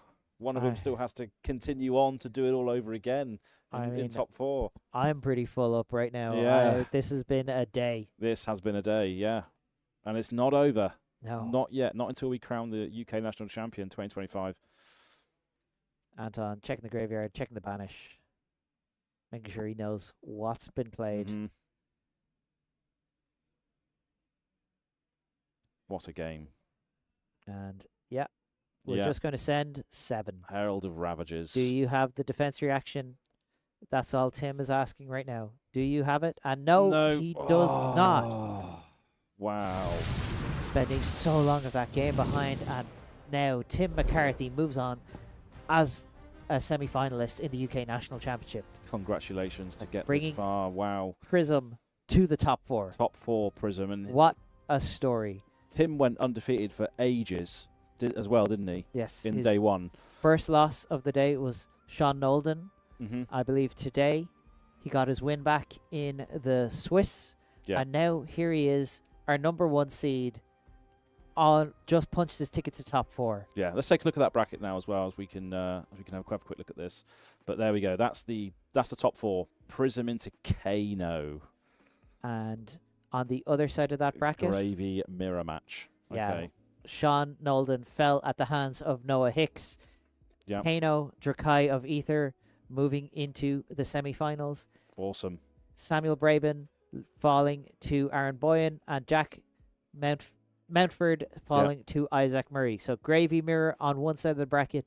Tim McCarthy, Prism, taking on Kano, Dracai of Aether. Wow. And this is a matchup that is a long and storied history in Flesh and Blood of being not exactly Kano's favorite. Yeah, that's going to be a tough one.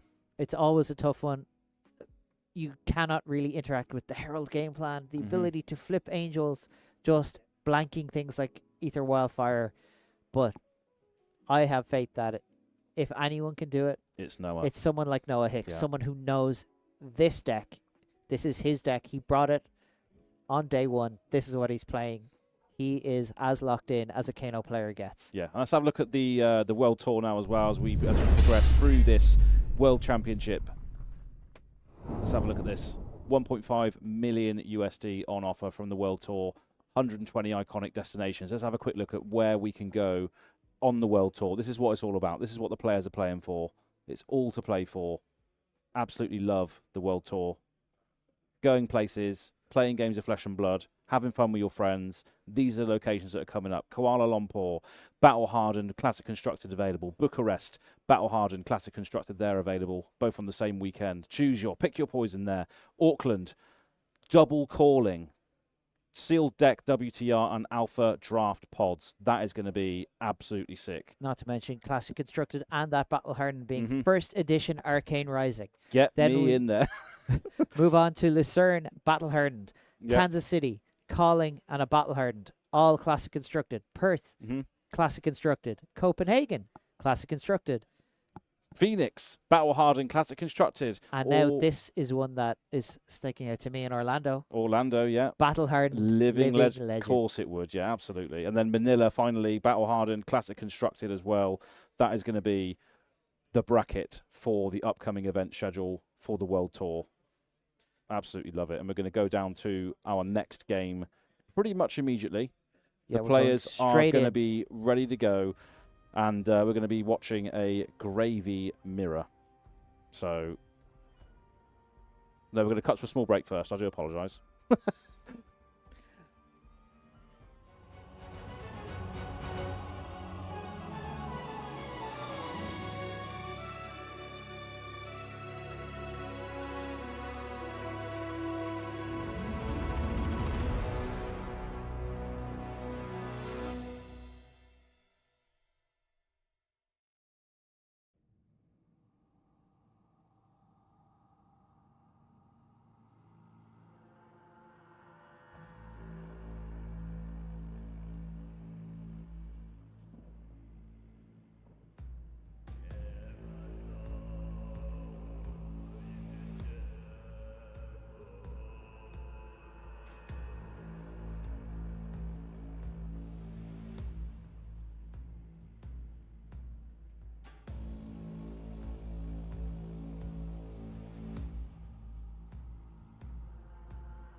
So hello and welcome back to the UK National Championships. We are in the top 4 bracket now. Bring up the bracket. Let's see what we've got to play with. Tim versus Noah in one of the brackets. Then the Gravy Mirror, as we've just seen, Aaron Boyhan and Isaac Murray as well, both punching their ticket to the semi-final on that hero. That's going to be a long one. That's 2 players who are not only here for a good time, they're here for a long time. That's right, yeah. Whereas the other one, maybe a little bit more explosive, a bit more fireworks. Yep. We know we have Tim McCarthy, who has shown all weekend his expertise on this Prism deck. Yep. But facing off against a friend of his, apparently. Yeah. Young Noah Hicks, a Kano master. And this is the match that we're going to go down to as well. Originally, I thought it was the Gravy Bones, but we are in fact doing this one, so that's my mistake. I do apologise. But we are doing Prism versus Kano. And Prism, this is a brain burn, right? Prism electing to take the play. Yep. I mean, why not? Yep. What's Kano going to do? They do have Burn Bear. That is a new card in the set. That is a new one. Yeah. But you only get 3 copies. And it has the downside into Kano of you can't pitch it. No. If it happens on a combo turn, you don't get to go there. So really, what's going to happen is a lot of fast and furious action. And then Kano is going to go, right, I'm going to think. Can I get over the top of everything that you're doing here? And starting off with a Herald of Ravagers coming in 4/7. Pitching a Figment of Rebirth. Yeah. And Noah immediately going into the tank. As is the Kano tradition, you have to think about all of these things. Yeah. Looking at a number of blues in his hand, going like, well, can I go for it? And I go for it immediately. I mean, very famously, Samuel Braben once won a ProQuest doing that. Prism attacked with their first attack, and he went, I'll just go for it, see what happens. Sod it, yeah. Got there. Managed to 32 the Prism. Absolute doming them, yeah. I used to play Kano and Blitz, and it was one of the things you were able to do as well. Yeah, Just be like, oh, yeah. Okay, sure. Yeah. All right. Right, we'll go for it. Yeah. Kano electing to take 7, allowing the damage to leak through. Yeah. Just going. And now Tim getting his first Figment. Again, Erudition pretty good, but Protection also excellent in this matchup. Yeah, anything to buffer that life total from the explosiveness. The real trick in this matchup, though, is Figment of Judgment. Okay. You turn a card in the Banish Zone face down. Where does Kano put cards from the top of his deck before he plays them? Yeah, okay. Yeah. So if you can time a Figment of Judgment just right, which, let's be real, I would expect Tim McCarthy, if any Prism player in the room knew how to play this matchup, it's someone who's friends with Noah Hicks. Yeah. Like, these two have, like as I said, just shown pure expertise in the decks that they're playing all weekend. Yeah. Not just in their decks, but in draft. And Noah is breaking that mold as well. Can Kano players draft? Clearly they can. At least one of them can. Yeah. Big shout out to a certain national champion who said, well, if you bring Kano, you lose your draft. Yeah. Noah Hicks is out here to prove you wrong. Yeah, 100%. It looks like Tim might just be moving to the end of his turn. Yep. Noah having a bit of a think here. What are we going to do?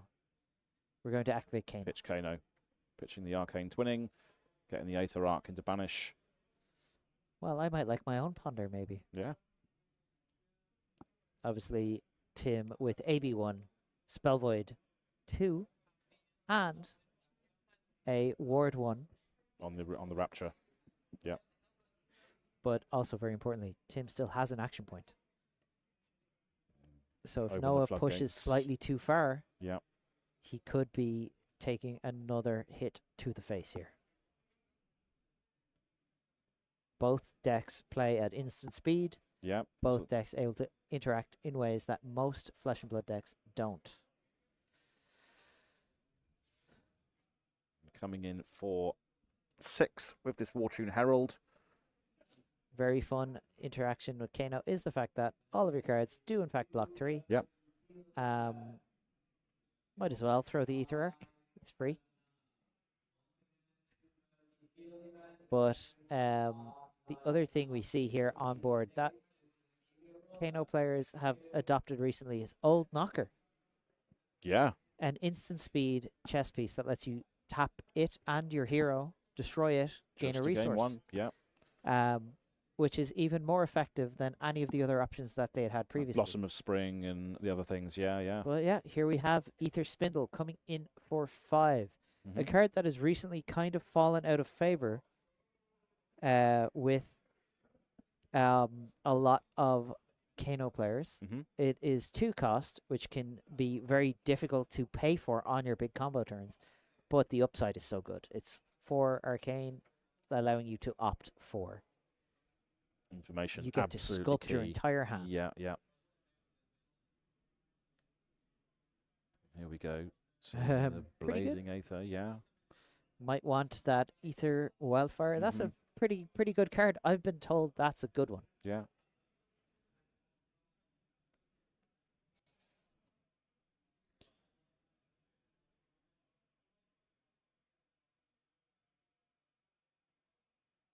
Just figuring out the ordering here of what can be accessed through this information that's just been revealed off of the Aether Spindle. Yeah, like Noah has access to so much info right now. Yeah. And after a weekend of brain burning, Flesh and Blood, being able to process all that information, it's just it's next level. It is. It really shows the caliber of players we're talking about here. Yeah.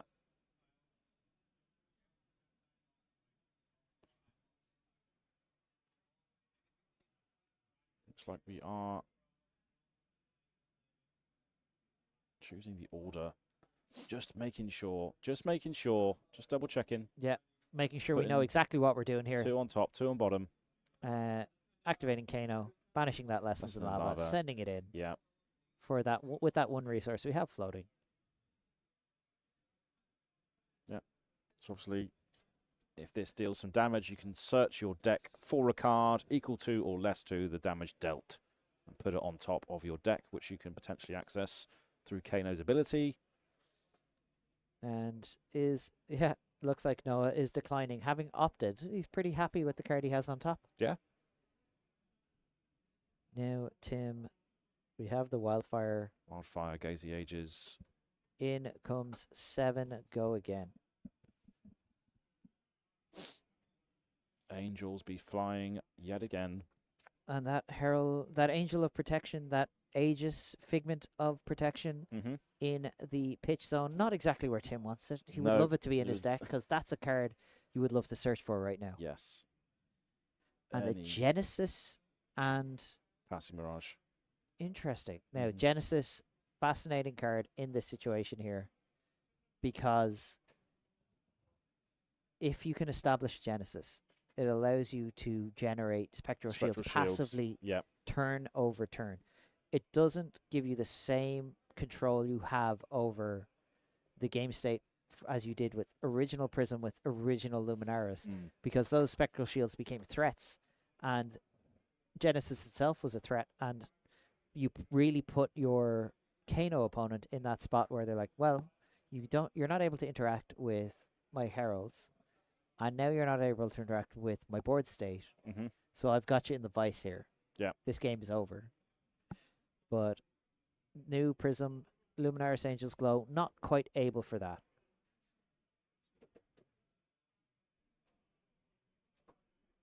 So we're bringing out the Figment of Ravagers, so... Just dealing some damage. Just dealing some arcane damage of our own here as this enters the arena. 2 cards in hand. The ability of Spell Void 2, Ward 4, easily in play.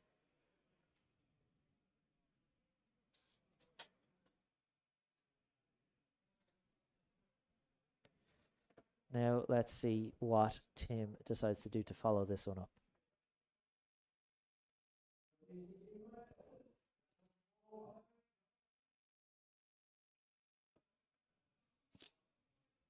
Looks like it's just going to be an Arsenal pass. Yeah, and Noah allowing that to happen probably wants to move that Aether Wildfire into his arsenal. Keeping that Passing Mirage as well. Yeah. Tim, plenty of soul to work with here. Yep. Aether Dart.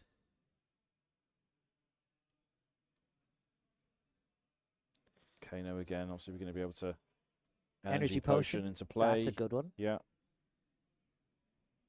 We have yet to play an action, not at instant speed here as well. So there's plenty for Tim to do, for Noah to do here. We know he's probably going to want to clear that arsenal. This is such an intensive matchup, especially at this point in the afternoon as well. Just a little ding here from this Aether Dart. Yeah.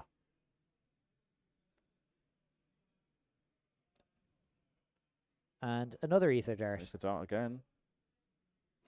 With 2 cards in hand now, is Noah going to try and do anything else?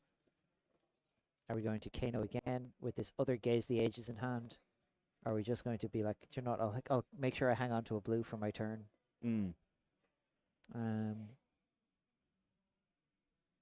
Probably running through the calculations, as any good Wizard player does. Yeah, Noah's been on this deck for the longest time. It's a weird thing to say about a 17-year-old. Exactly, yeah. Well, just decided, you know what, this is the deck I want to play. Pure commitment to the Draconic Wizard. Well, not Draconic Wizard, but basically Draconic. The Dracai of Aether. Yeah. And we're going to have Tim establish this Genesis as Noah attempts to pass turn. Yeah, so going to be able to start churning out those Spectral Shields at the start of turn here if it's not dealt with, and not likely to be. Using those 2 resources there to flip this into Figment of Ravages into Sekhem. Yeah, so now for Noah, that does allow him to Waning Moon here, present 2 damage, and eat that Angel. Problem is, of course, with Genesis, it is a start of turn trigger. It's not an action phase trigger. Noah does not get the ability to respond to that. Yeah. But likewise, it does not allow Tim to search his deck. And I see a blazing ether. That smug Kano face ready to make someone catch fire today. Yep. Just establishing that spectral shield by putting that War Tune Herald in the soul. As you rightly said, Ian, no trigger on the Figment, though, because it's not during an action phase. That's why we're not going to go and search. Tim just figuring out what to throw here, if anything. We have a spectral shield. Or do we just pass turn? Yeah. Is it worth taking the risk, getting these cards? Yeah. Like, we really need these resources, you know? Mm-hmm. And we are holding on to a blue as well in that Triumph. And it looks like we are going to send in... Judgment. And Judgment, very critical text into Kano. This is the one that can banish. No, it's... on hit, you cannot play cards from your banish zone. You can't play cards from your banish zone. And Kano really is quite fond of that, you know? That's kind of his whole shtick. Very relevant, and obviously the Dusk Till Dawn sort of situation with the Shadow Heroes and what have you. But yeah, definitely making sense here as well, of course. The amount of players that I've seen get caught out by Herald of Judgment, they don't really think about it. Yeah. And then all of a sudden they go, oh, Skyward Serenade, banish this Skizzik. Oh. Yeah. Cool. But Noah thinking about his blocks here. Are we going to block this one out and just try and get Tim a little bit lower before we start going for it? 21 is not an alien kill range anyway, though, is it? For Kano, but you do have to chew through the potential ward at the same time. Yes. It is not outside the realm of possibility. The problem isn't the kill range. The problem is the Ether Wildfire. Because without Crucible, without things like Kindle, you don't get the amp. Without the amp, Wildfire is very, very easily blocked here because we have Ward 1. We have Spell Void 2. Yeah. We have a Spectral Shield in play. Yeah, so that cascading effect just doesn't take effect. Yes. Yeah. Because functionally, the baseline mathematics on Ether Wildfire, if you go like sort of the basics of it is, each point of damage it deals is about 5 points of damage at the end of a smaller combo turn. Now, that can multiply even further depending on what you hit. Yeah. But if for free, Spectral Shield, preventing 1 damage, if that can go like, well, this is actually a 5 damage block. It just prevents so much more over that chain. Yeah.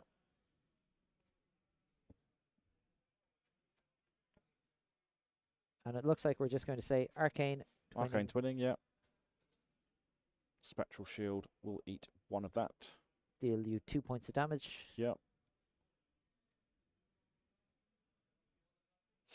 Slowly, just walking that life total down until it doesn't actually matter that you have Ward. Yeah. This is where the patience of a really good Kano player comes in.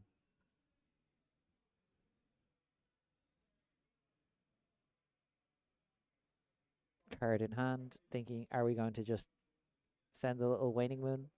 Just, here's 2. Just get Prick Shot Prognosticate, come in for 2. We're just going to sit on this Ether Wildfire for as long as possible. Yeah. Wait for that appropriate window to present itself. Could be the ticket to the final here. As the day is coming to a close, these players fighting for their lives, casting spells left, right, and centre. Very exciting stuff. Noah's going to draw up over to Tim.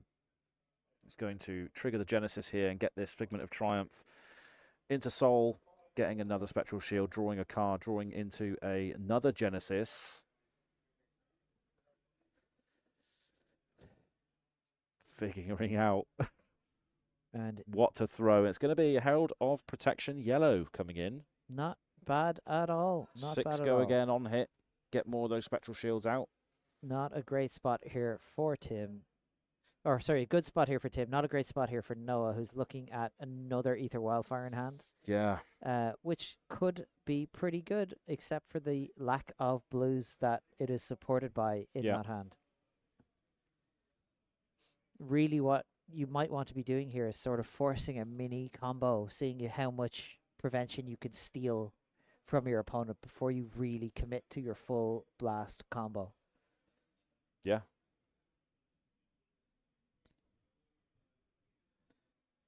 But now we have a Kano player doing the maths. He was thinking about lining up blocks, and now he's going like, wait a minute. Hold on a second. What if? What if I could take my turn now instead? Yeah. What if I simply blasted him? Why shouldn't I? Yeah. Again, we've said it before. These are the kind of games where you have to get a little bit lucky. Mm-hmm. Lucky or brave. Yeah. It's all about it's not about playing to not lose. It is about playing to win. Playing to win. Yeah, I agree. And about having, like you said, that courage to play to win. Yep. The audacity to try. Right. Blocking 3 on this. Yep. Are we taking 3? Oh, we was going to, but Tim is saying, like, hold on. Now, hold on. I do, in fact, have effects. See the Angelic Wrath in the hand of Tim. So many windows where people can respond here.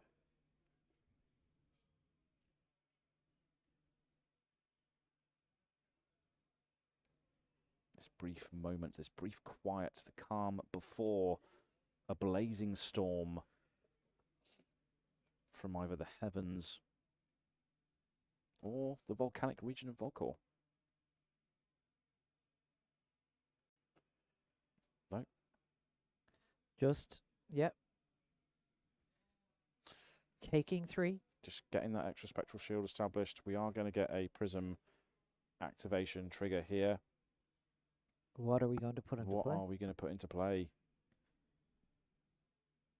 Herald or Figment of Protection. Yeah, we're going to get yet another spectral shield. Yeah. And if we flip this, then that's another spectral, multiple spectral shields. Yeah, yeah. Tim just tightening that sleeper hold as he is looking to grind Noah Hicks out of this top 4. Yeah. Like, this isn't big and flashy. This is very patient play. Knowing the more I do these things, the closer I get, slowly, inch by inch. My chance becomes bigger and bigger, and we are seeing Soraya coming out here to play. Being able to we're going to swing. Draw 2 cards. And now he has another window. This trigger is on the stack. Or have we decided not to swing? I think we're getting some clarification on how the card draw happens. Just to make sure that we can respond to it at the most optimal time, I imagine. Yes. Yeah. These are both, like we said already, these are friends. These are friends who know what they're doing. They know how this matchup works. So the attack has been declared. The Soraya effect has not happened yet on the stack. Yeah.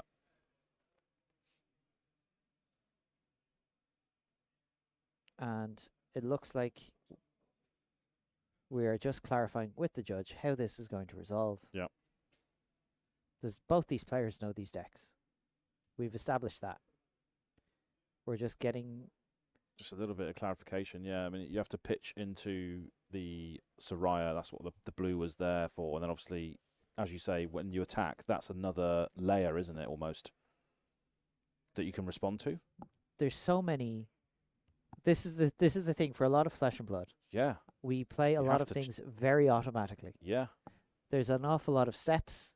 There's a lot of layers in this game that don't really get triggered. No. Because we don't really have to interact with them most of the time. No. But these are two decks that, as we said, play at instant speed all the time. Yeah. Respond to everything. Every trigger is available for someone to respond to. Yeah, so the attack is being declared here. The cards have not been drawn yet. So Yes. this... Noah going to have to deal quite a bit of damage here, though, to Yeah. be able to push through here. Yeah, and we still have the one floating as well. Still have the spectral shields up as well, 3 of them. Absolutely. And now the ward as well, because Soraya's been established. That's now ward 7 on and board. a card in hand. And a card in hand. Now, if I'm Noah, what I'm wanting to do is push enough damage to kill Soraya. Yeah. Because you can end the turn with Soraya on the stack. Go again, no longer resolves. Mm-hmm. But we're in kind of an awkward position here to do that. And Noah instead is just taking the 4 and being attacked by Triumph, yeah. Triumph. Not a yellow on top, though. Nope. So a brief bit of respite here for young Noah Hicks. But still facing down 6 points of damage. Yeah. On hit, get another Figment. Ah. It's 9. Angelic Wrath. Well, This has to be it. It's forced into it now. going for it, I guess. Yeah. Send it. What Chip else it. are we going to do? See what we can do. Yeah.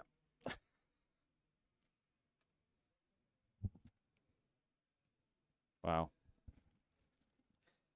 What a way to decide the game here. Yeah.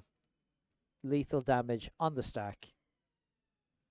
How much damage can I do?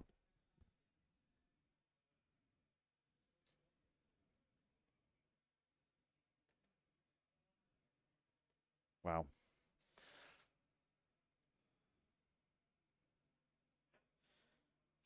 Imagine trying to think your way out of this situation at this point in the afternoon. You're forced Absolutely. into doing it. That's a Blazing Aether, though. Yeah. That's if there's ever a card that's going to do it, it's Mhm. usually Blazing Aether. Yeah.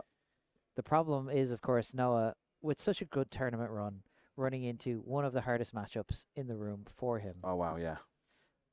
Pitching So here comes Aether Wildfire Storm into Storm Striders. Striders. Ragamuffin's Hat. Yeah. Drawing a card. Draw. It's a Arcane blue. Twinning. That's pretty good. We can put this Aether Spindle on top or the bottom now.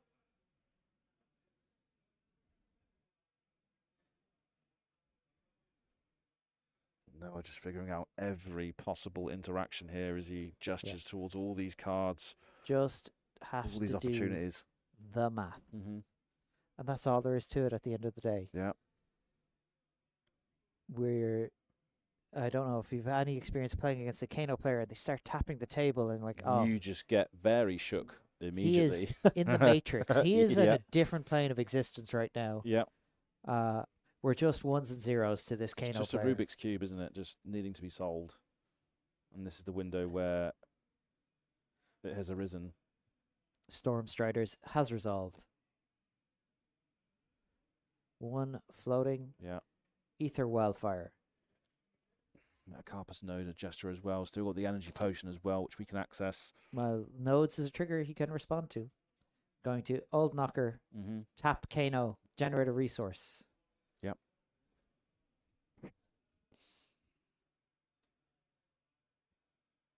We have nodes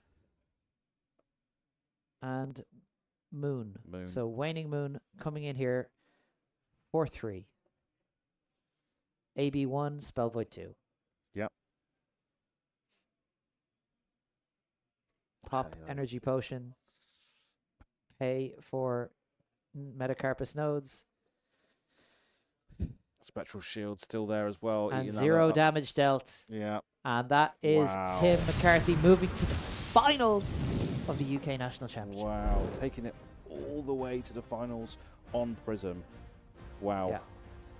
And This guy had just a fantastic run in day one and has now just continued that form all the way to the final of the UK Nats. yeah, and it has to be a little bittersweet to take down a friend in the semi-finals. Yeah, especially Really. one that's obviously put in so much work into that matchup as well. It's just having to see that in top 4 must have been tough. But at the same time, if you're Noah, you got to be delighted for your friend. Oh, yeah. Yeah. You're in with a chance to become the UK National Champion. Yeah. and declare we're not Ninja Country anymore. No. Not for Rune Blades. It's up for the taking. Illusionists are coming for the title. Yeah, and obviously we saw that in the other bracket we had a Gravy Bones mirror, so we know it's going to be Prism versus Gravy Bones in the final. Now I know. Oh, Aaron Boyhan taking out Isaac. Now I know these two played in the Swiss as well in round 3. Oh yeah. Yeah. And I okay. believe this is Aaron Boyhan getting his win back against Isaac Murray. Oh, okay. So we got a little tale of revenge here. Is Gravy going to be able to raise the Necromancer army to take down the Angels of Soul? Yes. And a battle between light and death. Yes. Now, obviously, Aaron Boyhan not only getting his win back against Isaac Murray, a player we saw do extremely well day 1. Obviously, taking the learnings he had from that matchup. But I believe Aaron has also played into Tim. Oh, okay. In the Swiss, and it did not go Aaron's way. Yeah, I mean, that's what when we spoke about it yesterday, when we saw like the meta and everything at large, we were speaking about those second brackets and the heroes that are challenging Gravy and challenging Syndra, and Prism was on the top of the list there. It was, yeah. And so we have Tim McCarthy, who has been our lead all the way through. Yeah. Taking on Aaron Boyhan. Aaron Boyhan, who has come for revenge against Isaac Murray, beat him today. Yeah. Come for revenge maybe against his last loss in Constructed, which would have been Tim McCarthy. And both of these players coming for what could be their first UK National Championship for either of these players. Everything is on the line for this grand final that we've got now coming up very soon. And the UK are saying we're no longer just about aggro decks in our National Championship. This is board state country. We have Angels taking on zombie pirates. Yes, absolutely. And before we go into that, another amazing event coming on down the line here for Flesh and Blood, the World Tour Singapore Pro Tour, July 17th till 20th. This is going to be an event not to miss, whether you're competitive or casual. This is going to be a fantastic event to go to. Lots going on here for Pro Tour Singapore. And yeah, we've got, look at that, tickets on sale now, souvenir packages for all of these heroes. This art is pretty sick, isn't it? Let's be honest. I especially love Victor Goldmane and his... his inflatable rubber horse. Yes, but one hero at random for Pro Tour players, or pick up a souvenir package if you want all 3. Yeah, or play in some of those sealed deck formats as well, hunted heavy hitters and high seas to get your promos there as well. Make sure you pick up your tickets for that as soon as you can. Speaking of the souvenir package, this is awesome. A whole playmat featuring all of those beach-themed heroes. Deck box, each promo, and a box of Mastery Pack Archive. Yeah, that's always fun to open that as well. And yeah, if you want to play in some sealed deck formats over the weekend as well, Friday you can pick up your Victor Goldmane High and Mighty inflatable rubber dinghy. On Saturday you can pick up your Syndra, and on Sunday you can pick up your Kasai. So that could be good. Good stuff. Pretty busy week there, even if you're not playing in the Pro Tour or the Callings. Exactly, and that's what's something always to offer. Even if you pick up the things like the Fable package here as well, you're going to be able to get your Sea Lace Sarong playmat as well. Playmat, sleeves, the gold token, and one of 3 promo cards. Absolutely, yeah. Pick up your Fable packages when you can, and we've got the calling entries. You get one of these heroes in rainbow foil, either Puffin, Marilyn, or Gravy Bones, which you're going to see very, very soon as well. So let me just click the next button on here. We've got, bear with me 1 second, the Battle Hardened 3-card promo pack, board the ship, paddle faster, and hoist them up, all available in rainbow foil extended art. Those micro text box rainbow foils, I know I said this yesterday, for Necromancer in particular, are incredible looking. Yeah, I love the extended art. It just makes everything just pop a little bit more. And obviously we know how hero-centric this game is.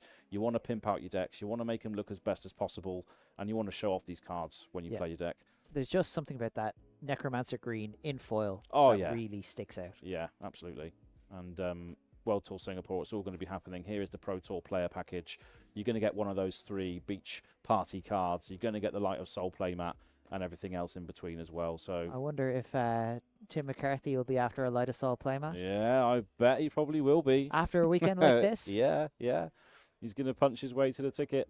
And this, speaking of ticket, this is the ticket I would get if I was going to Singapore. Singapore Beach Party. Entry including food, drink, and entertainment, plus that commemorative beach towel, a treasure pack, and a grave creeping promo card in extended art rainbow foil. Yeah, now. and we're going to run the video as well. Look at this. This is the event to go to. Make sure you check it out.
So the whole weekend has been leading to this moment in time where we get to crown a national championship for the UK, Ian. This is what it's all about.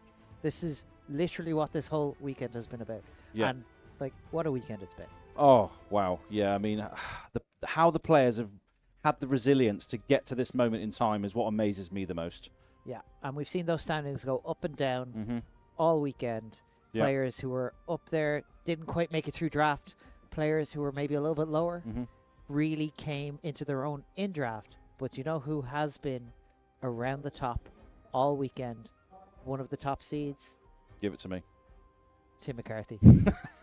Tim McCarthy. Our finalist has been really showcasing, not undefeated.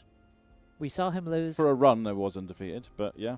We saw him lose to Sean Nolden in the draft portion, but then when it came to the Swiss today, Tim managed to get his own back on Sean. Nice. Taking down KO. Yeah, yeah. Sean, obviously, one of our top 8, didn't quite get there. Losing out to Noah Hicks, who in turn lost out to Tim last round. And now we're going to have a very interesting game where we have Gravy Bones, piloted by Aaron Boyhan, taking on Tim McCarthy on Prism, Awakener of Soul. Yeah, and the interesting thing is as well is that Aaron gave up the game for a while. Like, he came to one of the first UK Nats with the Cheerios Briar list. Do you remember that thing?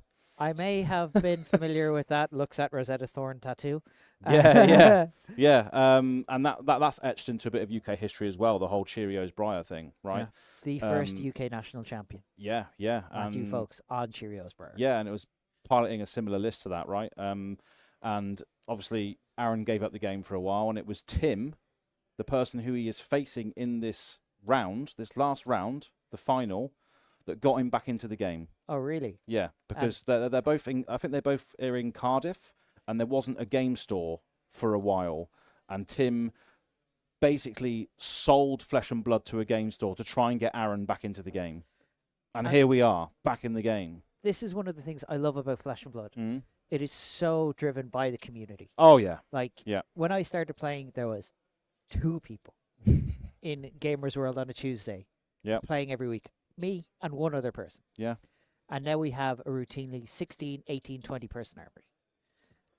That's what it's all about. It is about the relationships you build in the game, the people that you meet along the way. That's why I do this, honestly. Great games in the Flesh and Blood. Yeah. The other interesting thing about this, these 2 men played in the Swiss. Right, okay. Yeah. We know how that one went. It went Tim's way. Yeah. But Aaron Boyhan in this top 4, bit of a revenge tour. Lost to Isaac Murray yesterday. Yeah. And took him down in the gravy mirror when it counted in the top 4. Now is he going to be able to do the same thing versus Tim McCarthy? Is he going to be able to take what he learned in the last game and apply it here? When we see... This is the grand finals of the National Championship 2025 here in the UK. And you saw the trophy.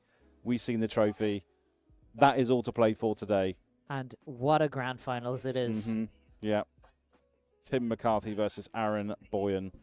And we're going to try and go down to the gameplay as soon as possible. But again, touching on this matchup, Prism being a pick into Gravy. Good. Good pick into Gravy. Yeah. Because Herald on hit goes to Soul. Yeah. Not hit a hero, on hit. On hit. Yeah. So whether you're hitting a Swabby, a Humperdinck, or your opponent, goes to Soul. Every single time. Yeah.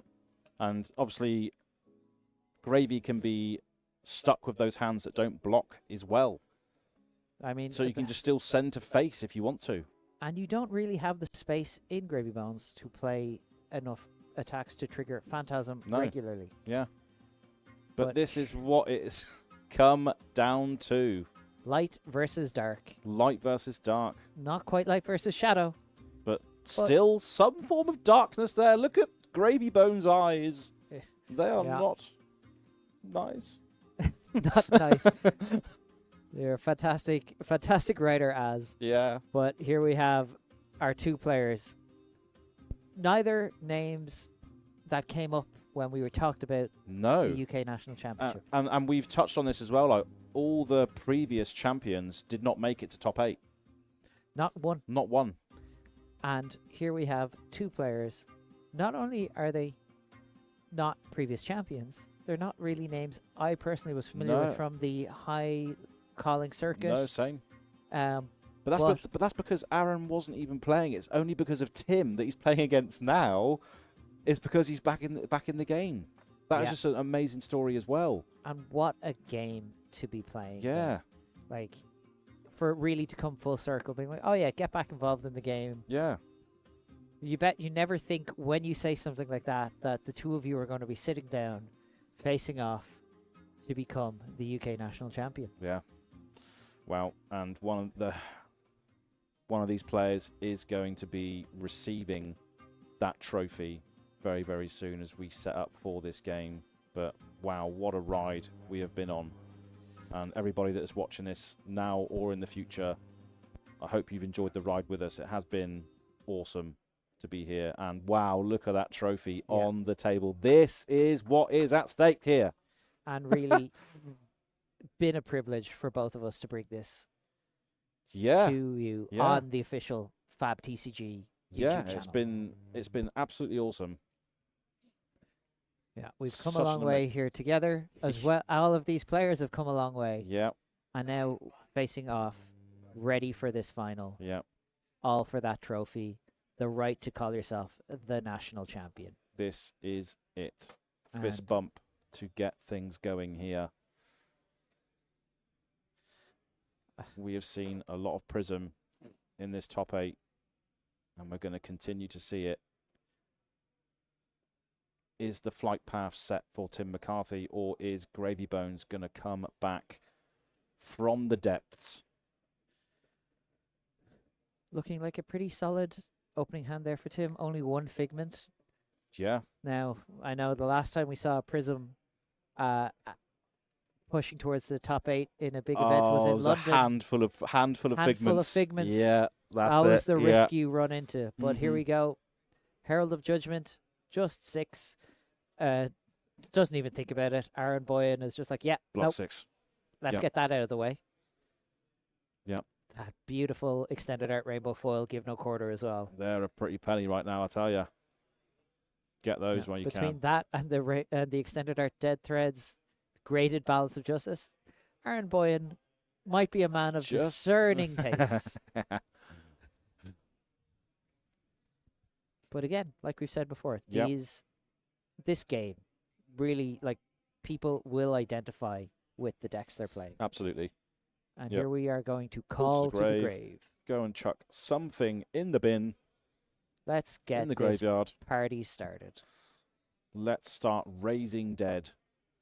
Call to the grave. I remember when this card was spoiled, and all I could think of was, oh, that's a very powerful effect. Yeah. I think Um, LeVar used it quite a lot, didn't she? Yes, Um, and I've played quite a bit of, other card games, and it's always a powerful ability to just yeah. take any card in your deck and be like, do you know what, that's in the graveyard now. Yeah. But So- what's on the battlefield now is a chum-friendly first mate who's not friendly at all, swinging in for 4, threatening first blood of this final in the UK National Championships. I wonder, does Tim just say, I'll take this, and then I'll kill Chum, and I'll get, Get a Hey. Figment. and Yeah. we're just going to roll our advantage engine. Yeah. This problem obviously comes up for Aaron Boyhan, who's like, has to do this. Mm-hmm. Unfortunately, I don't have a say in the matter. The way I win the game Is to establish. is establishing a board state. Yeah. Whereas Prism on the other end can just act on the front end attack. Not necessarily need to establish the ally, but can just force those huge numbers of go again through. Both players pretty well versed in their decks by the looks of things. Yep. Aaron, for someone who's only come back to the game, like, plays it's- with the skill of a seasoned veteran, like someone who's been playing a long time nonstop, Yeah. just knows what he's about the whole time. You just don't lose that knowledge and skill, I think, if you can come back to this degree. It's inherent. Yeah, it just shows a lot of skill. Yeah. Like a lot of talent to be able to come back. We're going to get a Figment of Judgment into play. Not really a card that matters too much in the matchup, but we'll get that first Yep. Angel into play. And we can tell by Tim's setup here with Empyrean Rapture, he's not anticipating this to be a long, drawn-out game. Nope. Because otherwise you would play Vestige of Soul, you would play Library, which I Mhm. know is in his sideboard. Yep. Something like that to try and generate long-term advantage. Mhm. But We're just going quickly, establishing this. Which one's this called? Artemis? Themis. Themis, That's the one. Archangel of Judgment. Yeah. We're going to flip a card in Tim's graveyard face down, take 1 point of damage, but we're going to generate that all-important gold. Mm-hmm. And now another Herald. Let's take a look. For 6 damage. Wow. Wrath of the Heavens descending upon the depths of the ocean here. The seas meeting the sky in this national championship final. Herald of Protection, which we saw so critical in the last round. Yep. Just adding more and more ward to the board Mhm. every time. But Aaron deciding, let's commit some blocks here. Yep. We're going to have to try and take care of this Angel. But how best to do that? Yeah, no allies established of his own here. It's going to turn into a war of the dead and the angels as We're we come going in. to tip the barkeep. Yeah, just get a little Gold Kiss rum. Get ourselves set up. Yeah, for the battle that is ensuing, Gold Kiss rum is needed for that liquid courage as we close out the afternoon here. Just having a quick check through the graveyard. Doing his best to make sure to keep tabs on all of the cards. All information needed. We see a couple of pretty powerful cards in Tim McCarthy's hand there. Yeah, Protection, Erudition, Wrath, Mirage. Very famously, Herald of Erudition. Yeah. Not a card that you ever want to get hit by. No. But no allies that it could eat this time round. It's just going to be going face. Now, Tim, taking a moment to pause. Yeah. As you should in these moments. Always let your moments breathe. Yeah. Think, make sure you have everything figured out before you start taking these game actions. Because it's all on the line here. Yeah. Sure, the prize money. Sure, the gold foil. But the title. The title. Yeah. Exactly the thing that matters most. But this Herald of Ravages meets the Conqueror of the High Seas, Trigger Phantasm. And now in comes Themis Archangel of Judgment, using our resources to buy back our action point. And now Aaron just taking 4 and now coming in another 7. Yes, it's just relentless. Here's that jumbo jet we talked about. 747. Yeah. And this is what Prism is doing, operating at its highest efficiency. Yeah, it's just been given the room because of the nature of Aaron's deck. But there is the Blanche. Yes. Yeah. That Compass of Sunken Depths plus Gravy Bones ability has allowed Aaron Boyhan to find his way into this situation, deal with both of those. Both of those heralds have been dealt with.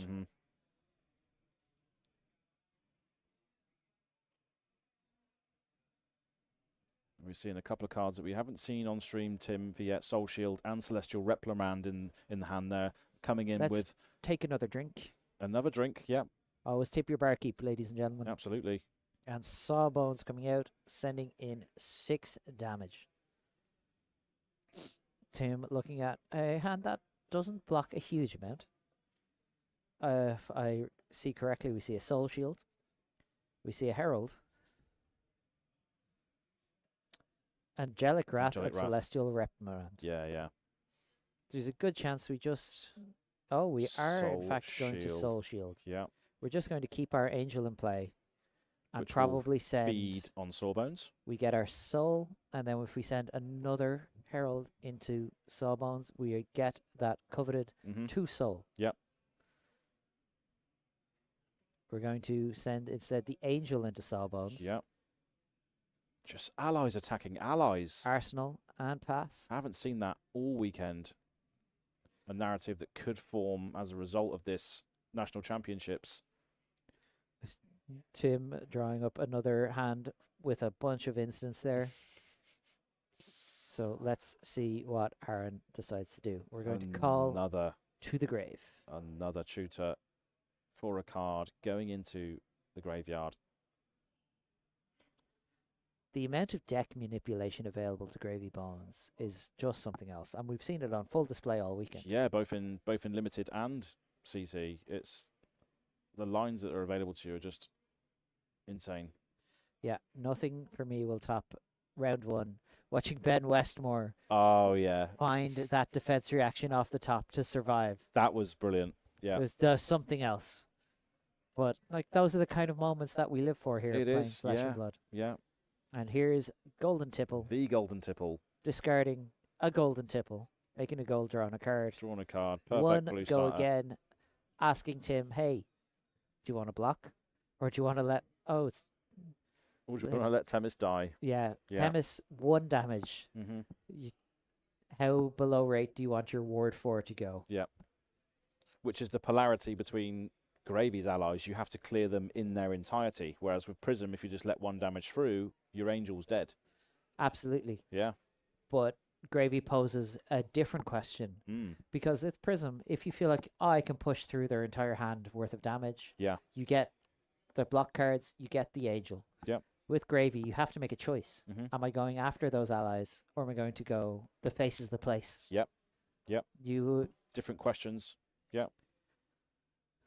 Much like the Dromai decks of old, as you will no doubt remember being like, oh yeah. For a lot of decks, you were like, well, I have to ignore. I just have to send it straight to the face. Yeah, exactly I have to hope they fall over before I have to deal with any of this. Yeah. But we're going to be establishing another Sawbones. Yeah, a nice 1 resource, 6 damage, and another tipple coming in here. 3 go again. Just pushing damage where we can. And then activating the gold-baited hook and swinging with the Sawbones for 6, with the on-hit of creating gold. And Tim left with a hand that really only blocks 5. Yeah. So you can kind of see why maybe those blocks weren't initially chosen. Yeah. I just love how all of the pieces of this Gravy Bones deck just work together. Aaron getting his gold. Yeah. Untapping. Nice. And drawing up. So obviously, if you want to send a Herald of Ravagers straight into the Sawbones, that's going to go Watery Grave Triggers, get out of here. And now we're going to deal 1 arcane damage and go and get a Figment. But if you want to get started with Gravy, you can pick up the Armory deck as well. That's a great starting place. That's where Sawbones and Anchor do appear in that Armory deck. So you can go and get that now immediately if you love the look of Gravy Bones throughout this weekend. Might have to pick one up later. Yeah, might have to just pick one up later. There's still some stuff hanging around out there. So. But it is interesting to see Aaron Boyhan looks like he has chosen a very particular game plan into Prism, which is, I need to win this game. Yeah. Which sounds ridiculous when you say it out loud like that, but he has just decided that we're not here for a long time. We need to be here. We need to hit them. We need to just take advantage of the fact that they're at 32 life and try and reduce that to 0 as quickly as possible. Yeah. Now we've got a Figment of Protection into play.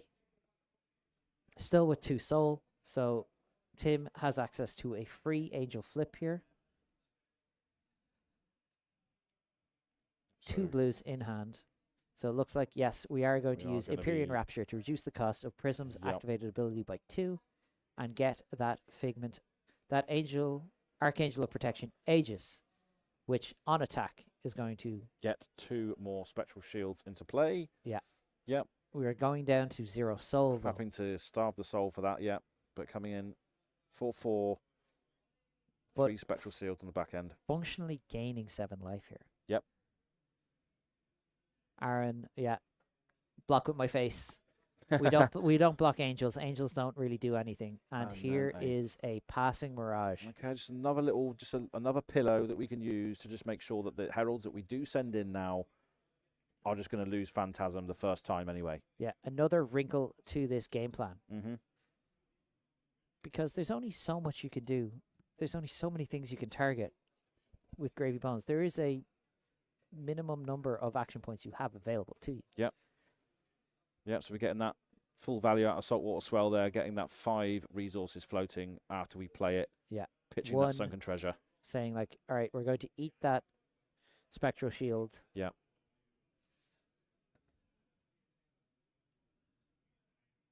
And then we're going to conquer the high seas. Yeah, I mean, that's pretty good. That's 8. 8, go again. On hit, destroy Arsenal and potentially create some gold. Now, obviously, Tim, with 6 ward in play, does have plenty of opportunity here to block this with a singular card. Yep, just throw that angel on the Spectral Shields that she's generated under the bus. Sacrifice herself for the greater good to prevent the Arsenal from being destroyed, protecting the Conqueror of the high seas coming into the heavens there, posing an issue. It looks like it could be seeing that singular block. Yeah. And the ward eating the rest. but not all of it. Still one hanging around blocking after the 3 block. Yep. And losing 5 ward. Yep. And now let's see what else we have going on for Aaron Boyhan. Cracking a gold. Drawing a card. Saltwater Swell. Now let's see if Aaron decides we need to deal with this passing mirage or if we need to continue going to the face. Yep.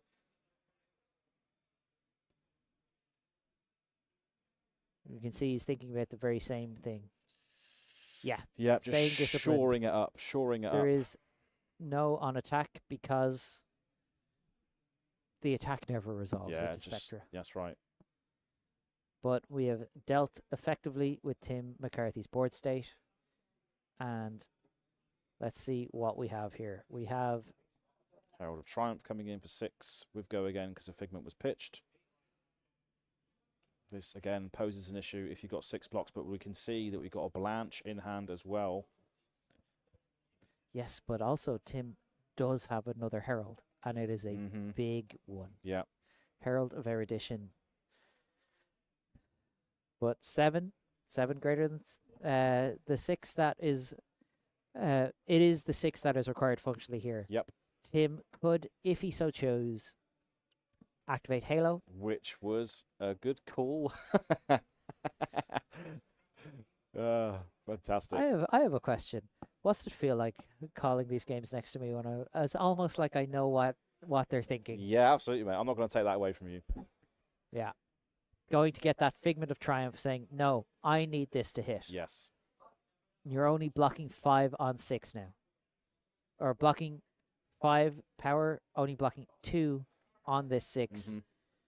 So not popping it. Not only are you not triggering Phantasm, you're only blocking 2. You're still taking damage. 3 points of damage over, or 4 points of damage over the top of this. Yep. Goes to Soul. And Get another trigger. Figment coming into play here. Yep. Effects like that are one of the reasons a lot of people started running actually Rally the Coast Guard. Okay. Yeah, you can turn another card into your hand into +3. Yep. But here we have Figment of Erudition. Yep. So it's going to get a Ponder on the way in as well. I don't know how concerned about the Ponder Tim is. I'm sure he's much more concerned about the fact that he is about to start drawing some cards. Oh, yeah. Yeah. That Balance of Justice looking pretty useful right now for Aaron Boyhan. It's sat there for this particular scenario. Yeah, between this and Herald of Erudition, but you never want to activate it without blocking with it first. Yep. So, and here comes Asir Misoa's Soraya, Archangel of Erudition. Yeah. Tim getting to draw some cards. Angelic Wrath and another Triumph, I think. Yeah. And Tim committing the balance to the block. Yeah. Going like, well, I might be using this. Yep. This one might come in handy. And another Herald. Or Triumph coming in for 5 on this one. Yeah. Aaron choosing to break balance, draw a card. Yeah. Before we start thinking about blocks, probably might need to deal with this Herald of Triumph. Or take 5. No, taking 5. Yeah. Okay. Send me the bill, says Aaron Boyhan. Yeah. You can have your card in Soul. You can have your Figment in play. I am going for it right now. I'm going to push. And, you know, I got a lot of respect for that. Yeah. He knows that trying to play the value trading game is a surefire way to lose this matchup. Yeah. You can't keep up with all of these heralds coming in with once the value from hits. Prism starts spiraling out of control, you just have to go for it. Exactly. Yeah. And we've seen obviously the Figment of Rebirth going to get fetched here. Quick shuffle of the deck. Both players having a word of a time still. Even with what's at stake here, the big trophy that you saw on the table at the start, that is going to be given to one of these players very soon. Aaron or Tim. Now, 4 cards in hand, card in Arsenal. Now, the card in Arsenal has been there for a hot minute for our Boyhan, so I'm very curious to see what it is. And that Ponder is going to draw the Wartune Herald that was put on top. Yep. Tim drawing up a pretty effective blocking hand for the first time in a little while. He's drawn a lot of instants, but here we go. Let's go. Golden Tipple, pitching Murderous Rabble. Yep. Discarding Rigor Mortis. Yep. So we're going to draw a card as well. Get a Make gold. a gold, draw a card. Is that a Conqueror of the High Seas as well? Woof. Spicy. Yeah. And who says a Necromancer can't go wide? Yeah, we haven't really seen too much of this play pattern from Gravy Bones, but this is the strategy that they need to employ against the Prism. Yeah, you need to push breakpoints, you need to push wide attacks. You Yeah. need to say, I'm going to... You can get one piece of value out of your Heralds or your Figments and your Angels, but I'm not going to let you get it twice. No. The minute you've probably activated Soraya the second time is the minute you've won the game. Yep. I don't want to see that happen. Nope, just getting rid of that straight away. Yeah. Now we're coming in Here we with go, that Conqueror. which is Big smile online. on Tim's face going like, oh, sure. Yeah. That's exactly what I wanted to see. Laughing to himself going, God damn it. This is fine. This is fine. This is fine. Looks pretty happy with himself. Yeah. Aaron, boy, just like, again, posing those questions, going like, what are we going to do here? Wow. How much block, if anything, is Tim committing? We can block with... yeah. It's not enough, is it? Even the Spectral Shield out, it's not enough. You need... And Tim knowing that there's at least a 6 from this Rigor Mortis following up as well. Yeah. So a 17 damage turn. Not too bad. Yeah. Wow. Yep, so Spectral Shield is going to be eaten up here. As is that Wartune Herald. Yeah. And we're going to close up the combat chain. Portside Exchange. Portside Exchange.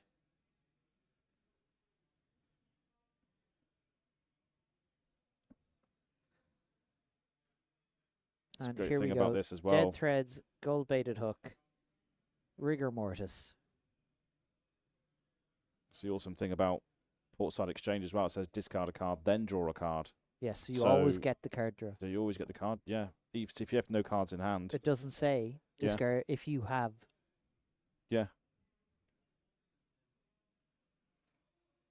Nice. You just, the discard fuels the gold. Mm-hmm. And here we go. Non-Phantasm, Herald of Protection. 7, no Phantasm. Yeah. What is Aaron going to do about it?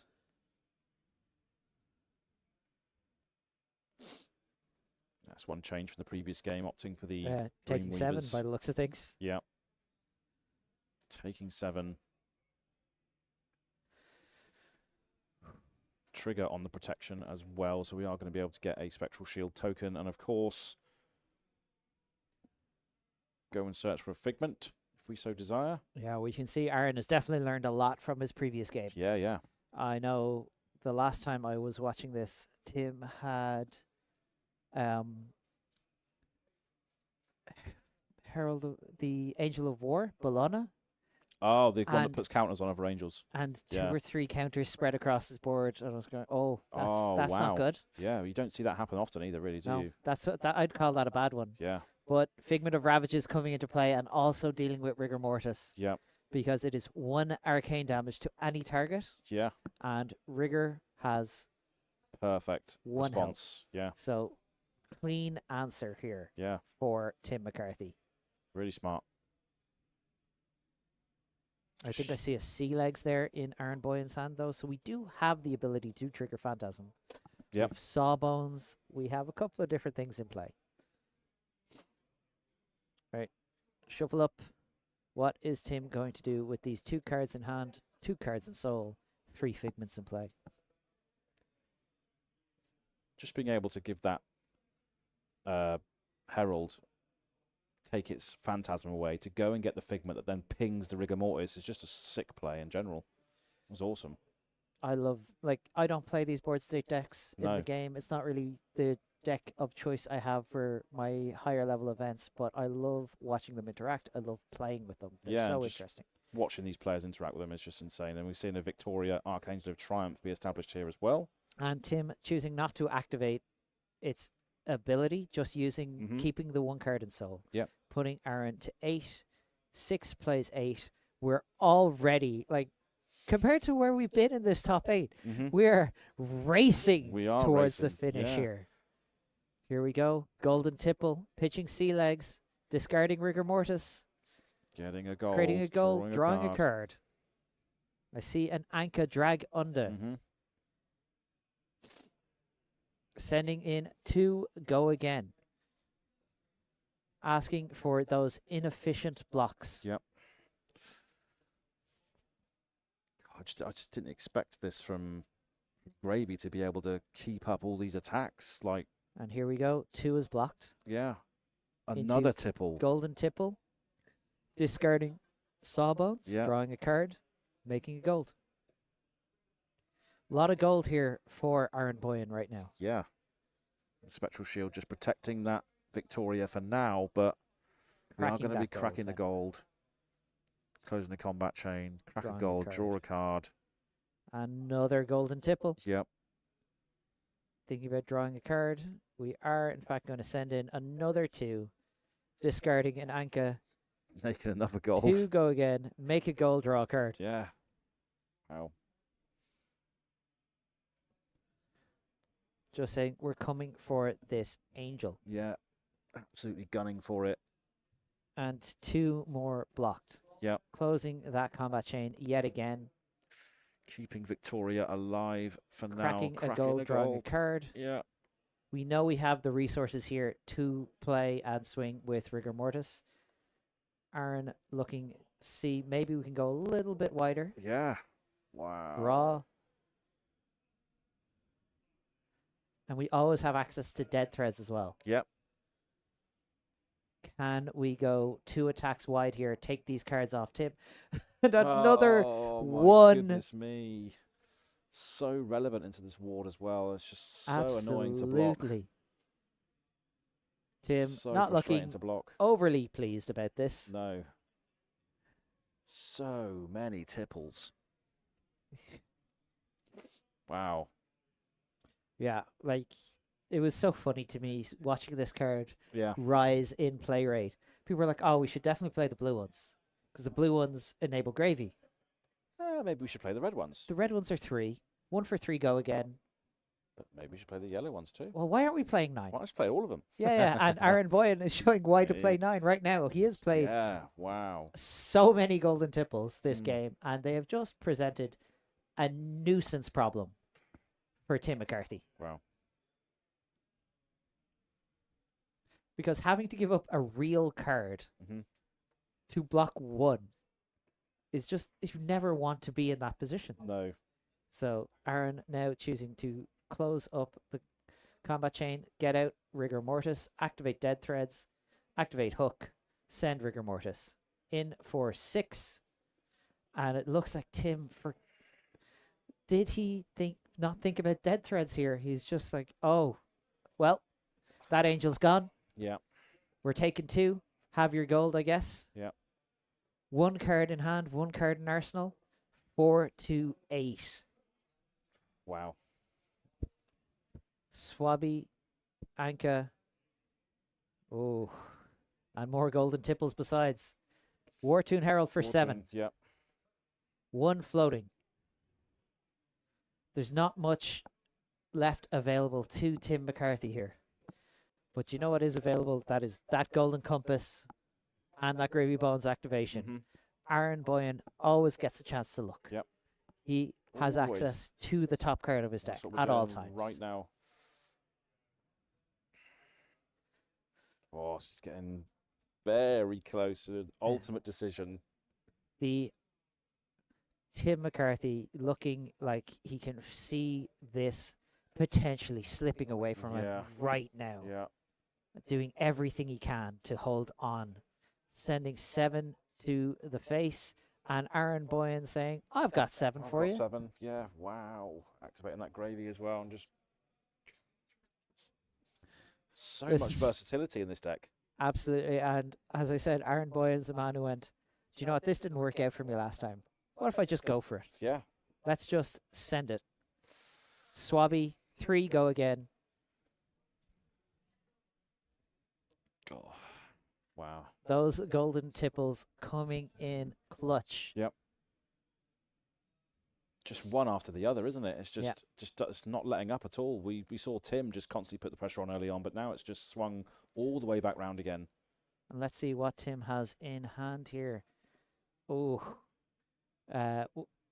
what a time to draw a Wrath and a Figment. That is not what you want to see when you're at 4. Oh, no. Trying to think, what is my best out here? This is so tough.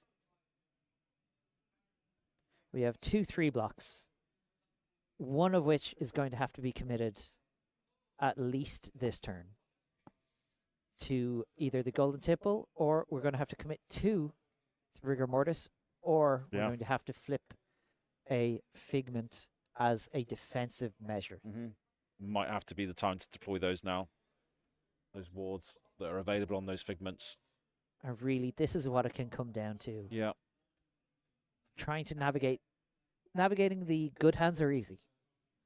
It is the players in the finals here who know how to navigate the bad hands, the hands that are not ideal in the scenario.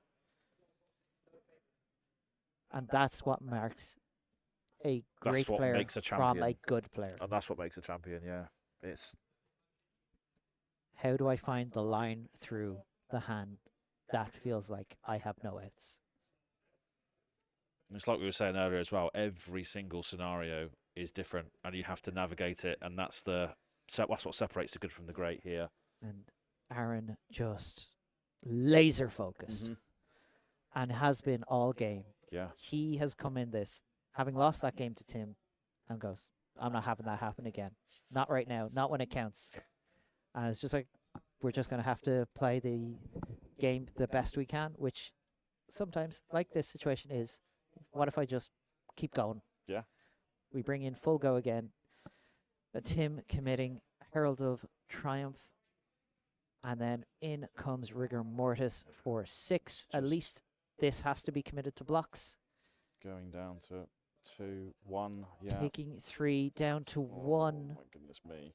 This is 1 card in soul. No blocking cards in hand. Going to flip an Angel. Yep. Paying retail, not where you want to be when you have Empyrean Rapture on board. No discount, just getting out the Avalon. And then Avalon taking care of Rigor Mortis. Downside is Aaron Boyhan, 8 life, full hand. Yep. Gravy Bones ready to be activated, 2 rum. So much he can do here. Yep. Tim has a hand that blocks a little bit better this time. But we're going to go sea legs with go again, thanks to that rum. Activate. I have Ophidia opting 2. God, those rums have just been sitting around for this moment here where we can fuel them into the sea legs. Coming in for 6. Absolutely. And using that Eye of Ophidia to set the top of your deck. Yep.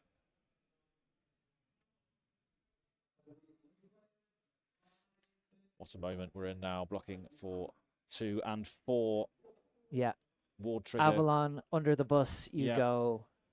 And portside exchange, discard anchor, create a gold, draw a card. Pitch a blue. We get a Sawbones, and Sawbones coming in here for 6, committing 2 cards to the block. Pass. Wow, this to Tim, left with 1 card in hand and nowhere to go but into the arsenal. Just relentless. Aaron, just like I said, he has come in here with a game plan. He knew what he wanted to do. Let's start. Always just have a with look. Compass. Yeah. Don't want to miss out on any critical information. Chart the high seas, revealing a blue and another blue. Blue and blue. Yeah. But that means Get we the have resources. 3 resources here. And we can start by getting an ally into play. Wow. This is so critical, It man. is. Tim with a good amount of blocking cards in his hand. Ravager's Triumph, Soul Shield. Yeah. And it looks to be a Wrath, potentially. He is flicking those a cards Wrath, like yeah, it is a Wrath. nobody's business. Yeah. What are we going to put into play here for Aaron? Do we have a ally to get rid of? Oh my god, and there's a Swabby in hand.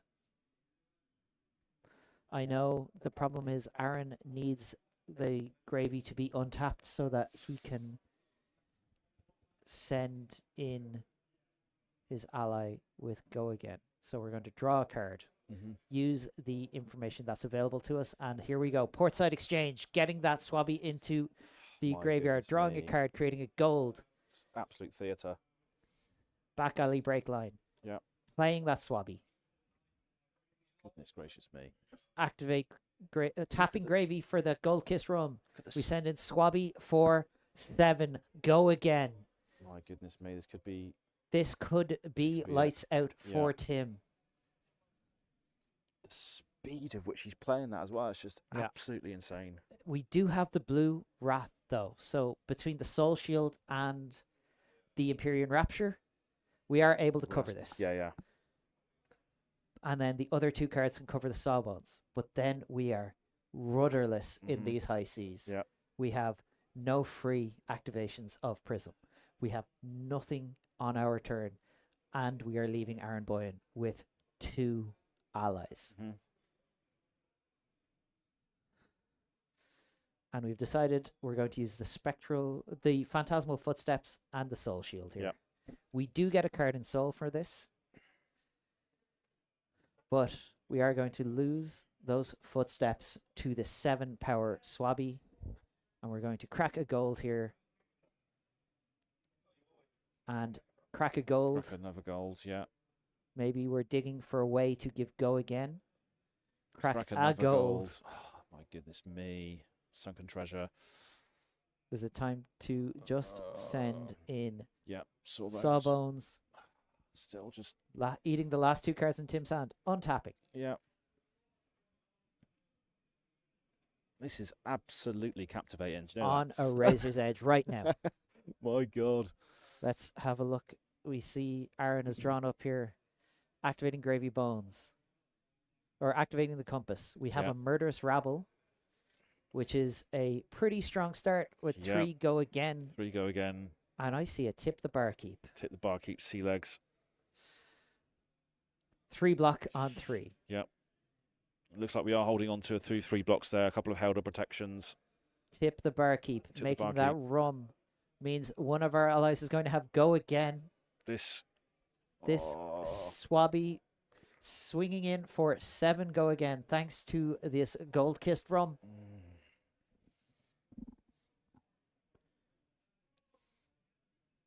my God. Now it's time for Tim to think. Yep. What options do I have?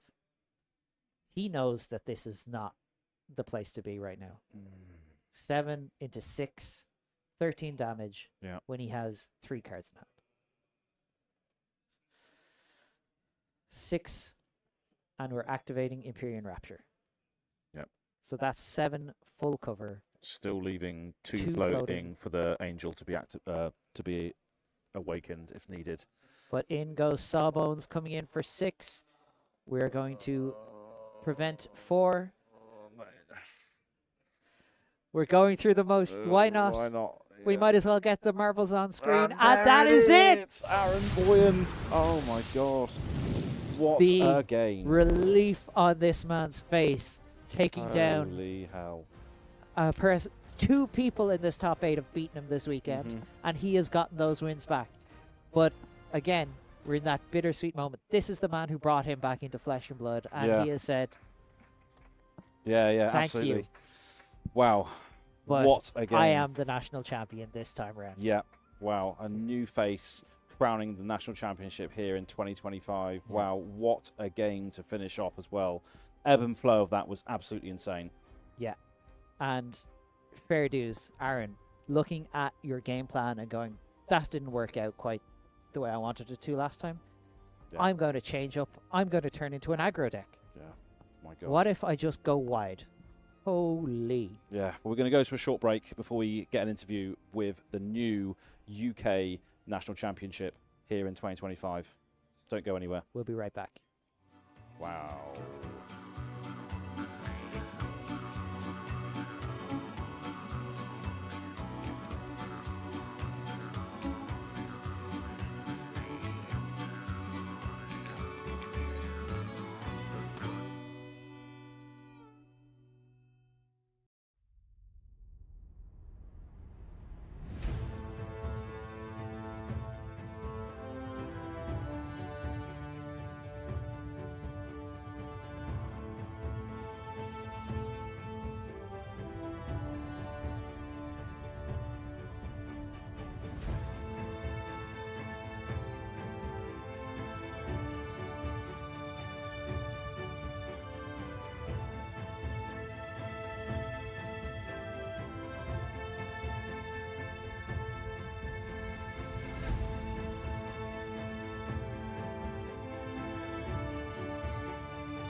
And welcome back to the UK National Champion, Aaron Boyhan. Aaron, how are you feeling right now? Yeah, like I can't even explain it. I've just got so much adrenaline. I was shaking towards the end of that match as I kind of realized things were going my way. Yeah, I was watching. I could see the laser focus on your face, but I could see the heartbreak in Tim's eyes as he could see it slipping away. Yeah, it's devastating. Tim's a good friend of mine. He got into Flesh and Blood in my local store, and yeah, it was kind of awesome to play him in the finals, but one of us was going to leave disappointed. I heard he actually was responsible for bringing you back to the game as well. Yeah, no, Tim kind of reignited the Cardiff scene. So I previously left when the Cardiff scene kind of went quiet, but Tim literally went to built the armories, built loads of players there, and then I was like, oh, there's a great scene again. I'm going to jump in. Yeah, it was awesome. All right, and now let's take us through that game. I believe you played Tim in the Swiss today. Yeah, I played him in round 10, sorry. When I looked over, I saw quite a few angels in play. It didn't really seem to be going your way. Oh no, it was like a complete whitewash. He literally just, every time I blocked, he had the pumps, and it was just like the perfect series of events. It went really well for him. With that in mind, did you have a change in plan coming into this final? Not really a change in plan, actually.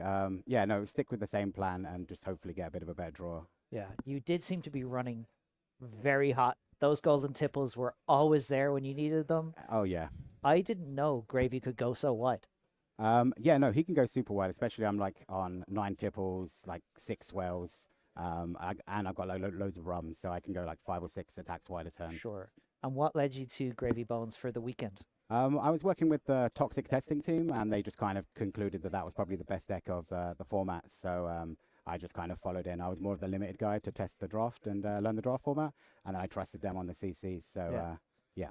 So is there any... I'm going to ask, is there any highlights? Obviously, you're holding a trophy right now, so that's kind of a highlight. Yeah. But do you have any other highlights from the weekend? The draft for me, yeah, I had an amazing game against Rob Catton. Yeah, and I've had great opponents. Playing Tim in the finals is obviously a massive. Isaac in the semis as well. It's just all friends in the top 8. It was awesome. And Isaac was another player who I believe beat you in the Swiss this tournament. It's true, yeah. So you're on a little bit of a revenge tour coming into this top 4. Absolutely, yeah. And I mean, it paid off. You showed your prowess in draft. You showed how good you are at Gravy Bones. Yep. Yeah, And Gravy Bones all weekend. I don't know if you know this. I'm playing the Irish Nationals next week. Yeah. Would Gravy Bones be a good pick for any event coming up? I think I was quite lucky. I only faced one Syndra. So depending on what the Irish meta is, I still think it's a great deck, amazing. But Syndra is rough, and I think people are learning the matchup a lot more as weeks go on. So and finding new tech cards to beat it. So, congratulations again.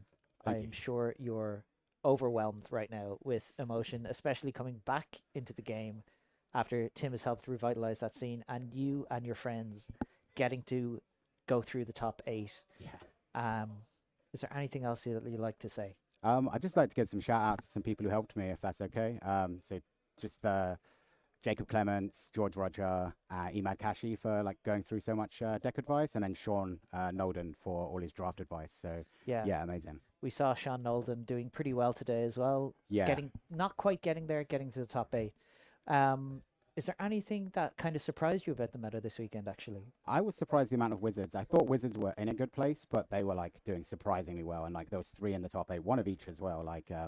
So that's probably the thing I wasn't quite prepped for, and I was quite lucky to dodge the Oscilio in the top 8. Oh yeah, so that would be one of the other matchups that you'd want to be worried about if you were Gravy Bones? Yeah, absolutely. Certainly not Verdance, but the other 2 are Kano's a nightmare, and Oscilio can be really rough. I wouldn't worry too much about that. Kano is what most people consider a nightmare when they face, because it doesn't matter how prepared you are.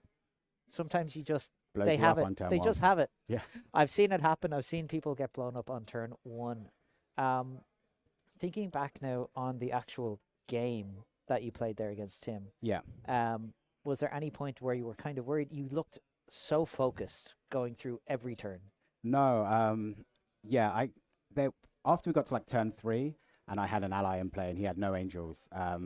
I kind of knew I was in the driving seat, and I just had to not let off the pressure for Tim to come back into the game. Yeah. So I was doing, you'd notice me cracking a lot of gold just to try and get slightly better draws in that game. Not going to 0 gold. I try and stay on 1 or 2 gold as long as possible. Yeah. But I was trying to keep the pressure up and not let him have a window where he set up 2 angels. I would say the big advantage of that goal that people don't actually think about is you have access to so much of your deck. Yeah. The ability to manipulate the deck in Gravy Bones is something we haven't really seen in Flesh and Blood before.